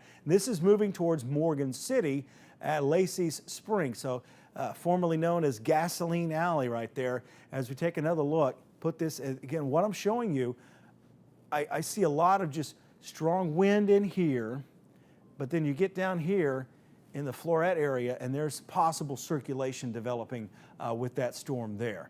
So that's moving towards Morgan City. So I'd be seeking shelter in Morgan City, at least for the winds that may exceed 60 miles per hour and a possible spin-up tornado within that area as well. And let's see if the shear rate kind of picks that up. It's not all that impressive, but they usually don't start that way. They end that way though. So here's, basically this is a really good product here to show you where we still have the threat of severe weather, basically from the South Huntsville down just to the west of Lacey Spring, Somerville, and areas to the east. The polygon continues here. I don't think they've updated the tornado warning for Priceville, but overall, the higher wind is now definitely east of there, and we still have this little cluster of strong winds here moving over Chapman Mountain towards Gurley, and then eventually Woodville, Paint Rock, the Paint Rock Valley, and overall, that moved through the station. Of course, we didn't have a lot of reports of high wind here, and we haven't had any significant damage in the city of Huntsville or the city of Madison, as far as I'm aware right now. But let's get back into this here, out towards Maysville, because it's pretty close to the radar to be showing some intense wind here. We've got 70-mile-an-hour wind or so out here towards Ryland and Maysville, and it's real hilly out here as well. Lightning's picking up, so I wouldn't be surprised if we start to see some damaging wind out here on Ryland Pike and as you go out towards Maysville. And this is going to be just south of the fishing lake here as you get Winchester Road pretty much out here towards Moore's Mill and just off to the northeast. So again, this area has been developing quite a bit. If you haven't been on the east side of Huntsville out here in this side of Madison County, the population is exploding out here. So if there's some damage out here, we're going to know about it pretty soon. So again, this is from Ryland over to Maysville. I'm going to go ahead and put a storm track on this. We haven't talked a whole lot here about Scottsboro and Jackson County, but we're going to get in here now. There's Princeton there. But this high wind's coming in, and it is going to potentially produce some damage. So I'm going to do this storm track right here as you go down the southeast part of Huntsville, mainly on the east side now of Green Mountain. I'm going to move this out at about 36 miles an hour. So you know what? I'm going to have to redo that storm track because it's moving faster than that. So let's go ahead and give this a better heads up here. From just west of High Top down to the southwest into southeast Huntsville. This is moving at about 56 miles per hour. So Gurley, just before 1 o'clock. It's currently 12:46.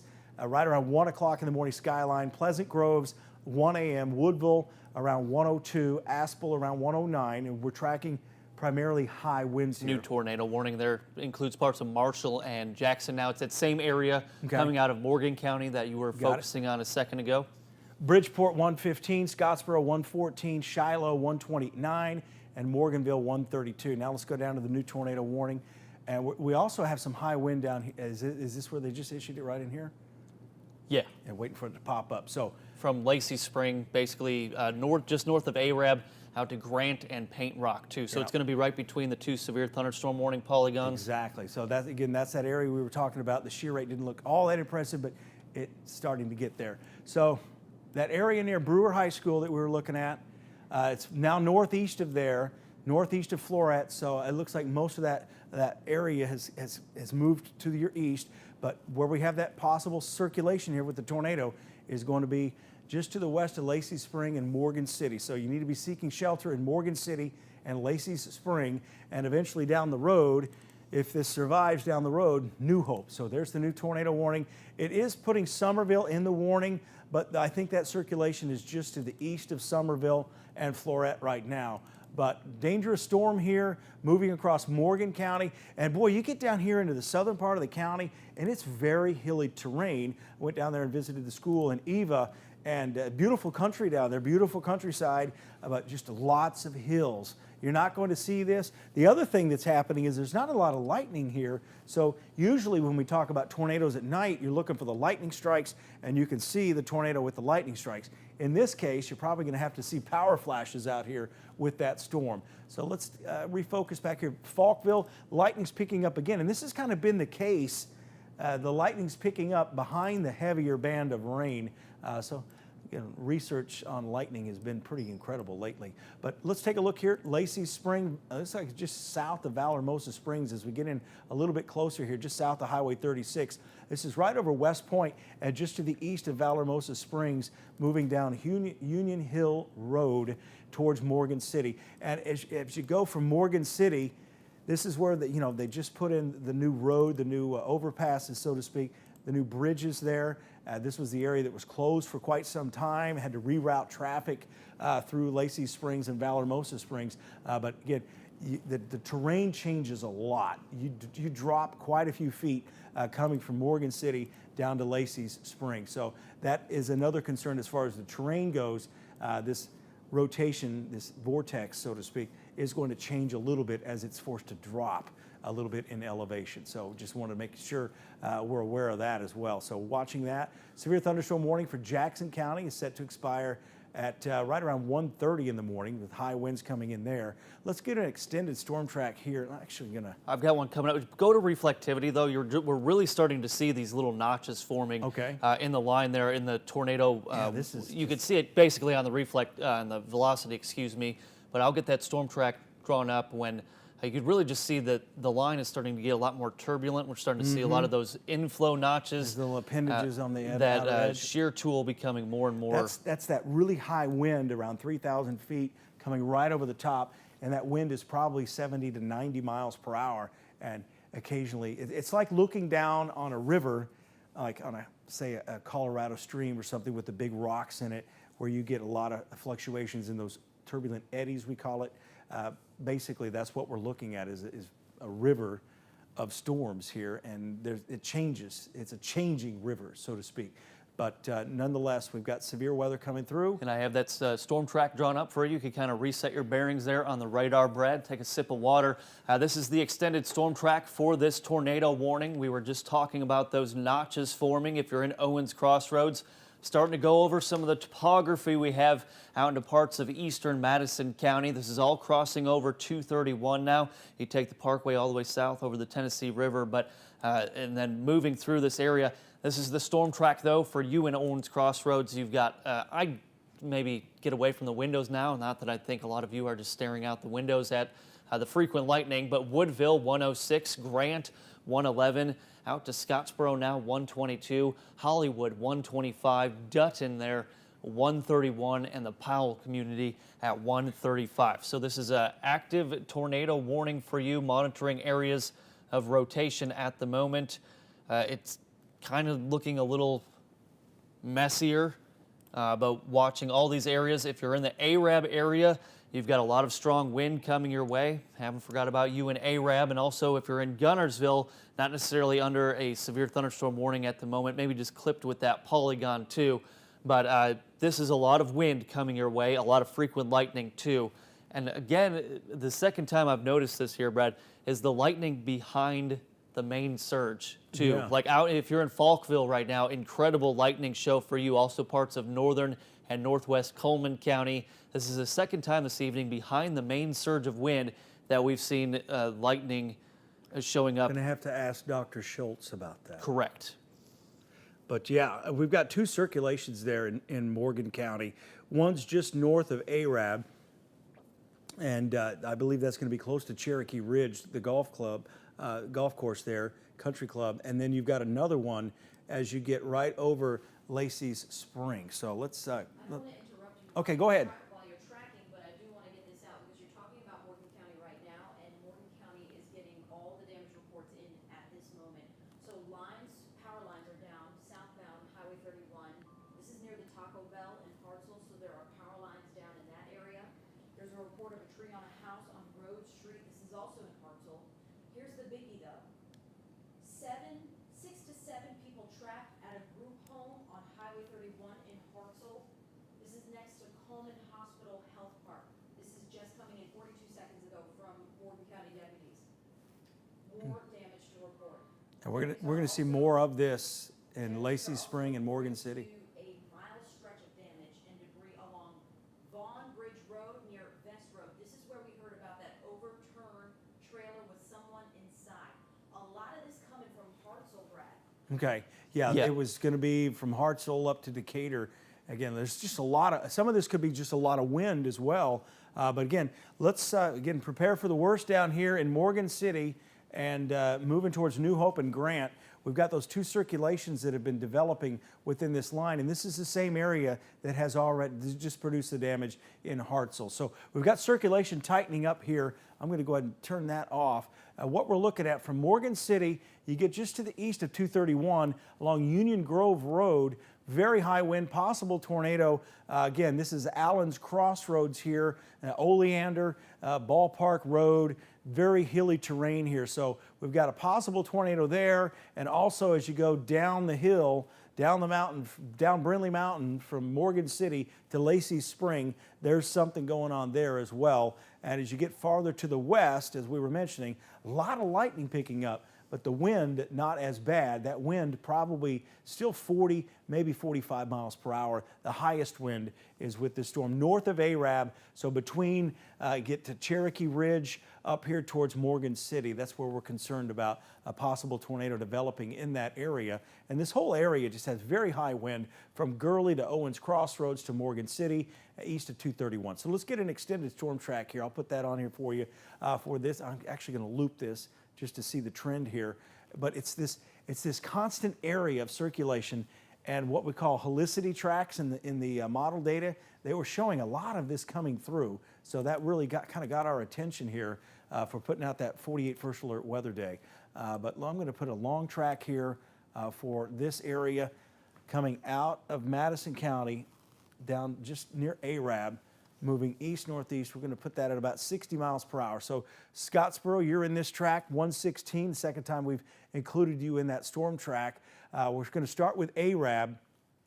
Most of this is north of you, but if you live north of Arab, we'll continue to watch that area for you. 102, New Hope, Woodville, 103, Gunnersville, 109, and I mentioned the Honeycomb Campground in that area. Some of those parks are going to have the restrooms. You can go into those, and that would be much safer than being in, just think, even if the wind doesn't blow your RV over, there's still trees that could fall. We've had lots of reports of trees down. So I would get into one of those restrooms. The state park has restrooms as well. Get in there. That may be your safest place as we track these storms moving in. Again, Guntersville 109.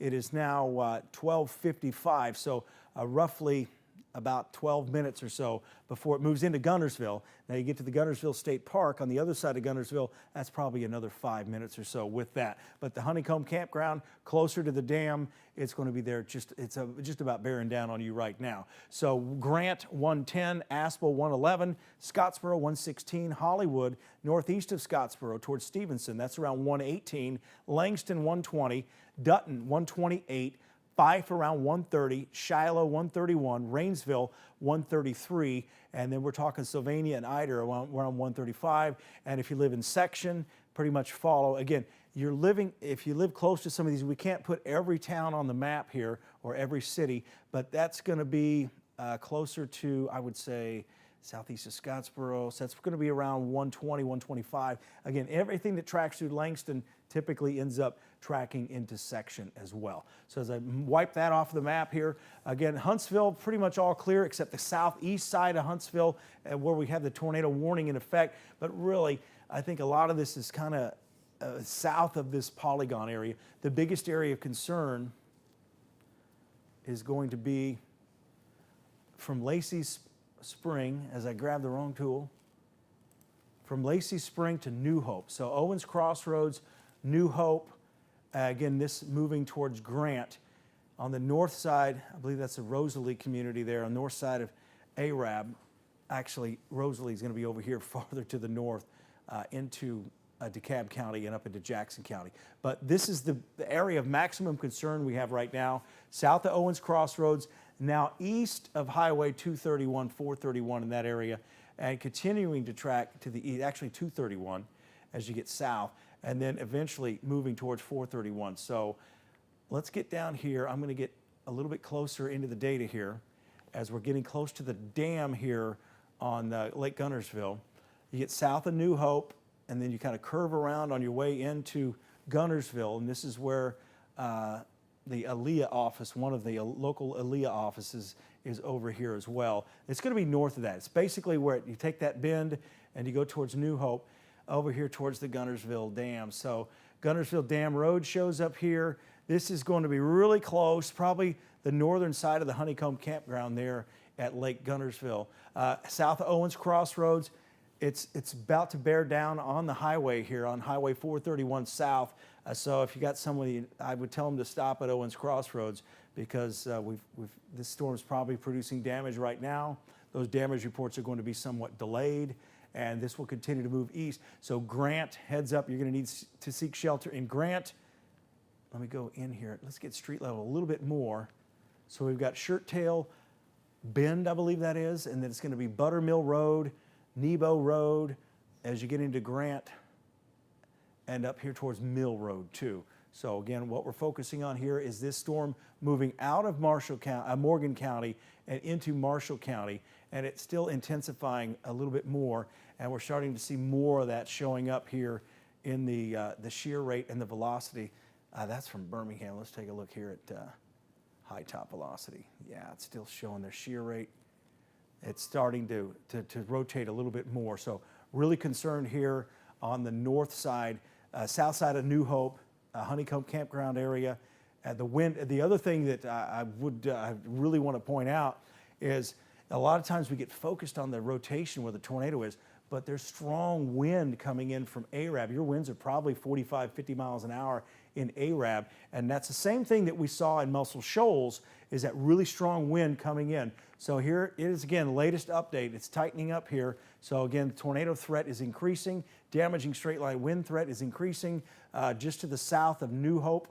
It's going to stay probably well south of Owens Crossroads. I think you're okay now. Well, at least you're better. But it's on this Johnson Hollow Road where that crosses there with Highway 431, and you get on here to Shirt Tail Bend, that is, on the south side of New Hope. So anywhere in these areas, New Hope to the south on 431, as you make that turn and you head around the mountain and head down into Guntersville. Guntersville, I think you're going to be all right from that circulation.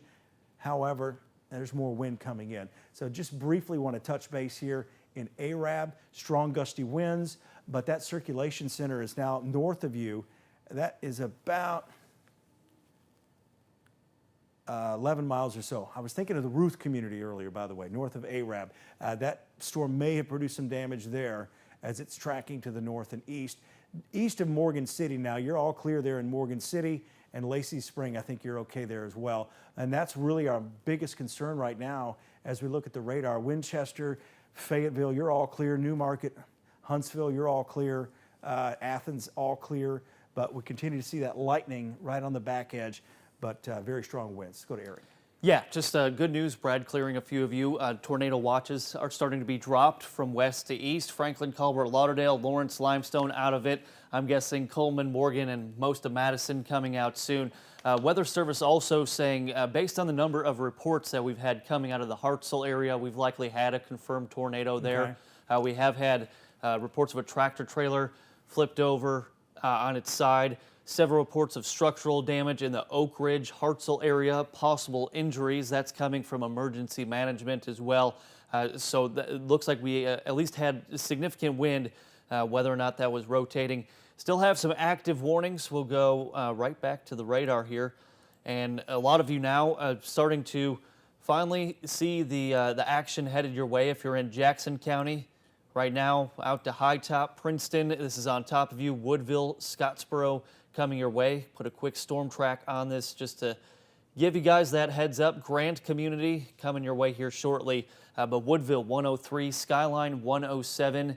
You've got Scottsboro at 117 all along Highway 72. Long Island now 124. Powell 130. That's been pretty consistent right around 130 with all the storm tracks we've drawn on. Sylvania 133, Henniger 136, Eider 139. And then, of course, we start switching over time zones.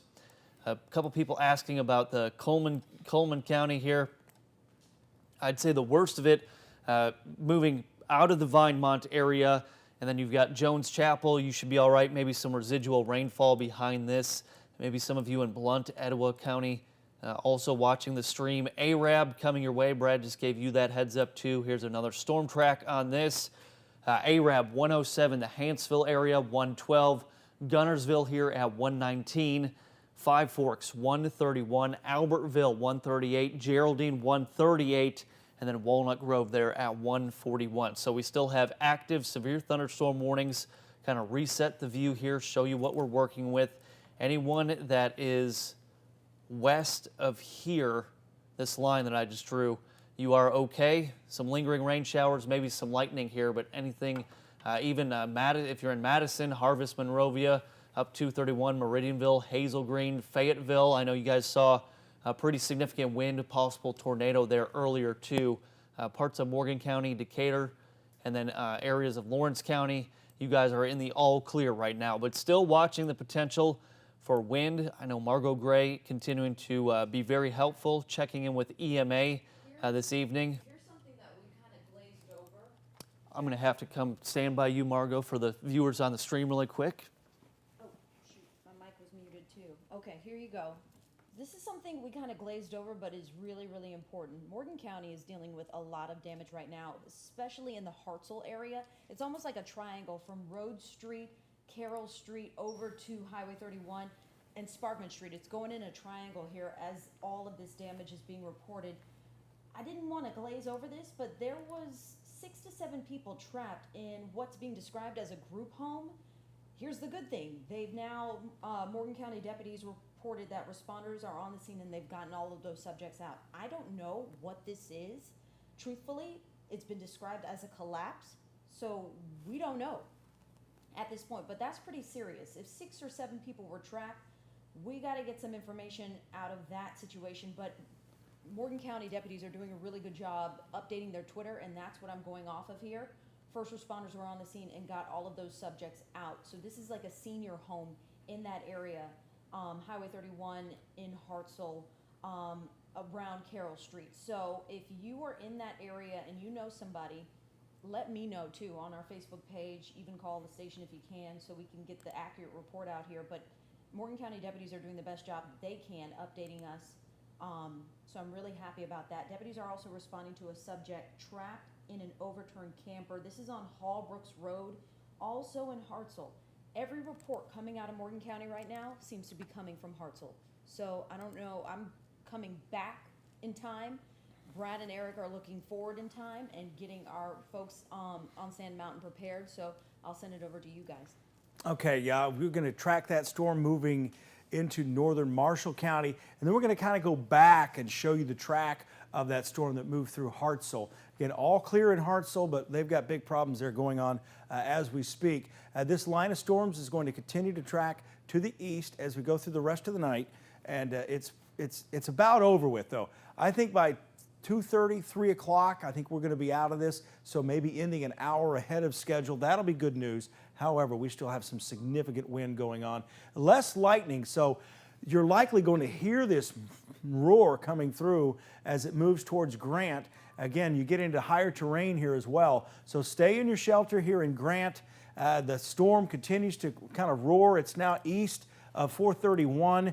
It is moving into Grant right now. It's on Buttermill Road, and as we get here just on the southwest side of Cathedral Caverns Highway in that area. Let's take a sample of the wind here.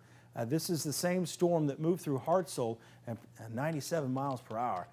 Again, widespread damaging wind likely, especially as we get closer to the radar. We are seeing winds around 97 miles per hour with that storm, 95 there, and basically 90, a large area of 90 mile per hour winds. So this is significant. You need to be seeking shelter. And as we go down the road here, the severe thunderstorm warning will need to be extended here. So Langston, you need to be preparing to seek shelter. Again, I'm going to do an extended storm track. This is going to go right across Gunnersville, Lake Gunnersville, just to the, it's going to be well north of the state park. So if you're at the state park, let me circle where that is. If you're at the state park in Gunnersville, you're going to be right about here. And if you're Honeycomb Campground, you're right about here. This is all happening near Grant.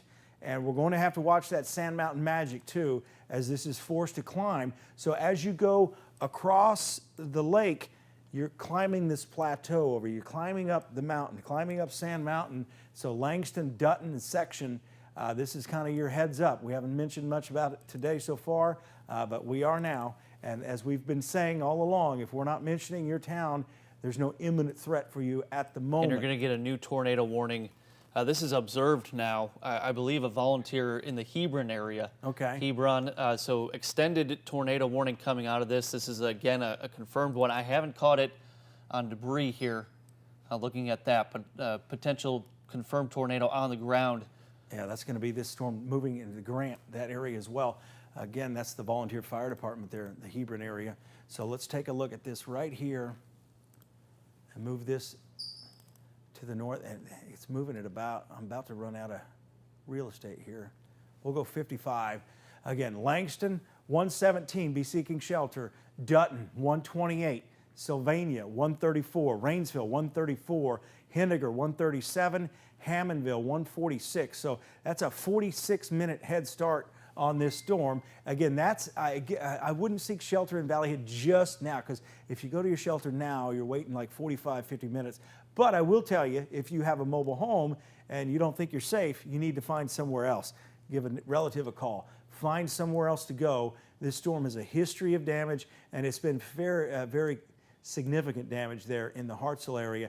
And there's probably other areas of Morgan County that have had damage that we just don't know of yet, because that report coming out of Hartselle was delayed about 25 minutes. Again, because first responders, the first thing they're doing is to get there to save lives and respond to the incident. So we're looking at a possible tornado. Again, they say it's a confirmed tornado near the Grant area in northern Marshall County, moving towards Langston and Dutton and Sylvania.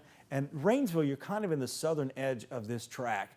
I'm going to track that area towards Scottsboro here in just a second, but it's this area. The wind really kind of dropped there, so what's happening is it's going over the lake now, so we probably have a water spout on Lake Gunnersville as this moves towards Langston as we speak. So And again, that's Baker Mountain Road there. You've got the Preston community, Kirbytown, Murphy Hill Drive, Alabama Highway 79, all there along and east of Grant, where this potential tornado, well, confirmed by the volunteer fire department out there. So that is a serious situation right here. For you got Preston, Kirbytown, there's Murphy Hill Drive, and there's Alabama 71. But like Brad mentioned, we start to go over the water here, over the lake. Potential water spout could be potentially lifting, but keeping a close eye on that. Again, new tornado warning. Again, that's confirmed tornado there. We could pull back the view just a bit here, give you the quick storm track on that. About 60 miles per hour.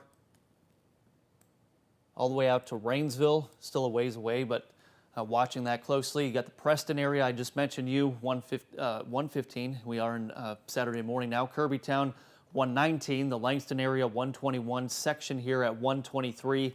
Dutton, 126. Morris Mill, 129. Powell, 132. Rainsville, 136. And Plainview also at 138.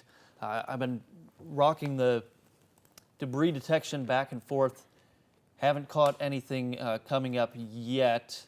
Yeah, some of these tornadoes have a lot of wind into them, and they're probably not spreading debris very high in the atmosphere. It's probably just coming through and blowing it all straight and maybe not being detected by the radar. But we have some high wind coming into Scottsboro, by the way, as well. So I'm going to show you here another view on the Doppler radar here. This is that shear rate. And you can see from New Hope to Grant, it started to peak. But I don't want to take my eyes off this area from just east of Skyline, moving towards Hollywood, moving into Scottsboro. Some trees likely will fall with this line coming in. Expect some power outages too. But the other reason it shows up a little brighter than it did farther away is because it's closer to the radar site. So it's seeing a lot more of this wind. So we've got very high wind coming in. Let's see what this is painting this at. It looks probably about 70 mile an hour, 67, 72. So very high wind, close to the radar. So expect wind damage here, especially from Willow Street north, up County Road 21, Tupelo Pike there. Even Broad Street to the west may have some damage with that storm. This storm coming in. It's intensifying a little bit more here too. So Hollywood.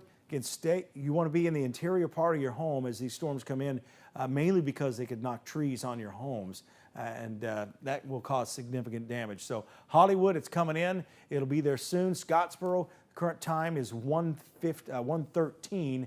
This is going to come through, and it'll last 20 minutes, and then it's basically over with. So that's what we're looking at. So if you lose power, this is the main line coming in, and there won't be anything for the rest of the night. So let's say you lose power, 20 minutes after that, the wind's going to settle down, and then you'll be all right for the rest of the night. Same thing down here in Aspel, northeast of Grant. Grant, you're okay now. That severe thunderstorm is moved off to the northeast, at least the tornadic part of that has, and that will continue to move east as well. As far as the shear rate goes, I'm just going to turn these warnings off right now briefly. As shear rate continues to show that area northeast of Grant towards Langston, moving towards Langston again. This is just about to cross Scottsboro Highway, Alabama 79, as Eric was mentioning earlier. And again, notice the terrain here. It's going to be forced to rise. So something's going to happen. Either this is going to cause it to fall apart, or it will cause it to intensify and maybe spin up a tornado as this tracks towards Dutton, or I should say another tornado, because this tornado has been confirmed. Look here, as we get in closer here, just to the west of Hollywood, starting to see stronger, approaching the extreme rotation here. I think this is just the high wind. The algorithm and the NextRad Doppler radar is picking up, because if we go to storm relative velocity.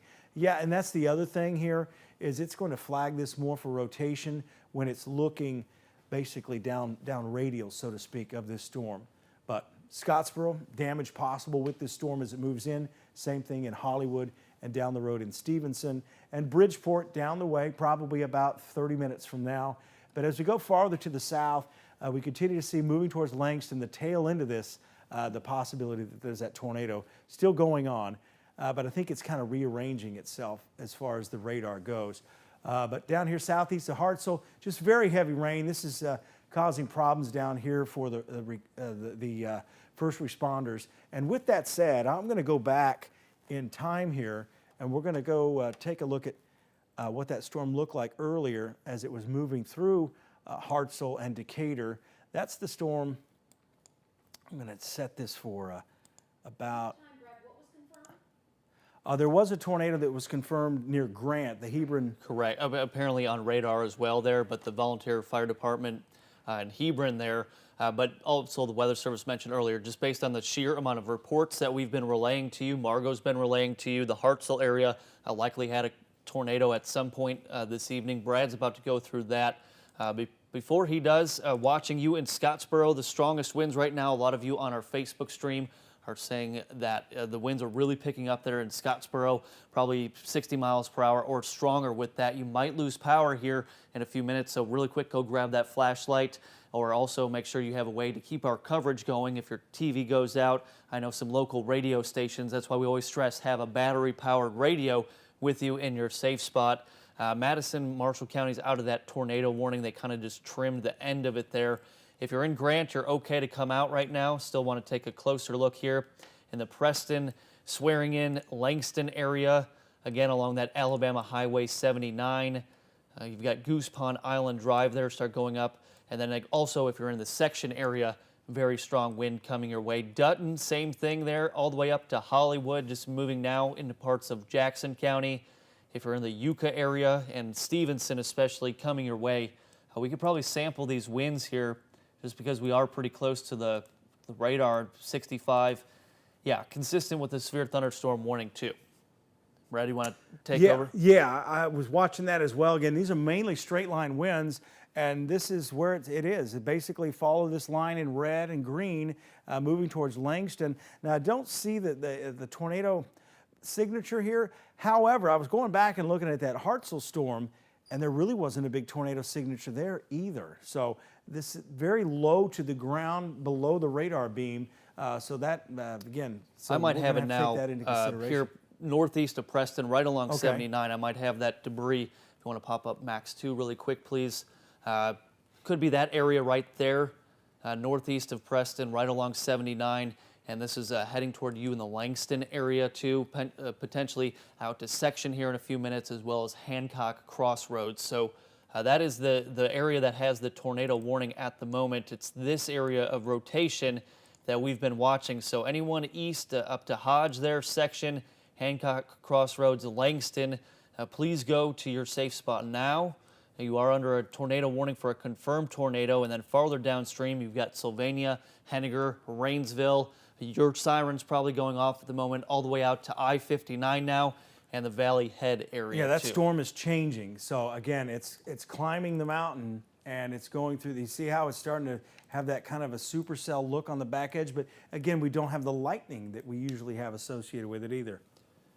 True, but seeing, Brad mentioned the river analogy, a Colorado stream, if you will, with those turbulent eddies, that's going to look a lot more frequent now, especially as we start dealing with some of the terrain of the Cumberland Plateau, Sand Mountain. We say Sand Mountain magic all the time. When these winds, especially with the amount of shear we have, the low cloud bases with this system, and that's when we really start to see these spin-ups happening more and more frequently. And we had reports of a tree down in the Dutton area hours ago just from the general gradient winds, which could also be up to 50 miles per hour.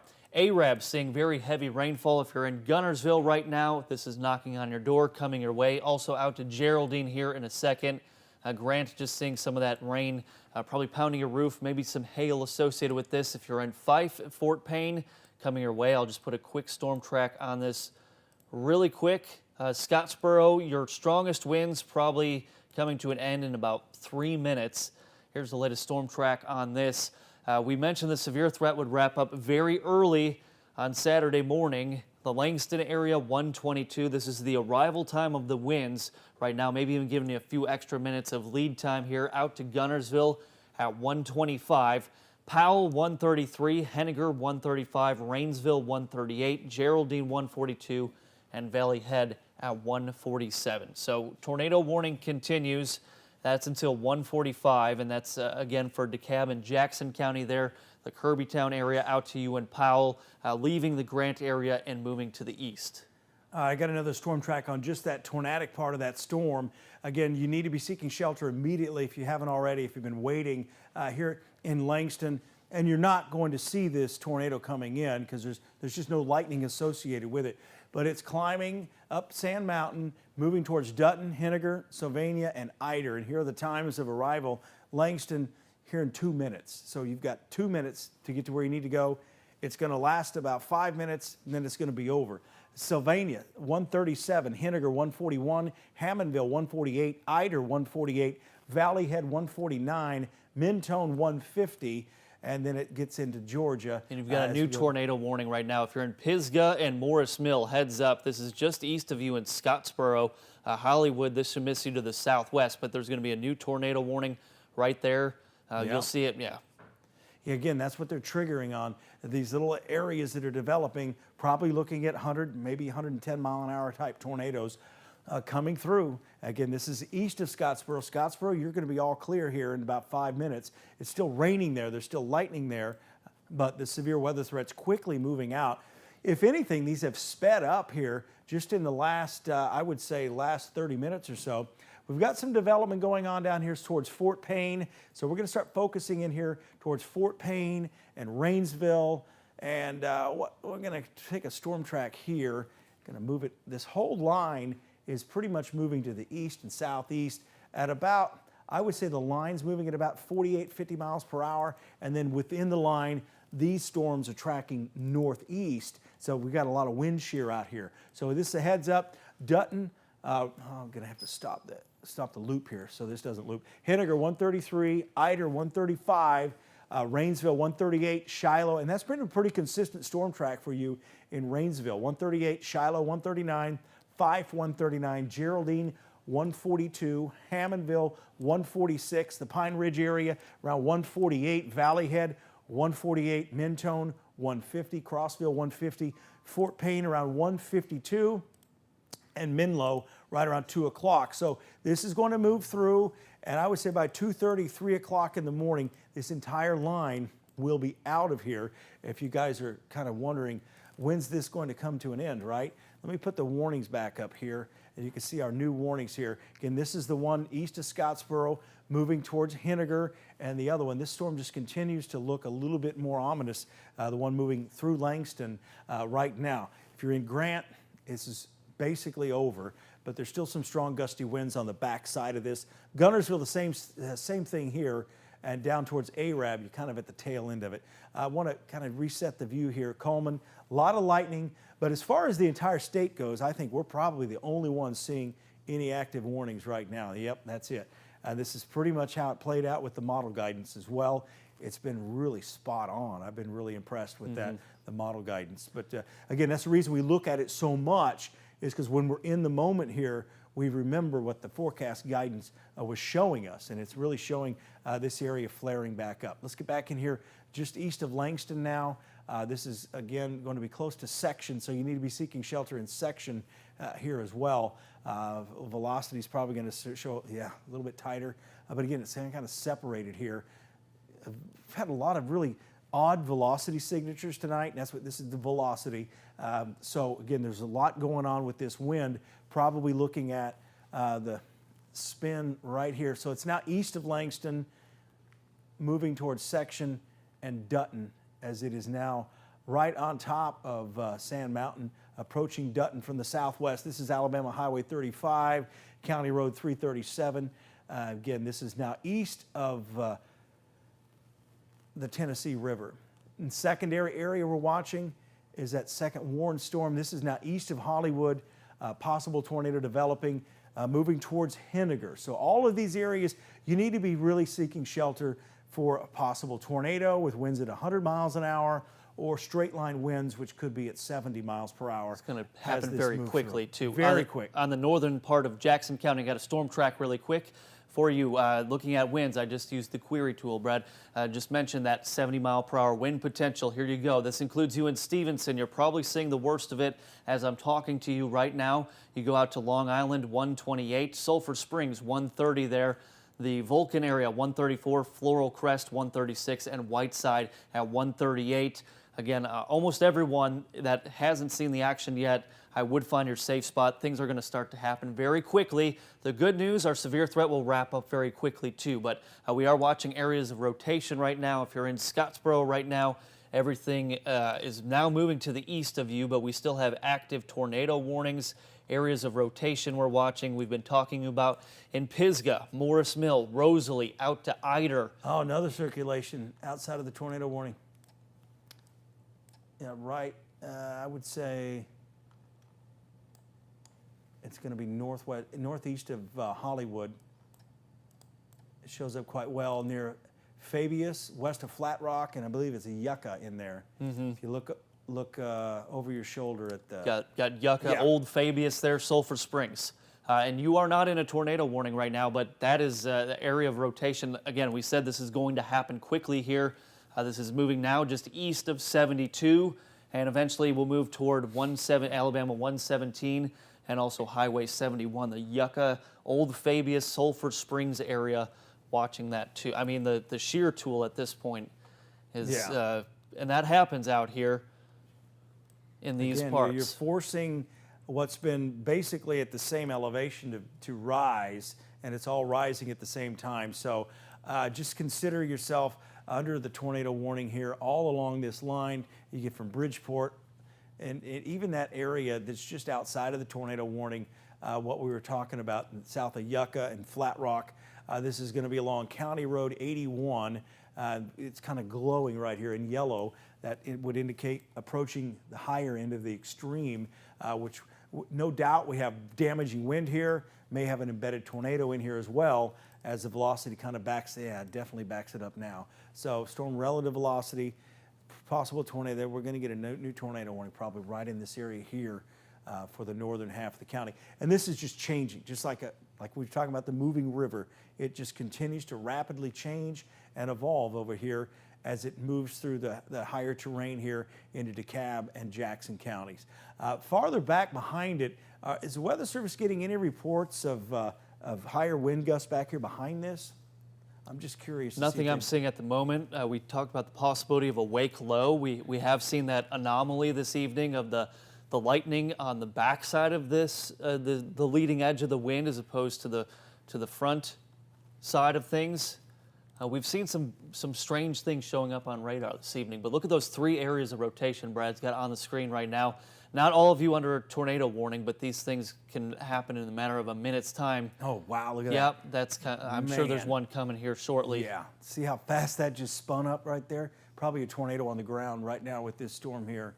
Again, that's over here towards right along Fabius and Flat Rock. Seek shelter immediately. Highway 117 here, County Road 81. The storm's bearing down on you right now. Winds picking up. There's not a lot of lightning. That's the other oddity as this has gone farther to the east. So this is going to be a threat here to Shiloh. And if you're watching us over here in Georgia, which you can on our First Alert weather app and all the other ways you can watch us, that's what we're monitoring. This tornado right here developing, moving northeast. It is moving fast. I bet it's probably, I'm going to have to edit that storm track, but in that one there, it's probably moving at about 50 miles an hour as well. And with that, let me adjust this track here real quick. What we're going to see is the storm arrival time a little bit earlier than what you just saw there. So Shiloh around 137, Trenton around 144, and the Chickamauga area 157. This is going over into Chickamauga. That's going to be like 257 because you are on Eastern time as this goes over there. Ringgold 310, 318 in Varnell. Again, this quickly tracking into North Georgia. Shiloh probably the last spot. So again, this is a dangerous situation, possible tornado. There's your for the Tornado northern warning one right coming in. now. Yep. So this is Sand Mountain magic. If you're new to the area, this is why we never take our eyes. And we were talking about how we thought this may increase as it moves to the east, and that's exactly what's happening. Let's get in here just north of Flat Rock. I would seek shelter in Flat Rock because you know what's happening? The wind is picking up on the southern edge of this here around County Road 128. We probably have 60, 70 mile an hour winds into this, and I think it's putting down a tornado right now as that gradient really has tightened up right along Alabama Highway 117 as we get just along County Road 81. Again, there aren't a lot of communities that pop up here, but I know people live here just northwest of Flat Rock. Seek shelter. This storm's moving towards Shiloh at about 55 miles per hour. Possible tornado. I would say we're going to see probably, yeah, look at that. Definitely tornado signature here. This is dangerous. This is probably, I'd say 120 mile an hour with this possible tornado here. Again, just along County Road 81, and it's about, as far as the center of the Flat Rock community, it is 2 miles northwest of the Flat Rock. We might have debris on that now. Hard to tell, potentially, but yes, we no, do. Looks better on yours than it does on mine. Confirmed tornado. Tornado on the ground here. This is debris that's being picked up. So again, we've started detecting this about, 7 minutes ago or so? And then again, hopefully, Saying you're outside of the warning too, but yeah. But again, Weather Service got that warning out in time, so that's good news there. Alabama Highway 71 off to the northwest. And then again, a night like tonight can be a little confusing because the weather radio is going off for the county in the first place, so it does have your attention. So I think the warnings to the south of you were effective in getting you to seek shelter here. But we've got a confirmed tornado debris showing up. This is going to be just to the north of Flat Rock. So stay in your shelter there. If you live to the west of Alabama Highway 117 in Jackson County, I think the threat's going to be over for you in about 5 minutes. But down the road, we continue to watch. This storm's going to track up Alabama Highway 71. Let's see if we've got any other debris signatures. I don't see anything, but if No. you're in Powell right now, be in your safe spot for sure. Sylvania, also Rainsville, and then moving farther east, you go along I-59 out to Valley Head.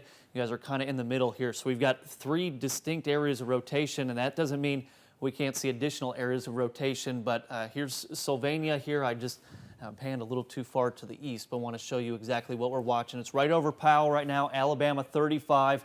Out to Sylvania, you've got Bowman Crossroads, Brooks Crossroads, and Council Bluff, especially now moving toward parts of I-59. We have that confirmed tornado right now. If you're in Pisgah, your winds will start to die down in about 5 minutes. Rosalie, Eider, Townsend Crossroads, Henniger. Eventually, I just saw someone mention Sulphur Springs there. It's coming here today, and then out into the Cloverdale community too. It's really tightened up as that storm's moving towards Shiloh, by the way. We could have a strong tornado with that right now. That is Still showing debris right over 71 there. You can see that right there Yep. on your screen. Right here, coming out of Yucca, now moving east here, Storttown. But yeah, that rotation, and again, we're not terribly far from the radar too, so we're getting a pretty decent look at this. Yeah, it looks like it's probably 120 mile an hour maybe with that tornado, and it's still going. So again, the other ones haven't taken off like that one did, but they could take off at any minute. So that's just a prime example of how fast it changes there on Sand Mountain. So we got 107 miles an hour there in that. Let's see if the other source has any other higher wind here. All right, again, we've got observed now because we saw the debris. So a confirmed tornado now. Also, Henniger and Eider, just a reminder, coming your way, guys. All the way up to the state line, too. And then on the southern end of things, Rainsville right now, not in the active tornado polygon. Sylvania, and then eventually Valley Head. Fort Payne, you're probably saying, well, what about us, too? Also, Geraldine, Crossville. No warnings for you guys. Probably some 40 mile per hour or stronger winds with this. Very heavy rain, maybe some pea to dime size hail coming out of this. You guys are on the southern end. We're watching those areas for rotation, but right now, the more concerning spot will certainly be off to our north. We've got 2 confirmed tornado warnings here. Brad? Yeah, let's go through kind of a summary here. Scottsboro, all clear there. It's all clear in Grant now. Gunnersville, it'll be all clear pretty soon. I think most of this action is really confined now into northern DeKalb County. Rainsville, you are not under the tornado warning. It's just to your north. So as we take a look at the velocity, I'll turn that off there. As we take a look at the velocity, we get in here, and what's happening is the storm occasionally it's going back and forth on the rotation here, and it's the tail end here moving towards Sylvania. So this is going to stay north of you in Rainsville. However, for the same reasons I mentioned earlier, we're still looking at some very high wind coming in the southern side of this storm. So in Rainsville, the wind's coming out of the south, but then it's quickly going to shift to the west at about 50 miles an hour. Some wind damage possible, but it's probably 50, maybe gusting to 60, feeding this storm that's moving into Henniger. So again, we have circulations that just keep popping up. They'll flare up and then they'll go away. The one that's the biggest concern is the one producing the tornado right now. It looks like it may be gone though. As we take a closer look, see, still some circulation left there, but as we go through time, this is how fast these spin up, they go down. So again, short-lived tornado warning. This is just about to the state line, but stay in your shelter there in Shiloh for the next 15 minutes. Higdon, same thing there. It's approaching Alabama Highway 75 with very heavy rain, damaging wind gusts. Again, Shiloh, Cartersville, Ider, all these areas along Highway 75 need to be seeking shelter for at least the next 25 minutes as the storm's moving quickly. It's on the way out. It's not going to last much longer. And then down to Henniger, we still have some of these little flare-ups here moving towards Ider and eventually Hammondville and Valley Head down the road. But as I zoom the picture out here, the areas down on the southern edge really don't have a lot more instability. I think what's happening is the dynamics, we call it, all that wind shear that gets into play here, I think it's all starting to lift to the north as the main area low pressure that's way up to the north is starting to pull away from us. I think we're probably seeing that, what we call the negative tilt in the trough, start swinging northeast of us, and that's why we don't have a lot more activity down into the south. And you'll also notice the trend in the radar is that things down here, they're trying to kind of laying and dropping southeast, and they're going into that more stable air that we have down here farther to the south. So Coleman, your threat's really over. Again, all of Morgan County, we can clear you now. I think we can clear all of Madison County, definitely Franklin County, Winchester, back towards Lincoln County. Do we have any more information coming in from the storm reports we had earlier today? I'm just curious, just let me know if we have that. Also to point out, they've extended those warnings. You were just about to point to it. Second ahead of you there. And also that tornado warning has been, so if you're in northwest Georgia, I know you might be joining in on the stream. I actually have that storm track up at the very least. You've got a tornado warning, a confirmed tornado with that. We saw the debris coming out of the Higdon area, but now this is the state line right here. Here's Interstate 59. This is northwest Georgia, so this is mainly for our streamers here, as you probably don't pick up our TV signal. We're also crossing over time zones too when you move into parts of Georgia too, so that's something to keep in mind here. I've got 1:38 on my watch, but this will be in the Trenton area at 1:44 Central Daylight Time or 2:44 Eastern Daylight Time too. It always gets a little confusing when you're mixing time zones too, but this had a confirmed tornado on it. Just wanted to point that out. You also have the severe thunderstorm warning with this too. Large polygons because the movement on this has been about 50 to 60 miles per hour all evening long. A lot of people in Arab, you guys should be just fine now. Maybe some heavy rainfall for you, but I think the worst of the wind for you in Arab over. You go down to Boaz, down here toward Boaz. Excuse me, this is coming your way. Douglas also, Hyatt, no active warnings for you guys. Albertville, Gunnersville, excuse me, the pollen catching up with me too. Down to Gunnersville, someone was just asking about that. Very heavy rainfall coming your way. Also Geraldine, Pine Ridge, Rainsville too.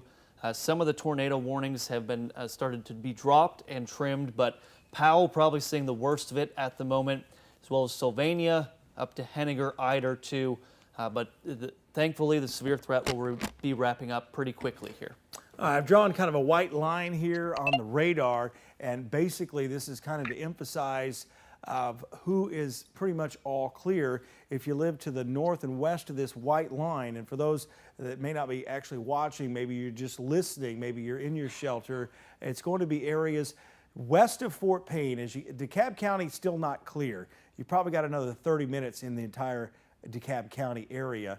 Not all clear. Scottsboro, you're all clear. You get north of Albertville. Gunnersville is all clear, but we can't clear Albertville just yet. Probably in the next 45 minutes we'll be able to do that, as we're still in kind of a stalling here of the front. But we don't have any active warnings there, so that's good news. And for reasons I mentioned earlier, all the wind energy is concentrated in northern DeKalb County and northeastern Jackson County, and that wind energy is quickly moving away, and I think that's going to take most of this severe weather threat with it. So I think it's going to end in all areas by at least 3 o'clock in the morning, maybe sooner than that. But that's kind of the original forecast that we had for that. So as we kind of switch over to radar and kind of see how we're starting to transition to very heavy rain here from northeast Coleman County on into Marshall County. So not the best weather there right now at the Guntersville State Park or anywhere Lake Guntersville, as we mentioned that. But tornado threat continues up here north of Fort Payne,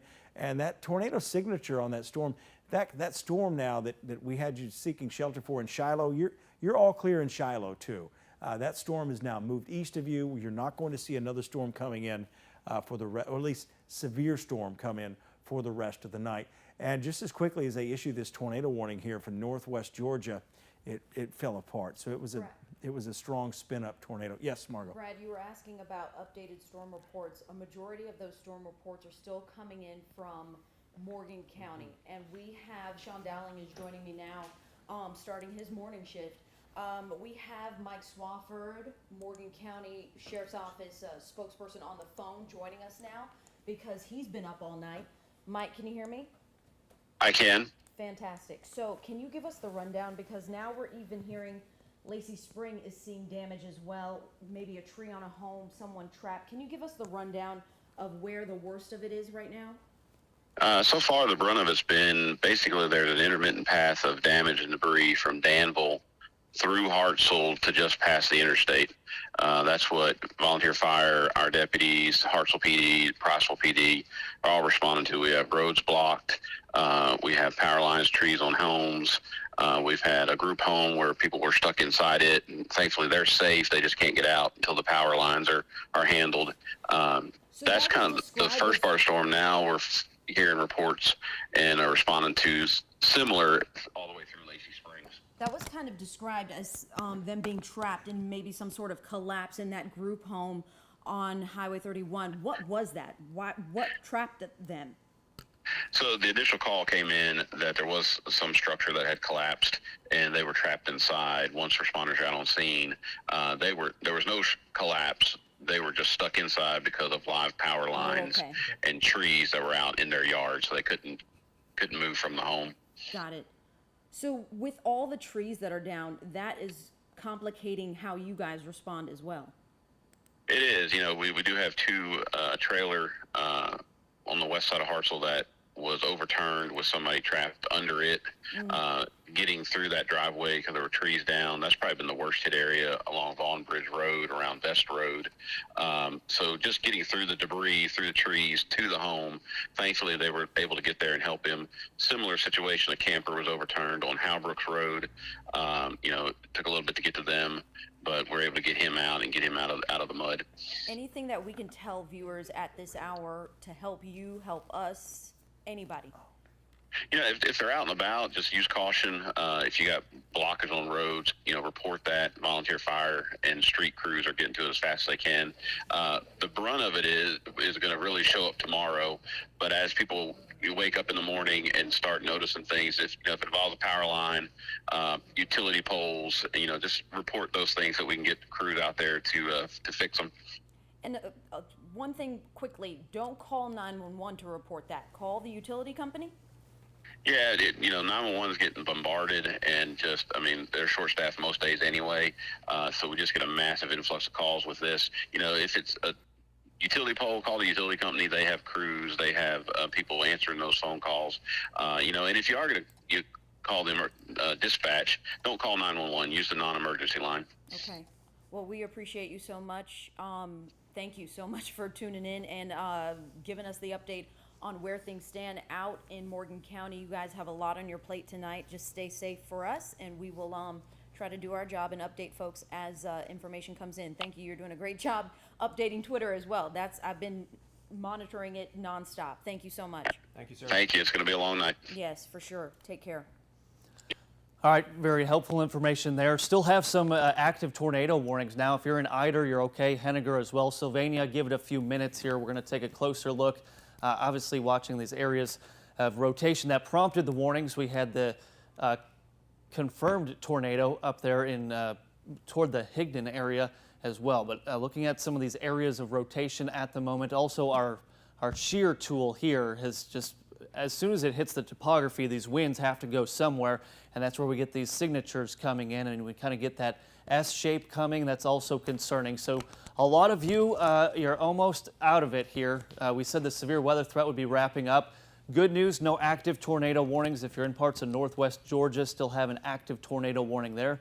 Chief Meteorologist Brad Travis hasn't left you for the evening, I promise. He's still here. He's just out in the newsroom catching his breath a little bit. It has been a long evening for us, but here's Interstate 59. You go down toward the Hammondville area. You've got Valley Head. Sylvania, like I mentioned a few minutes here, Rainsville, Shiloh, Pine Ridge, out to Fort Payne. No active warnings for you guys at the moment. You go down to Geraldine and then eventually toward the Crossville area. And then notice how we kind of see things slanting more in a southwesterly fashion. Then we go into Blount County. You've got Sneed, Albertville here, Gunnersville, torrential rainfall, maybe some non-severe winds of 40 miles per hour out to the Albertville area. But this is the main gust of wind right now. This is our last active warning that we have. We started our coverage at 10 o'clock this evening during our newscast. Brad said it's just a matter of minutes before we have to start doing continuous coverage, and we've been doing so since then. A lot of damage reports.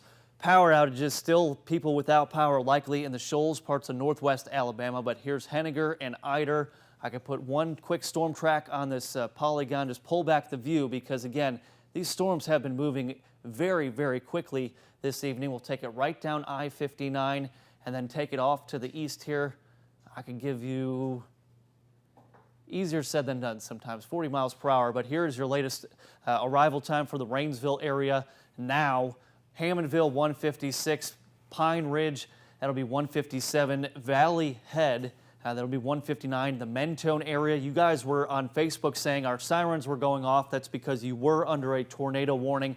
No longer the case here, but Mentone 2 a.m., and then eventually Fort Payne 201, Menlo 218, the Somerville area 229, and then Lyerly, they're at 231. So no active tornado warnings. Still watching this very closely for areas of rotation, looking at the storm relative velocity, but it does look like things have calmed down a bit as far as we really had that big spike in rotation. We said this happens quickly, and before you know it, we had 3 active tornado warnings. Again, Fort Payne, a lot of wind coming your way, and we haven't shown the lightning in a minute here. There's actually a lot less lightning too. Just a couple strikes here. Actually put the counter on. That's in probably the past 10 minutes, just 28 strikes. So overall, seeing an improving trend. That's good news. Heavy rain, flash flooding still a threat through the rest of the evening hours here. But as the line continues to push off to the east, the rain will get lighter. The front itself will actually not come through until sometime through the late morning hours. Tomorrow, your Saturday, or today I should say, is going to be a breezy day. Temperatures will drop into about the mid-60s, some rain cooled air, and then we warm right back up into the 70s. But if you're in Coleman County right now, still have a lot of heavy rainfall, probably some loud thunder to deal with. And then we go into parts of central and southern Marshall County right now, toward Albertville, Gunnersville. We were talking about you. You've got Boaz down there, and then into southern DeKalb County, Geraldine, Crossville, Fife seeing the worst of it, but again, not expecting severe winds out of this, maybe just enough to rattle the windows. And I'm sure a lot of you are also hearing the thunder to go along with it. Right now, just that one severe thunderstorm warning out from Henniger to Ider. Not seeing much rotation with this compared to what we were dealing with just about 30 minutes ago. Yeah, I got more reports coming in. We've got Scottsboro, a tree down on a house. We've got in Stevenson, a tree down on a house. We've got multiple trees down in Gunnersville. Overall, pretty active weather. It's starting to die down though, so we're seeing fewer and fewer severe thunderstorm warnings even, but there's still some winds, maybe 40, 45 miles per hour with this line as it moves from Rainsville to Fort Payne. Again, Albertville was still keeping an eye on you down there, but overall, the threat is starting to wind down, and I think it's going to be over within the next 45 minutes, if not sooner, for all of us.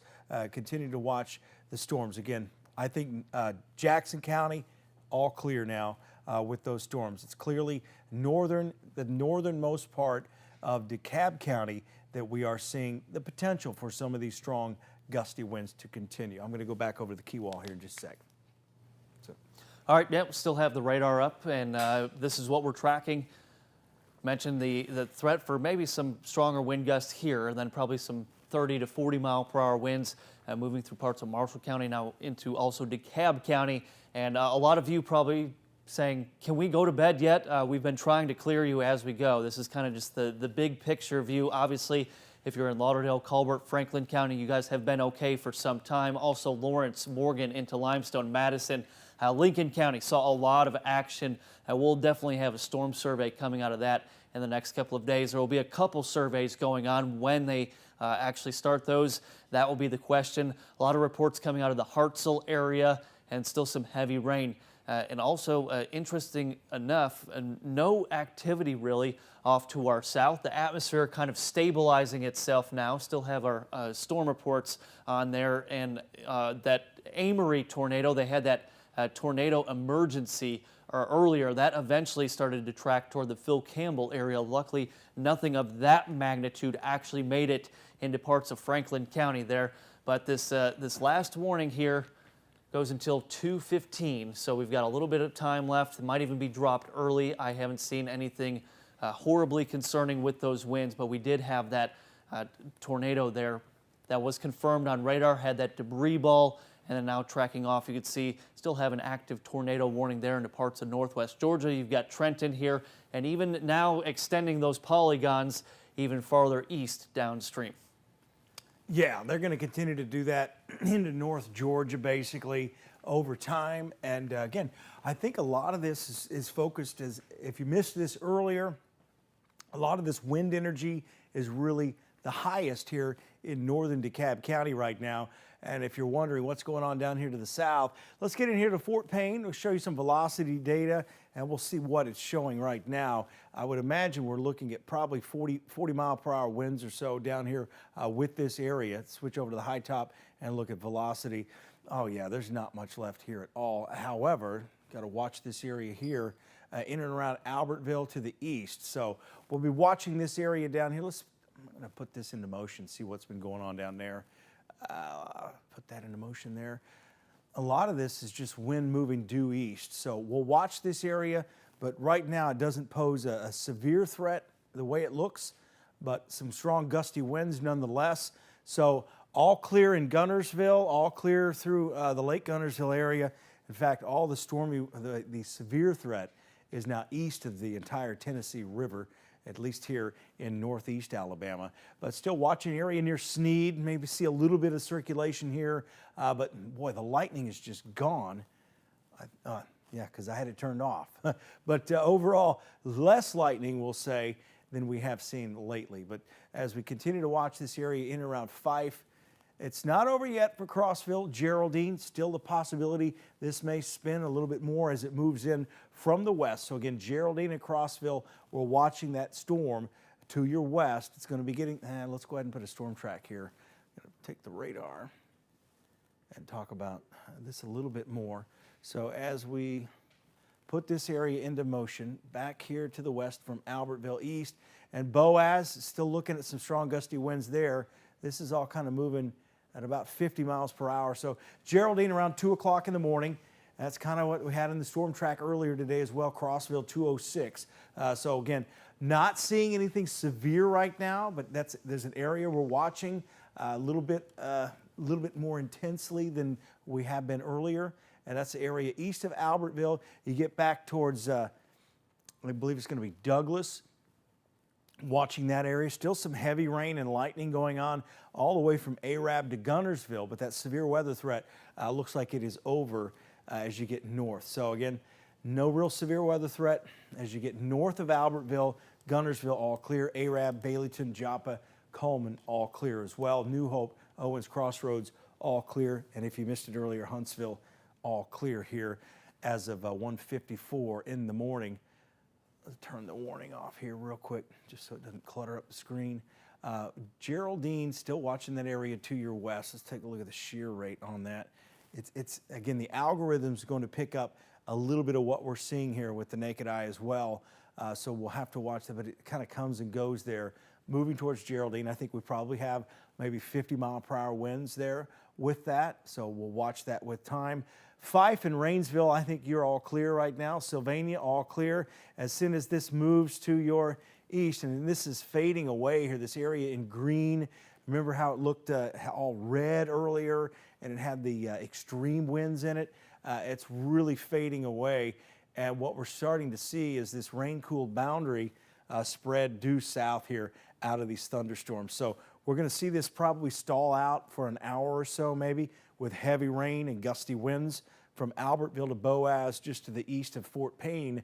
But I think our severe weather threat's going to wind down here pretty quick, probably within the next 30 minutes or so. So by 2:30, I think all of us will probably be clear of any severe weather. But as we see it right now, there's just not a whole lot left in the state of Alabama that we're overly concerned with. The only thing we watch is this down here towards Geraldine, but that's not even all that impressive. In fact, it's just kind of fading away here, and I just don't see that uptick, that southern edge here of Sand Mountain as this moves over Brindley Mountain and farther to the east into Rainsville, Fife, and Fort Payne. So our coverage will probably be winding down here within the next 10 to 15 minutes if we continue to see this trend. In fact, we're going to lose this to a severe thunderstorm warning.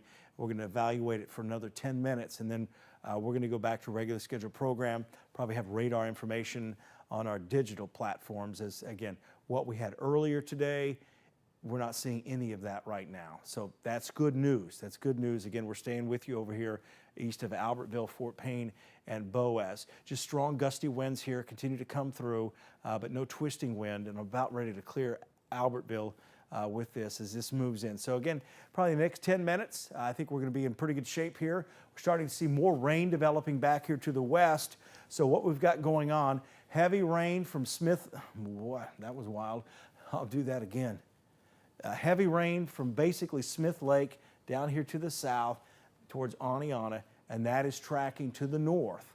And as that tracks to the north, it's running into the rain-cooled air coming in from the south, and I'm probably drawing a big mess there. But anyway, that's what's going on. We have stable air dropping from the north, and there's stable air coming in from the south, so we're likely going to be dealing with periods of heavy rain through maybe 4 in the morning here in Marshall County and DeKalb County. So we're making that transition from the severe weather threat, the linear threat. Notice the line here itself, how narrow this line is, and then you get down here, see how broad the line is? So we go from a line that is basically,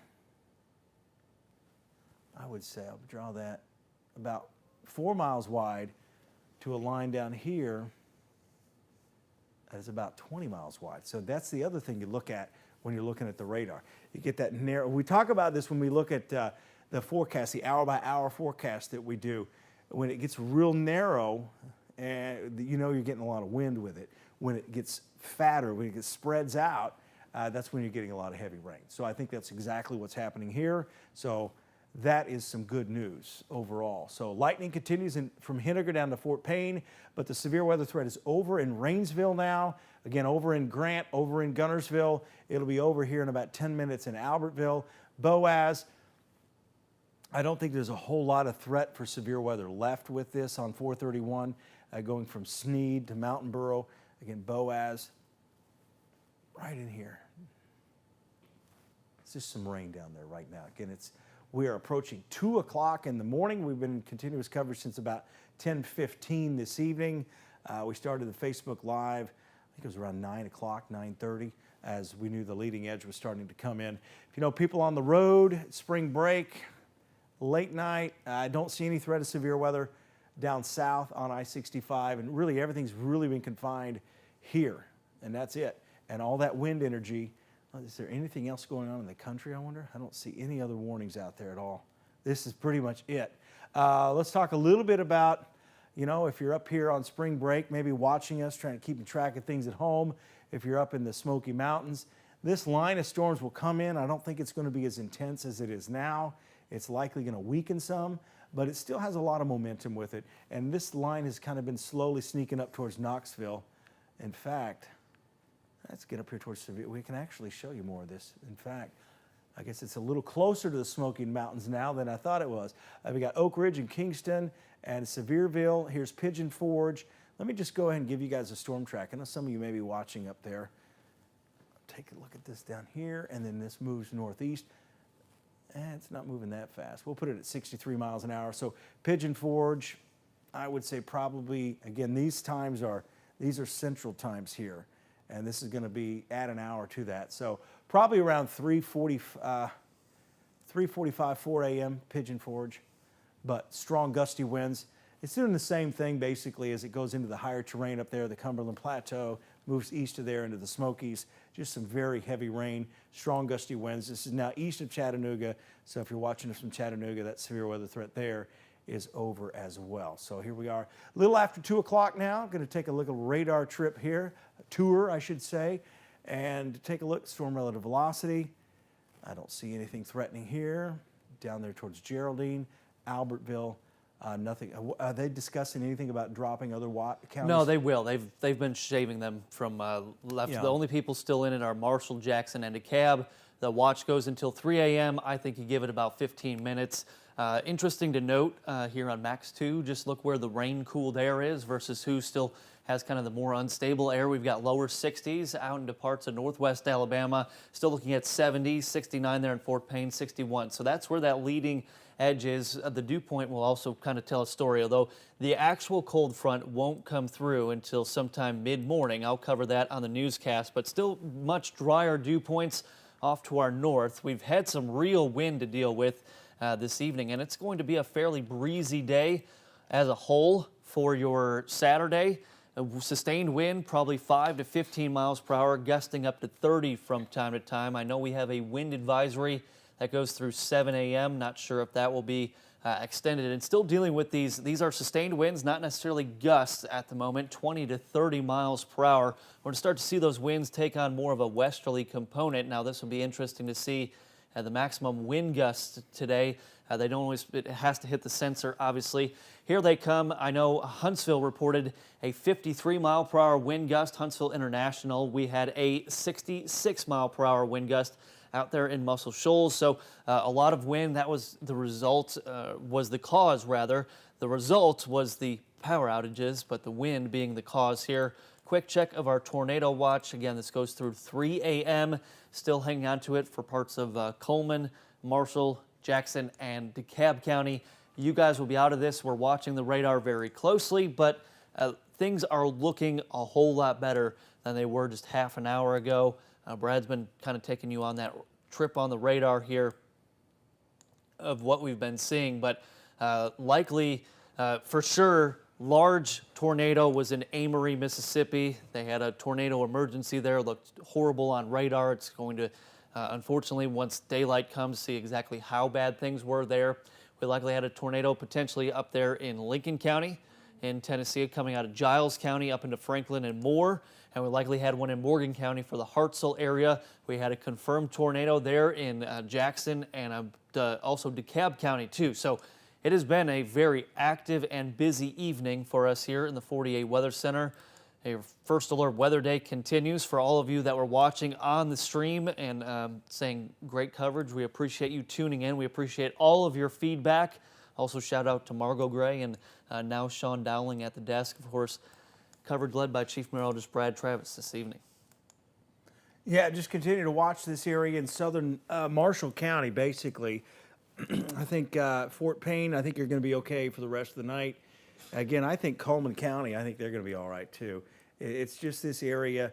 You get south of Albertville towards Boaz, and this is south of Douglas as well. We have to watch this area as it moves into Boaz and crosses 431 and moves across northern Etowah County and southern DeKalb County. That is really it. We just have, basically, when you look at this image, it's going to be along this area, this white line, and to the southeast is where we still have that threat, and it's probably only a threat. You know what? Let me delete that. I'm actually going to stand on the picture and do this. Put my glasses away. So I'm going to put a storm track to show you when I think the threat's probably going to be over. And let's take a look here. So we've got this line here. Now the red there, again, this isn't, if you're trying to look at the radar and say, oh, it's red, it's rotating. It's not necessarily the case, at least with this situation here. So let's put that, it's probably moving more at 54 miles per hour. So we've had spring break theme basically. If you're down at Weiss Lake, maybe doing some camping there. I don't expect the same wind energy that we had as this moved through Guntersville or Scottsboro, but 45 mile per hour winds, probably my best guess there. Mountain Borough, 217. Again, once this, pardon me, it is getting late, isn't it? As we get to Mountain Borough, Reese City, that's about 231. So again, we're talking 15, 20 minutes, and this is over for our entire viewing area. As we get this out of southern Marshall County and out of Crossville as well. So this will move into the Cedar Bluff area if you're watching down there around 2:37. So that's about 30 minutes from now. Again, we've only got about 20 more minutes and this is out of here. Check the radar, still very heavy rain. And as I mentioned earlier, we've got a lot of rain still coming back in, and it's all developing down in the Birmingham area. And here it's just south, actually well south there of Smith Lake. But lightning's picking up here with the storm just to the west of Birmingham, but it's not, it doesn't mean it's severe. It's not becoming severe or even more intense. It's just the lightning. Still quite a bit of lightning here in and around Guntersville too. And that's just kind of, one of the things I'm really noticing is how this has really changed so much in the last 15 minutes. Remember when we were talking about how it expanded to about 24 miles or so? Let's see how wide this area of rain is now. It's roughly, it's about 31 miles. So it just continues to expand, which means the severe weather threat's really starting to wind down. So let's get down here, take a look at this area just to the southwest of Fort Payne. What we look for are areas that start to show a little bit of that little bit of a notch on them. I'm not seeing that here, so that's some good news there. Yeah, severe thunderstorm warning continues up in the Valley Head area, but I think the higher winds have now moved on. They're over here in Georgia, as you just see some strong gusty winds, probably on the order of 40 miles per hour. And I don't think we have any severe wind gusts in our viewing area as we look at it right now. Albertville, you're all clear. Back towards Sneed, some strong gusty winds. We get down here into Boaz, and we still have some gusty winds here, but it's not that bad. It really isn't. It's heavy rain, gusty winds as you go down to Sardis City, seeing pretty much the same thing there. And as we turn the radar on, the heaviest rain is just starting to move into Boaz. So I'd say the worst severe weather of the day is about to arrive, but it's in the form of 30, 40 mile an hour wind gusts. And you may have already seen that due to the gradient winds, we call them, that we had earlier in the day. So that's pretty much a look from Sneed to Albertville and Boaz. More lightning back here to Guntersville. In case you missed it earlier, Scottsboro all clear there, Guntersville all clear, Hartselle, all of Morgan County all clear, and I'm pretty much clear in Coleman as well. I don't know what happened there. Slide it back over here. Again, Fort Payne, lightning's picking up, some intense rainfall rates, and we may have to watch this area a little bit for at least some street flooding as we go over the next couple of hours, because this continues to expand and there's more rain coming in from the southwest. And again, this is going to choke off any threat of severe weather.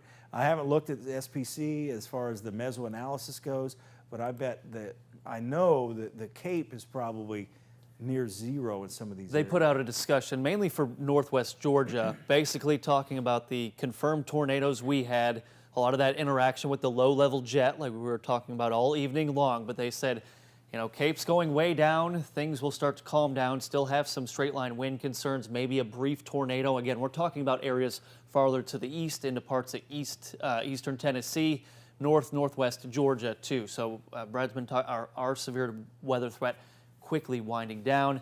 heavy rain potential, maybe some flooding through the evening hours too. You'll hear some thunder, some lightning, see some lightning out the window too. A lot of this could be distant lightning. No severe winds showing up on the radar at the moment. The storm reports will continue to trickle in. Again, we've got a newscast starting in 2 hours and 50 minutes, believe it or not. Starting from 5 to 7 a.m. We'll be with you through the Today Show. I believe we've called in some reporters to go out and see exactly what happened. We'll likely have someone in Hartselle getting some reports coming in. Very helpful information also coming from the Morgan County Sheriff's Department. I know Morgan County 911 was quickly relaying the information coming in about the overturned vehicles. We mentioned that group home that had some entrapments in it too. So the surveys will be done eventually as timely as they can. They always try and get it done. Just have to wait for the severe threat to end too. But out into parts of Marshall and eventually DeKalb County, just probably torrential rainfall. And if this continues to slow down, the flooding threat will increase. Could see some flooded roadways here. Here's Fort Payne, a little bit of lightning, nothing concerning at the moment. I still have quite a few of you with us on the stream, and things are going to start to wrap up here. But yeah, we've ran out of instability. I could relay some reports for you. A report of a tree down in a house along Sharon Street. That's in Scottsboro. That coming from emergency management. We've got a tree down in a house in Stevenson as well. So this is where everything was ramping up there. Basically along Highway 72, we had those quick spin-up tornadoes that were confirmed tornadoes on the radar. Another tree in a house there in Scottsboro too. So these reports will come in, whether or not these were straight line winds or tornadoes causing the damage in parts of northeast Alabama. That will be determined here. I'll pull back the view here. Okay, Eric, I'll give you a bit of a break here. I'm going to go through some of my messages. Okay. You guys can just throw up Max 1. Excuse me. It just got a report in the Morgan City area.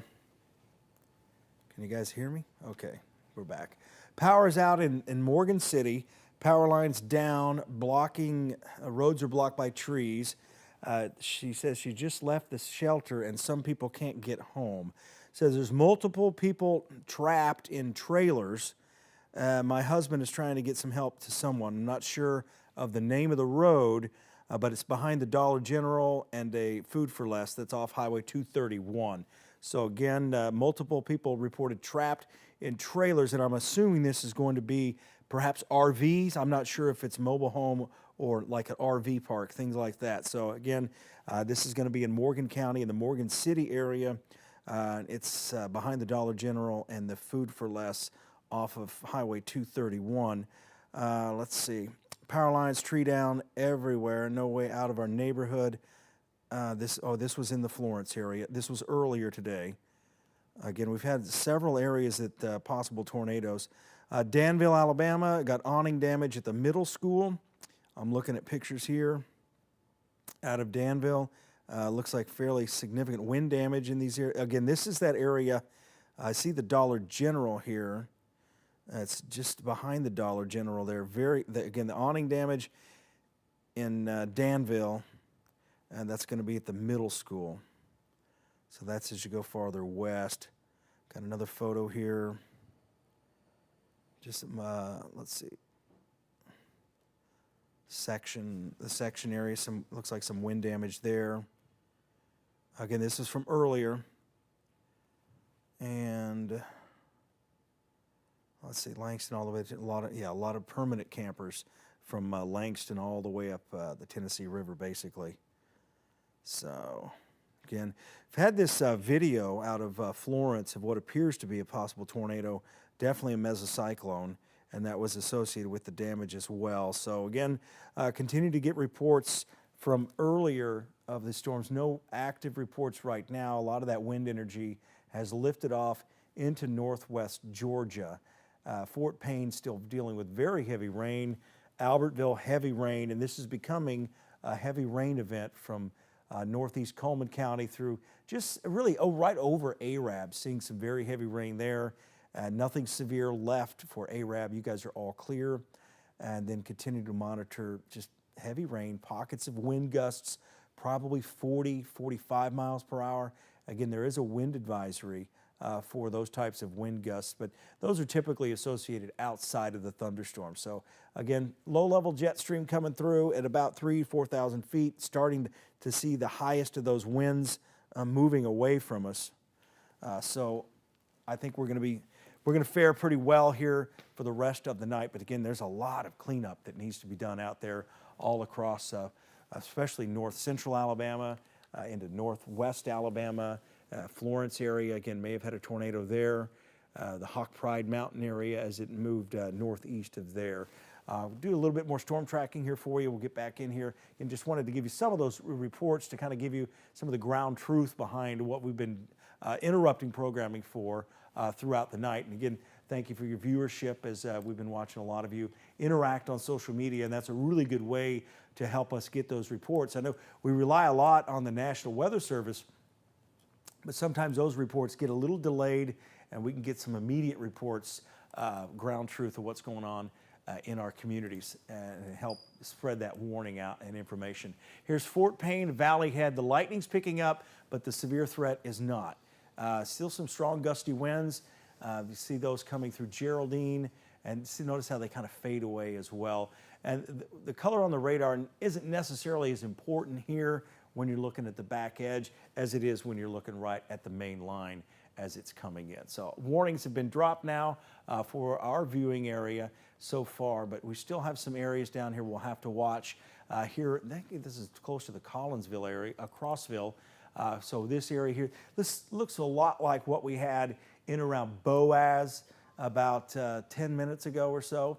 A little bit of lightning picking up down here, but overall nothing too concerning. We have a storm coming in on the south side here, moving northeast. This is going to be along Interstate 59 as you go from Reese City to the north, so between there and Fort Payne. But so this trend that Eric and I have been kind of picking up on all evening is after the main line comes through, we get a lot more lightning on the back edge, and it's a little deceiving. It makes you think the storm's intensifying. The lightning energy is intensifying, but the wind threat is going down with those storms there. So again, down towards Weiss Lake, just going to see some heavy rain. Probably going to see the same thing in Gadsden. This is quickly becoming a heavy rain event. Again, we're going to stay with you until this gets out, at least east here of I-59 in DeKalb County. We're coming up on 217 this Saturday morning. Overall, we're faring pretty well over here right now in the southern parts of DeKalb County. Eric? Yeah, just watching the last of it, basically. Still, you're going to hear some thunder, see some lightning flashing out your window, but for the most part, I really think the severe weather threat over. We're still watching some areas of rotation at this time. If you're in Albertville right now, most of Marshall County, actually some very substantial rainfall coming your way into Blount and Etowah County as well. And then right along I-59 here into DeKalb County, Fort Payne. I know a couple of you commenting, watching out in that area. Very heavy rainfall, some lightning to go along with it, but not seeing anything concerning on the radar at this time. So that is a good trend that we like to see. We'll give it another couple of minutes here as far as coverage goes. You go into parts of Georgia, they're going to start dropping some of these warnings. This one over Kensington, I'm guessing, will be dropped shortly. I'm not in that Weather Service chat room at the moment, so not sure if we saw any damage reports coming out of there. Of course, that polygon in northwest Georgia was the one coming out of Jackson and DeKalb County that we were tracking, that debris ball. We pointed out that area of concern even before there was a warning on it. And then moving to Kensington area, here's I-75 going up to Chattanooga and then all the way down to the Atlanta metro area. So still have quite a few of you. A lot of you actually in the comments reporting that you're without power. No surprise there. It's been a trend we're seeing and we've been seeing all evening long right now. I'm going to take a quick look at the velocity tool. Nothing tight. This is all general little areas that we're watching. Albertville, all good. Should kind of reset the view, I suppose, and also show you the watches here. Still hanging on to the watch since the last time I showed this graphic, but you've got Coleman here, Marshall, Jackson, DeKalb.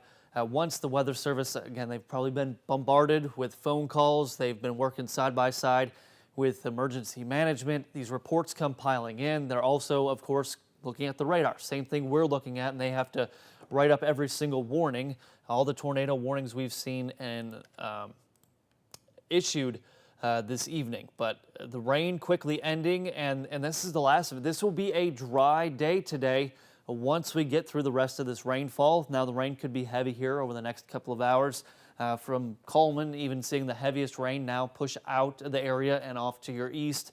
From Boaz out to Arab, talking about you guys there. Albertville, of course. Gunnersville, the heaviest rainfall coming to an end for you. Just widespread shower activity, and then you kind of have that lingering stratiform rain. I know after a long night of storm tracking, we'd all like to go to bed. Excellent sleeping weather, although you're probably thinking it's feeling a bit muggy. In fact, a lot of you might have had the air conditioning on the past couple of days. I know we had the heat on Wednesday, and then you're flicking on the AC. We had the windows open, but the pollen, of course, was incredibly high the past couple of days, along with the breezy winds, and we've got more wind to deal with as we go through the day today. Not storm-related wind, just those general gradient winds we'll be talking about, probably gusting 20 to 30 miles per hour. We'll get quickly, basically what I was going to show you is the instability, but we don't have any instability left, basically. The atmosphere is pretty tapped out after this. The rain-saturated air continuing to make us more and more stable. Even our neighbors off to the east that haven't seen the storms yet, their air not supportive, not like the atmosphere we were working with earlier, and obviously what Mississippi was dealing with. That storm that came out of Amory there in Mississippi. Very scary stuff. You don't like to see that on the radar. That's going to be a strong tornado once they have the results. I haven't seen anything personally. I don't have my social media up at the moment, but I'm guessing a lot of damage reported out there in Amory, and that's very close to the radar site in Columbus, Mississippi. So they were getting a good low-level look at a very violent tornado confirmed on the ground, debris being lofted some 20,000 feet in the air, and that is incredible to think about that. You have a piece of wood or a tree branch 20,000 feet in the air vertically.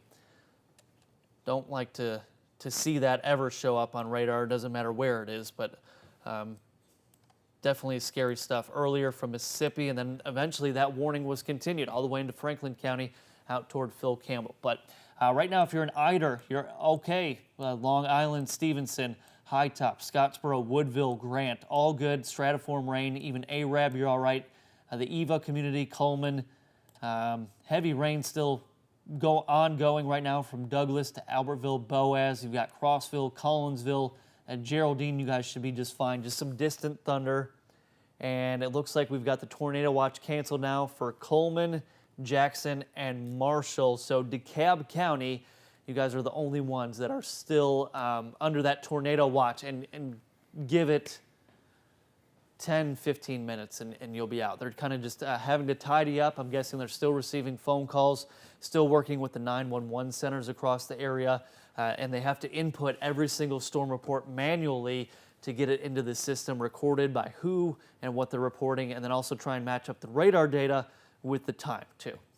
Yeah, we're going to spin down our coverage here coming up at 2:30 in the morning. So again, we've been monitoring this because we know the history here of these types of storms, but I'm going to tell you right now, I just don't see anything else happening within this area because it's stalling out. It's becoming a heavy rain event. So that's what we're going to continue to watch. So the main concern here, I guess, with not dropping the watch here in DeKalb County is because we still have this area east of I-59 that they're going to watch. And just south of Valley Head, there's a little bit of lightning there, but there is just nothing severe showing up whatsoever with this storm. And typically when we talk about that Sand Mountain magic, it develops to the east and we start to see it in Rainsville, Fife, and Fort Payne, but we didn't see it there tonight because all that wind energy was focused just to your north up there in northern DeKalb County and up into Jackson County. So overall, all clear in Marshall County, all of Jackson County, all clear. And we get the southern tip here in everything. If you live west that is, of I-59, you're all clear as well. Again, Valley Head, strong gusty winds. There's just nothing here.